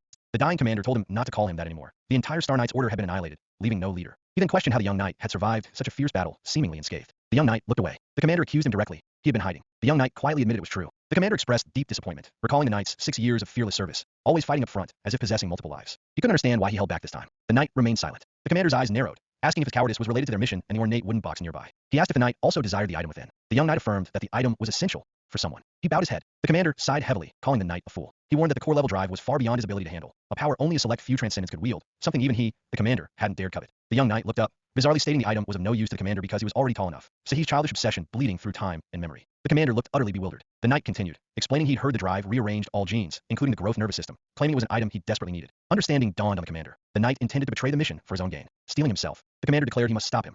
He identified himself, Sir Andre Skolt, 126th successor to the Star Knight's order, tasked with delivering the item, and swore to kill anyone who interfered, ordering the young knight to step aside. The young knight looked up at his commander with sorrowful eyes. With a final command to go, Commander Skolt swung his sword, the blow landing true, reflected in the young knight's eye. Back in the present, the knight gasped, the corrupted veins reappearing vividly on his face beneath the helmet. Makjin watched grimly, recognizing the resurgence of the drive's malevolent influence. The inner demon taking hold once more. The corrupted energy pulsed violently around the knight, his face contorted in agony beneath Makjin's touch. The dark, vein-like marks spread across his own features as he recognized the resurgence of the malevolent force within her, the inner demon tightening its grip. He intensified his efforts, his own aura flaring red, shouting at her to get a hold of himself, warning that a demon had taken root in his heart and he had to suppress it. The man let out an incoherent scream, overwhelmed by the conflicting energies warring within him. Elena watched the struggle from the edge of the pit, her expression unreadable. Suddenly, a blinding cyan light erupted from the pit's depths, shooting straight up into the night sky like a celestial beacon over Tortuga. On a distant rooftop, the basket hat monk looked up, startled by this unexpected surge of power. Almost immediately, another streak of light, this one crimson red, lanced across the sky, descending rapidly towards the pit. The monk watched as the two opposing energies hurtled towards each other, destined for a cataclysmic collision. Makjin, still grappling with the knight's internal turmoil, sensed the imminent danger and moved to intercept, enveloped in his own red aura, shouting for them to stop. The monk observed the inevitable impact from afar, the clash of brilliant red and cyan light painting the sky. Miles away, nestled amongst trees on the outskirts of Tortuga, the S-Devil cruise ship sat parked. Inside, the atmosphere was deceptively calm. 2 steaming bowls of spicy seafood noodles, jampong, sat on a mess table. Robert dug in with gusto, getting surprisingly emotional as he remarked how long it had been since they'd eaten out like this. Sunja, sipping her drink, dryly informed him to savor it slowly. She'd sold 2 air filters, half a year's worth of clean air, to buy the meal, adding a deadpan query about when humans would ever fix their addiction to luxury. Young, picking at her own noodles, told Sunja not to be so harsh, reminding her it was a rare luxury they enjoyed maybe once a year, wishing Robert a happy birthday. Sunja immediately questioned the captain's definition of harsh, pointing out Young seemed to be leeching off someone else's birthday celebration. Young vehemently denied leeching, spluttering indignantly that Robert was eating the jampong he liked, while she personally preferred jajangmyeon. Thank you very much. Outside the window, the clashing energy beams flared brightly in the distance. Just as Young defended her questionable noodle choice, the shockwave from the distant energy collision slammed into the ship. Bowls flew, noodles and broth splattered across the table and floor, throwing the crew into disarray. Back near the city's edge, the fallout from the energy clash continued. A beam of residual cyan light crashed into the rocky terrain not far from the pit. From the impact site, the knight rose, his form radiating unstable power. His eyes, glazed with the inner demon's influence, fixed on Makjin, unleashing a focused beam of energy. He growled, his face a mask of corrupted power. Makjin, surrounded by his protective red aura, urged him again, stating it wasn't too late. He had to fight the demon devouring his soul until the very end. Even if he died, he had to die as a human. The knight responded with another ferocious blast of energy, raising his greatsword and slamming it down with tremendous force, shattering the ground. Makjin watched, his expression grim. Ignoring him, the knight staggered towards the ornate wooden box that had fallen nearby during the earlier struggle. He reached down and opened it. As she did, she began a strange, swirling motion with her hands, letting out another guttural scream as the drive's power surged uncontrollably. The box itself pulsed with an intense blue light. Within the knight's fractured mind, the memory of her past self, the young knight Wurim, surfaced again. He knelt before the same glowing box, his dying commander, Skolt, weakly telling him to stop. Skolt, impaled by Wurim's sword, gasped that he wasn't blaming him, that he understood there must have been a greater reason to abandon his oath and sell his soul, because that was the kind of person he was, the reason Skolt had thought of him as a son. He pleaded with Wurim to let go of the item, abandon it, and leave. He warned that trying to wield the drive would devour his soul, while trying to keep it would lead the entire world to hunt him down. Either path led only to destruction. Wurim, tears streaming, stated he understood but had to deliver it to that person, even if it meant selling his soul. As his hand touched the drive in the box, the light consumed him. In the present, the knight screamed, the memory overwhelming him as the core-level drive flared within him chest, erupting outwards in a final, desperate explosion of power. Makjin watched the surge, realizing the end had come. The superimposed over the knight raised his sword for one last strike. Makjin moved swiftly, intercepting the blow, yelling for him to stop it already. Their energies met in a blinding flash of light and power that dwarfed the previous explosion. From her room high in the Triad building, Sahi watched the horizon ignite, the blast resembling a miniature sun detonating over the landscape. The force of the explosion flung the knight's broken body high into the air.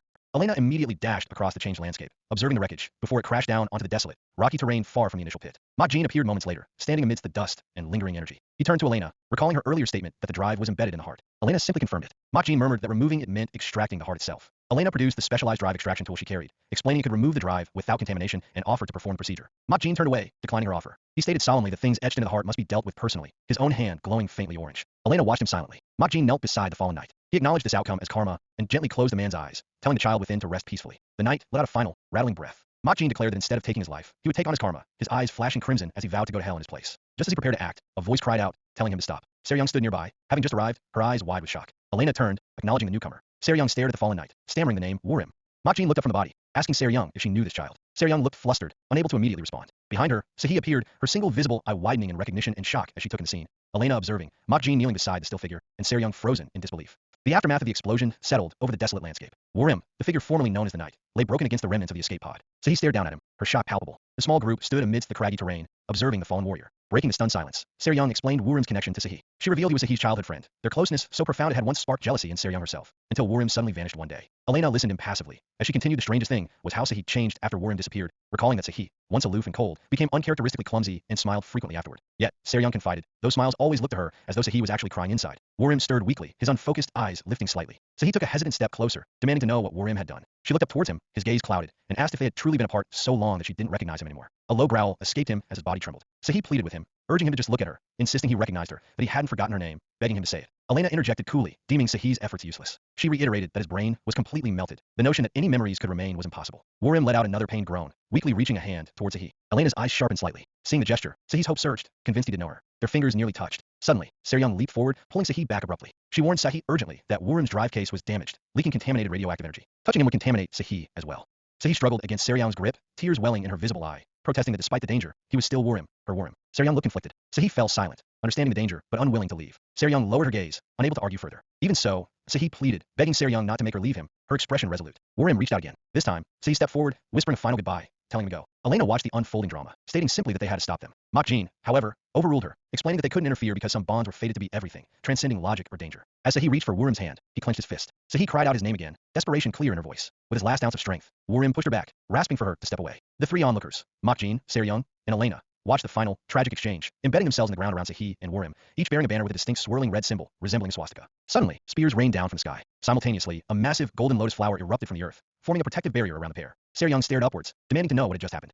Elena identified it instantly, a barrier. From outside the lotus, Mok Jin was forcefully thrown back by an unseen energy, commanded to get lost. The barrier pulsed, repelling him. As the dust settled, Mok Jin and the others looked towards the source of the barrier. A glowing yellow talisman, marked with the same symbol as the banners, burned brightly before disintegrating. Mok Jin recognized the technique instantly. The primordial Arhut formation of Shaolin. He mused aloud, wondering if someone nearby had inherited the martial arts of Shaolin, concluding it must be a master approaching the transcendence realm. Elena's eyes widened slightly in realization. The identity of the powerful interloper became clear, the Asura Buddha. The group stood watching the barrier, separated from Sahi and Wurim. Meanwhile, far across Tortuga at the Blackwater faction's headquarters, a desolate area filled with shipping containers and scrap. The basket hat monk appeared within a vast, empty warehouse. A glowing green lotus flower materialized beside him before fading. He surveyed the scene silently. On the floor before a raised platform lay dozens of slaughtered Blackwater members. The monk intoned Amitabha, remarking that the Buddha had crossed over from hell to arrive here, only to find the faction members had already bought their one-way tickets to hell, asking why they couldn't have waited just a little longer. His gaze, peering through the slits of his basket hat, settled on a lone figure sitting silently on the platform amidst the carnage. A tall man in a white trench coat and sunglasses stood up, adjusting his scarf. The monk noted with satisfaction that they'd left someone alive to settle the debt. Observing that the man appeared wealthy, with deep pockets suitable for holding a large sum,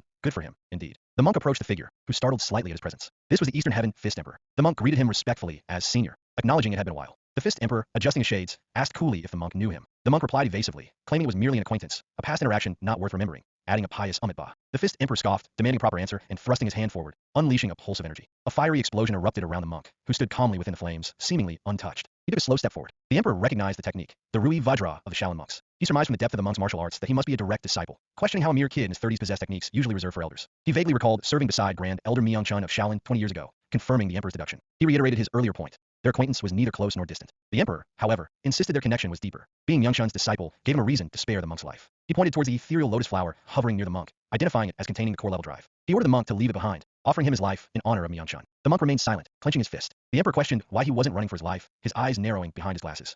The monk simply held out his hand, confusing the Emperor. He then calmly stated the remaining payment was 85,000 credits, asking if the Emperor shouldn't settle the bill. The Emperor scoffed, asking if the monk was insane or had a death wish. The monk repeated his earlier chiding, asking how one could threaten a Buddha who had achieved enlightenment, clicking his tongue and suggesting the Emperor had lived too long and gone senile. Amitabha. An enormous flaming fist materialized behind the Emperor and slammed down towards the monk. The monk identified it as the rebound technique, meeting the attack head-on. The resulting explosion rocked the warehouse, leaving devastation in its wake. The Emperor stood amidst the smoke, fiery energy still clinging to his fist. He muttered contemptuously that the old fool Myung-chun had raised his little dog the wrong way. Since the monk wished for death, the Emperor declared he wouldn't be blamed for granting it. Stepping towards the lotus flower containing the drive, he reached out, only for the monk to suddenly appear before him, blocking his path and calmly stating that the bill hadn't been fully settled yet. The Emperor paused, irritated. The monk stood firm amidst the lingering smoke and embers, a trickle of blood now visible beneath his basket hat. Deep within the ravaged headquarters of the Blackwater faction, the Eastern Heaven Fist Emperor stared down at the monk, who stood defiantly amidst the swirling embers from their previous exchange. Blood trickled from beneath the monk's basket hat, staining his robes. The Emperor could only curse the sheer tenacity of this crazy bastard. Undeterred, the monk calmly held out his hand again, reiterating his demand for the remaining payment. 85,000 credits. The Emperor scoffed, pointing to the carnage surrounding them. He argued that according to the rules, since the initial contractor who paid the deposit was now deceased, the contract could be nullified. However, he conceded, making a special exception, he would recognize the Emperor, the senior figure present, as the contractor's successor. Before the monk could respond, the Emperor lunged, slamming his fist into the monk's basket hat and driving him brutally into the floor. He loomed over the downed figure, telling him to keep talking. From the crater, the monk, remarkably still composed despite the impact, wiped blood from his mouth with a cloth. He replied smoothly that if the Emperor just paid the remaining sum, he could keep talking all night long. Suddenly, he pressed the blood-stained cloth to his own chest, unleashing a chilling blue energy. The Emperor recognized the sinister technique instantly, Prajna's Ian. He recoiled, furious, accusing the monk of breaking his vows by employing a martial art band, even within Shaolin for his connection to the unorthodox path. The monk, still prone, countered coolly, stating that martial arts were meant for killing anyway. Wielding a sword and calling it sacred was truly laughable, Amitabha. He conceded that, as expected, Prajna's Ian wouldn't be fully effective against the Emperor's famed indestructible Vajra body, but cheekily asked if it didn't still sting a little. Enraged, the Emperor roared that yes, it stung, bringing his fist down with devastating force, crushing the monk beneath him. He looked down, asking contemptuously if the monk still had anything more to say. The monk lay still beneath the shattered floor, but then his hand twitched slightly.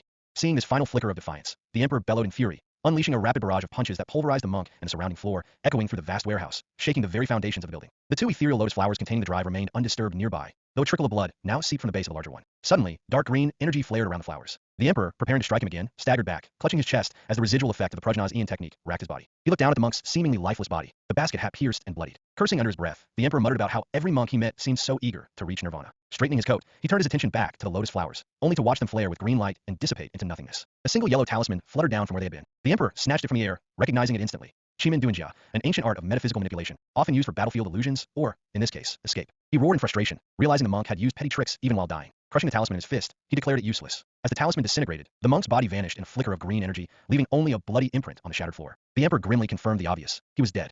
Just then, Makjin, Seryung, and Elena arrived, taking the scene of destruction and the lone Fist Emperor. Seryung quickly surmised that someone had killed the Asura Buddha and kidnapped the others, Sahi and Warim. Elena agreed, noting that anyone capable of defeating the Asura Buddha in this state had to be an incredibly skilled master, her suspicion falling immediately on the Eastern Heaven Fist Emperor. Makjin, however, corrected them quietly, stating that the monk wasn't dead. Seryung looked at him, bewildered. Makjin elaborated, explaining the monk was badly injured but still held a faint trace of life, a testament to the child's extraordinary talent. He stepped forward, addressing the seemingly empty space where the monk's body had lain. Knowing he was still somehow present, Makjin demanded an answer. Where did the children go? Seryung and Elena watched, confused. The monk held out his hand expectantly. From the blood-stained crater where the monk had fallen, a spectral hand weakly reached up. A luminous blue butterfly emerged, landing delicately on a spectral twig. Makjin gently took the butterfly, its form triggering a final, fragmented memory within the dying monk's consciousness, projecting it for the others to witness. The image showed Warim, years ago, presenting the same butterfly to a young Sahi. Sahi looked at it, confused, then held out her hands as Warim knelt and placed it gently in them. Warim asked why she looked so down, questioning if she didn't like butterflies since she'd been trying to catch one. Sahi, tears forming, replied it wasn't that she disliked them, but this butterfly wasn't running away, making the moment feel unreal. Warim simply asked if that was so. He touched his chest, noting the burning feeling, like a lodged fireball, was gone now. He urged Sahi not to cry, telling her they should be happy to have met again. Sahi sobbed, confessing that if this wasn't real, she would just wake up again, forced to relive seeing him in her dreams every night and saying goodbye every morning. Waking up just meant losing him all over again. Warim looked down, silent for a moment, then simply apologized. They sat in silence under a stark, leafless tree. Warim admitted he never thought of her as a child. She had always seemed more mature than him in thought and action. So he asked quietly if it was because she was small like a kid, questioning if he disliked that. Warim vehemently denied it, insisting her size wasn't the issue. She was charming and lovable. After years of traveling the universe, he'd become certain of one thing. There was only one Bex Sahi in the universe, and that was why he loved her. He acknowledged her hatred of being short, but reassured her she would grow taller soon, revealing he had brought a gift. Sahi mumbled that she didn't hate being short. Warim's form flickered as the Fist Emperor appeared, a bagua symbol glowing behind him. The Emperor's eye flashed red. Warim activated his internal energy, a quantum drive nearing 9 cycles, a core level drive. The Emperor recognized its power as Warim launched himself forward in a final, desperate attack. So he screamed his name as he was consumed by brilliant blue light. The memory faded. The spectral hand, reaching from the crater, trembled. The dying monk gasped out his final words, a demand echoing across the warehouse. 85,000 credits. Seryung looked down, utterly baffled. Makjin sighed, telling her the monk was asking for money. He stated plainly that after taking that much of a beating, the guy deserved to get paid. Seryung exploded, incredulously asking where she'd get that kind of money. She frantically calculated that even if she sold Robert, Sunja, and their entire ship, excluding herself, wouldn't be enough. She added wildly that even throwing in Elena as a bonus wouldn't reach 10,000 credits. Elena whipped her head around, eyes blazing, furiously questioning why Seryung excluded herself and if she wanted to die for offering her up like some cheap add-on. Makjin just looked thoughtful, then casually suggested putting on his tab, swearing on his name. The monk's hand fell limp. Seryung scoffed, reminding Makjin his nickname was the Greedy Demon, and that he wouldn't even trust his own parents when it came to money. As she spoke, a drop of blood rised to the ceiling, followed by more, forming a perfect circle on the ceiling.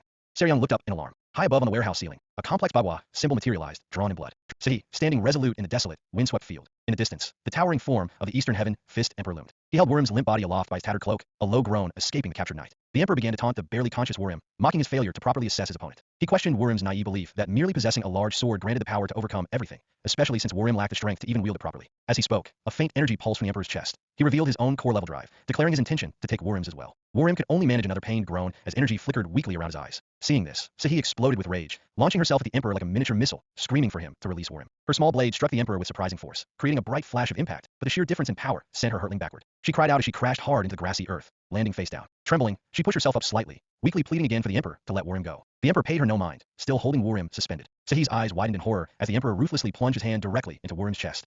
The resulting shockwave threw Sahi back once more. The Emperor callously dropped Wurim's now lifeless body to the ground and held up his prize, Wurim's heart, fused with the still pulsing core-level drive. He examined the extracted drive with satisfaction, turning to face the distant figures of Makjin, Seryung, and Elena, who stood near the faintly glowing Baba symbol left by the monk. Seryung stared, aghast, uttering Wurim's name in disbelief. The Emperor stood impassively over Wurim's corpse. Seryung, enraged, yelled at him to get away and unleashed a powerful blast of purple energy, Elena simultaneously striking with her spear. Their combined attack surged towards the Emperor, but he merely raised a hand, which erupted in roaring flames. He met their assault with a massive wave of fire, easily overpowering their techniques. Seryung braced for the devastating counterattack, but Makjin calmly placed a hand on her shoulder, effortlessly redirecting the fiery blast upwards, where it dissipated like a harmless firework display. The Emperor watched, momentarily surprised by this intervention. Makjin stood firmly before his companions. The Emperor recognized the technique Makjin had just used, internal energy transfer. Makjin remained impassive. Elena identified their opponent as the Eastern Heaven Fist Emperor, one of the galaxy's 5 supreme masters, a peer of her own mother, possessing power matched by fewer than 10 warriors alive. Makjin walked forward, flanked by the 2 women. The Emperor activated his internal scanner, but the results were perplexing. Identity unknown, no internal energy drive detected. The Emperor was stunned. How could someone use internal energy transfer without drive? He had to be a pure natural, relying solely on innate talent and training. Makjin halted before the Emperor and offered a surprisingly calm assessment, complimenting the Emperor's mastery of the iron cloth technique, acknowledging the difficulty of external martial arts. The Emperor internally seethed, wondering who this newcomer was, before demanding Makjin identify himself. Makjin admitted he would thoroughly enjoy beating the Emperor to a pulp, perhaps even rearranging his face into something resembling abstract art. But unfortunately, the rigid rules of the martial world prevented him from attacking without just cause. He offered the Emperor a chance, put down the core level drive he held and leave. The Emperor scoffed, thinking Makjin was insane. Without warning, Makjin's fist slammed into the Emperor's stomach. The Emperor doubled over, gasping. Makjin coolly advised him not to provide a reason for violence, because he was actively hoping for one. The Emperor knelt, recovering, then looked up, face contorted in fury, veins throbbing on his temples as he cursed the crazy bastard before him. He erupted in flames once more.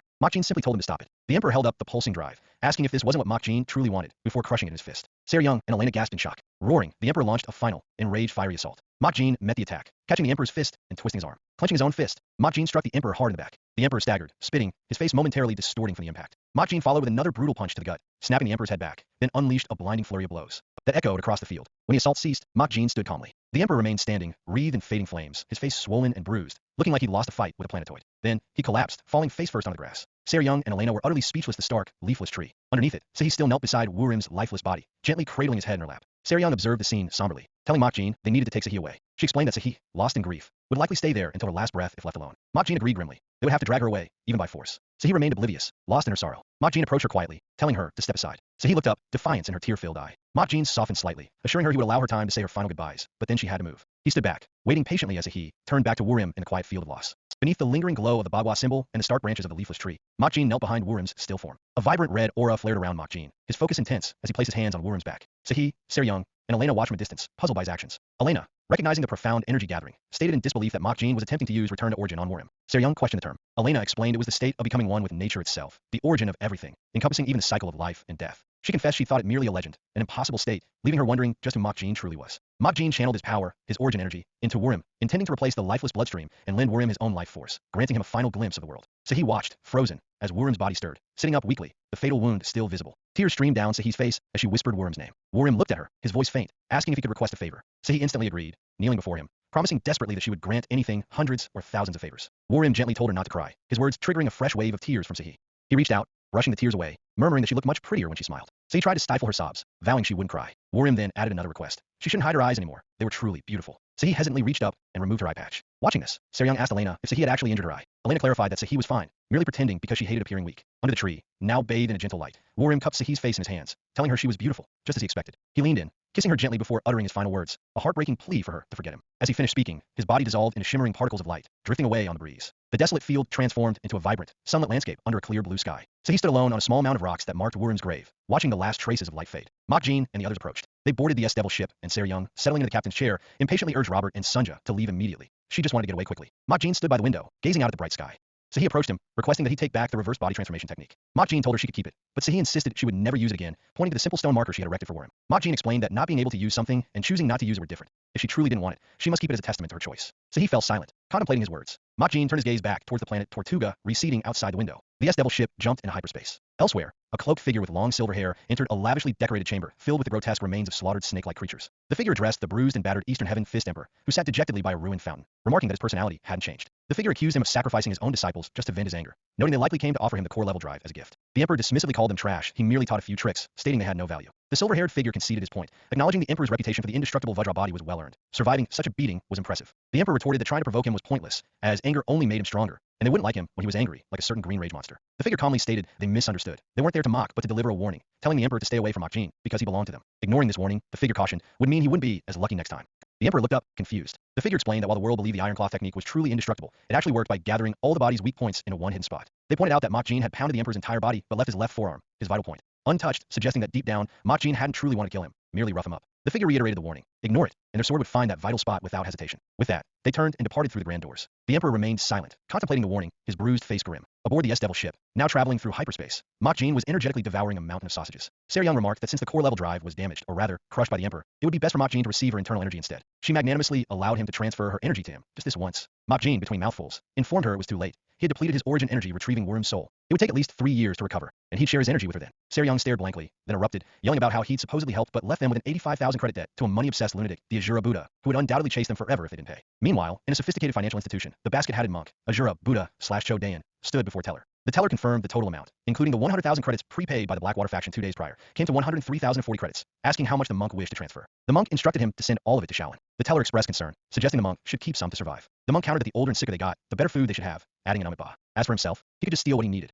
Flashback. On a snowy mountain peak 2,000 years ago, in the Mount Tai star system, a figure reported to the current heavenly demon, Waisaken, about rumors of a man named Lee Jin practicing their sex forbidden arts and calling himself the heavenly demon. Waisaken declared she would investigate, suspecting a scheme by an external force. She mused that this secret, Jin's existence, had been buried for 2,000 years, unknown even to the sect elders. How can an outsider know something nearly forgotten? If he had truly reincarnated, he was the 6th heavenly demon, Lee Jin, then that meant there were now 3 heavenly demons in the world. Handling just one, she sighed, was already a headache. The S-Devil cruised through the speckled blackness of space. On the bridge, Seryung stared wide-eyed as Sunja calmly delivered the grim news. They were utterly broke. The android elaborated, stating they were nearly out of fuel and possessed only 4 days' worth of food, and that was rationing to 1 meal per day. Seryung, ever pragmatic, immediately suggested tapping into Robert's wedding savings. Robert erupted, reminding her furiously that she'd forced him to invest and lose 10 years' worth of savings on a doomed venture in the Tortuga rogue market, promising tenfold returns. Seryung feigned ignorance as Robert collapsed onto the deck in theatrical despair. Sunja, unfazed, pointed out there was a far bigger problem. Just then, Jin, oblivious to the financial meltdown, headed towards his personal stash. His eyes widened in horror, tongue lolling out in dismay as he discovered the true catastrophe. They were completely out of hot dogs. The galaxy could burn, but running out of sausages? Unthinkable. Seeking resources, the crew landed near the First Moon Tavern, a known hub for information and less than legal dealings.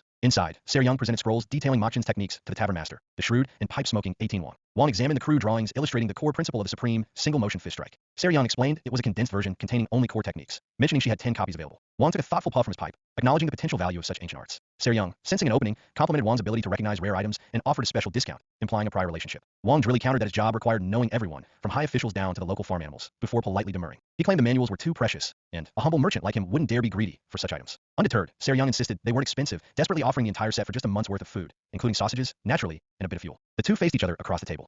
Seryung, scraping the bottom of the barrel, even added she wouldn't mind expired hot dogs. Wong remained impassive. Seryung finally conceded defeat, muttering that Wong was smarter than she'd anticipated and threatening to take her business elsewhere. Though it was clear she had nowhere else to go. Just as she prepared to leave, Wong offered an alternative, a job. He explained it was simple, just pick up a client and take them home, essentially taxi service. Seryung was deeply insulted. Tang Seryung, the blazing devil, reduced to driving a space cab. Wong sweetened the deal, stating the payment would cover the amount she'd wanted for the manuals. Pride forgotten, Seryung immediately accepted, eagerly asking for the pickup location. Wong revealed the destination, Hogwarts Galaxy Academy. Seryung's jaw dropped. Back in space, the S-Devil set course. Seryung stood silently, arms crossed. Robert, noticing her pensive mood, quietly asked Sunja what was wrong. Sunja advised him not to bother the captain for now, explaining that Seryung was on her way to face a nightmare from her past. They soon arrived at their destination, Planet B17G06, home to the magnificent, sprawling campus of Hogwarts Galaxy Academy. Robert and Seryung disembarked. Robert gaped at the opulent architecture, wondering aloud what kind of insane place this was. Sunja, walking alongside, explained it was an exclusive school for the absolute elite, the top 0.1%, with admission fees exceeding 10,000 credits, a veritable den of diamonds. Robert noted the strange emptiness of the vast grounds. Seryung cynically remarked it was vacation season, and anyone still lingering must lead a truly miserable existence. Just then, Robert spotted someone on the grand staircase ahead, a woman standing elegantly in a traditional dress. The woman politely inquired what brought them there during the break, but then, without warning, lashed out, striking at Seryung with a swift blade of green energy. Seryung barely dodged, surprised by the sudden hostility. The woman pressed the attack with fluid, almost unnatural movements, her strike exploding against the marble steps. She landed gracefully, accusing them of being bandits, and questioning if they even knew where they were. Her eyes narrowed slightly as she focused on Seryung. Seryung ignited her energy sword, the crew taking defensive positions behind her. The woman recognized her opponent, Tang Seryung. Seryung, in turn, identified the attacker as Zhuge Hui, muttering that it was no wonder her sword arm had reacted instinctively. Hui scoffed that Seryung hadn't changed, remarking how consistently annoying the descendants of the Zhuge family were. She asked if Seryung had come seeking revenge. Seryung retorted that it was a misunderstanding. She'd attacked purely on instinct, like one might instinctively crush a cockroach. She readied her stance again, declaring her instincts were still urging her to move, and that she was going to cut off Hui's head with absolutely no malice, just pure reflex. Robert looked utterly confused by the rapid escalation. Sunja identified Hui as the Juga family's treasure daughter and confirmed they were enemies, urging Makjin that they needed to intervene before Seryung got hurt. Makjin, however, remained placidly observant. Sunja pleaded with him, pointing out the danger, but Makjin seemed unconcerned, turning his attention towards the main academy building instead. Inside, looking out a large window, a young girl with short brown hair watched the confrontation below. Outside, Seryung pointed her sword. Hui smirked, accepting the cockroach analogy, stating that if it was just instinct, she couldn't fault Seryung, since she also enjoyed crushing cockroaches. Hui flared her own powerful energy. As Seryung lunged forward, a sharp command cut through the air. Stop! An elderly man in simple attire walked calmly up the steps, positioning himself between the two combatants. With seemingly no effort, he halted both Seryung's energy blade and Hui's advancing hand. Seryung stared up at him. The man was Namgung Cheon. The three stood frozen on the cracked stairs, observed by Makjin's group below and the girl in the window above. Meanwhile, back at the First Moon Tavern, 18 Wong mused that the intelligence network of the Heavenly Demon Sect truly surpassed that of the Beggar Sect. A holographic image of the childlike informant, Cho Dan, confirmed Wong's prediction. Tang Seryung had arrived the previous day. Wong clasped his hands, satisfied, confirming they had guided Seryung precisely where he intended. The informant concluded that the S-Devil crew should have reached Hogwarts Galaxy Academy by now. Far away, a sleek, metallic sphere continued its journey through hyperspace.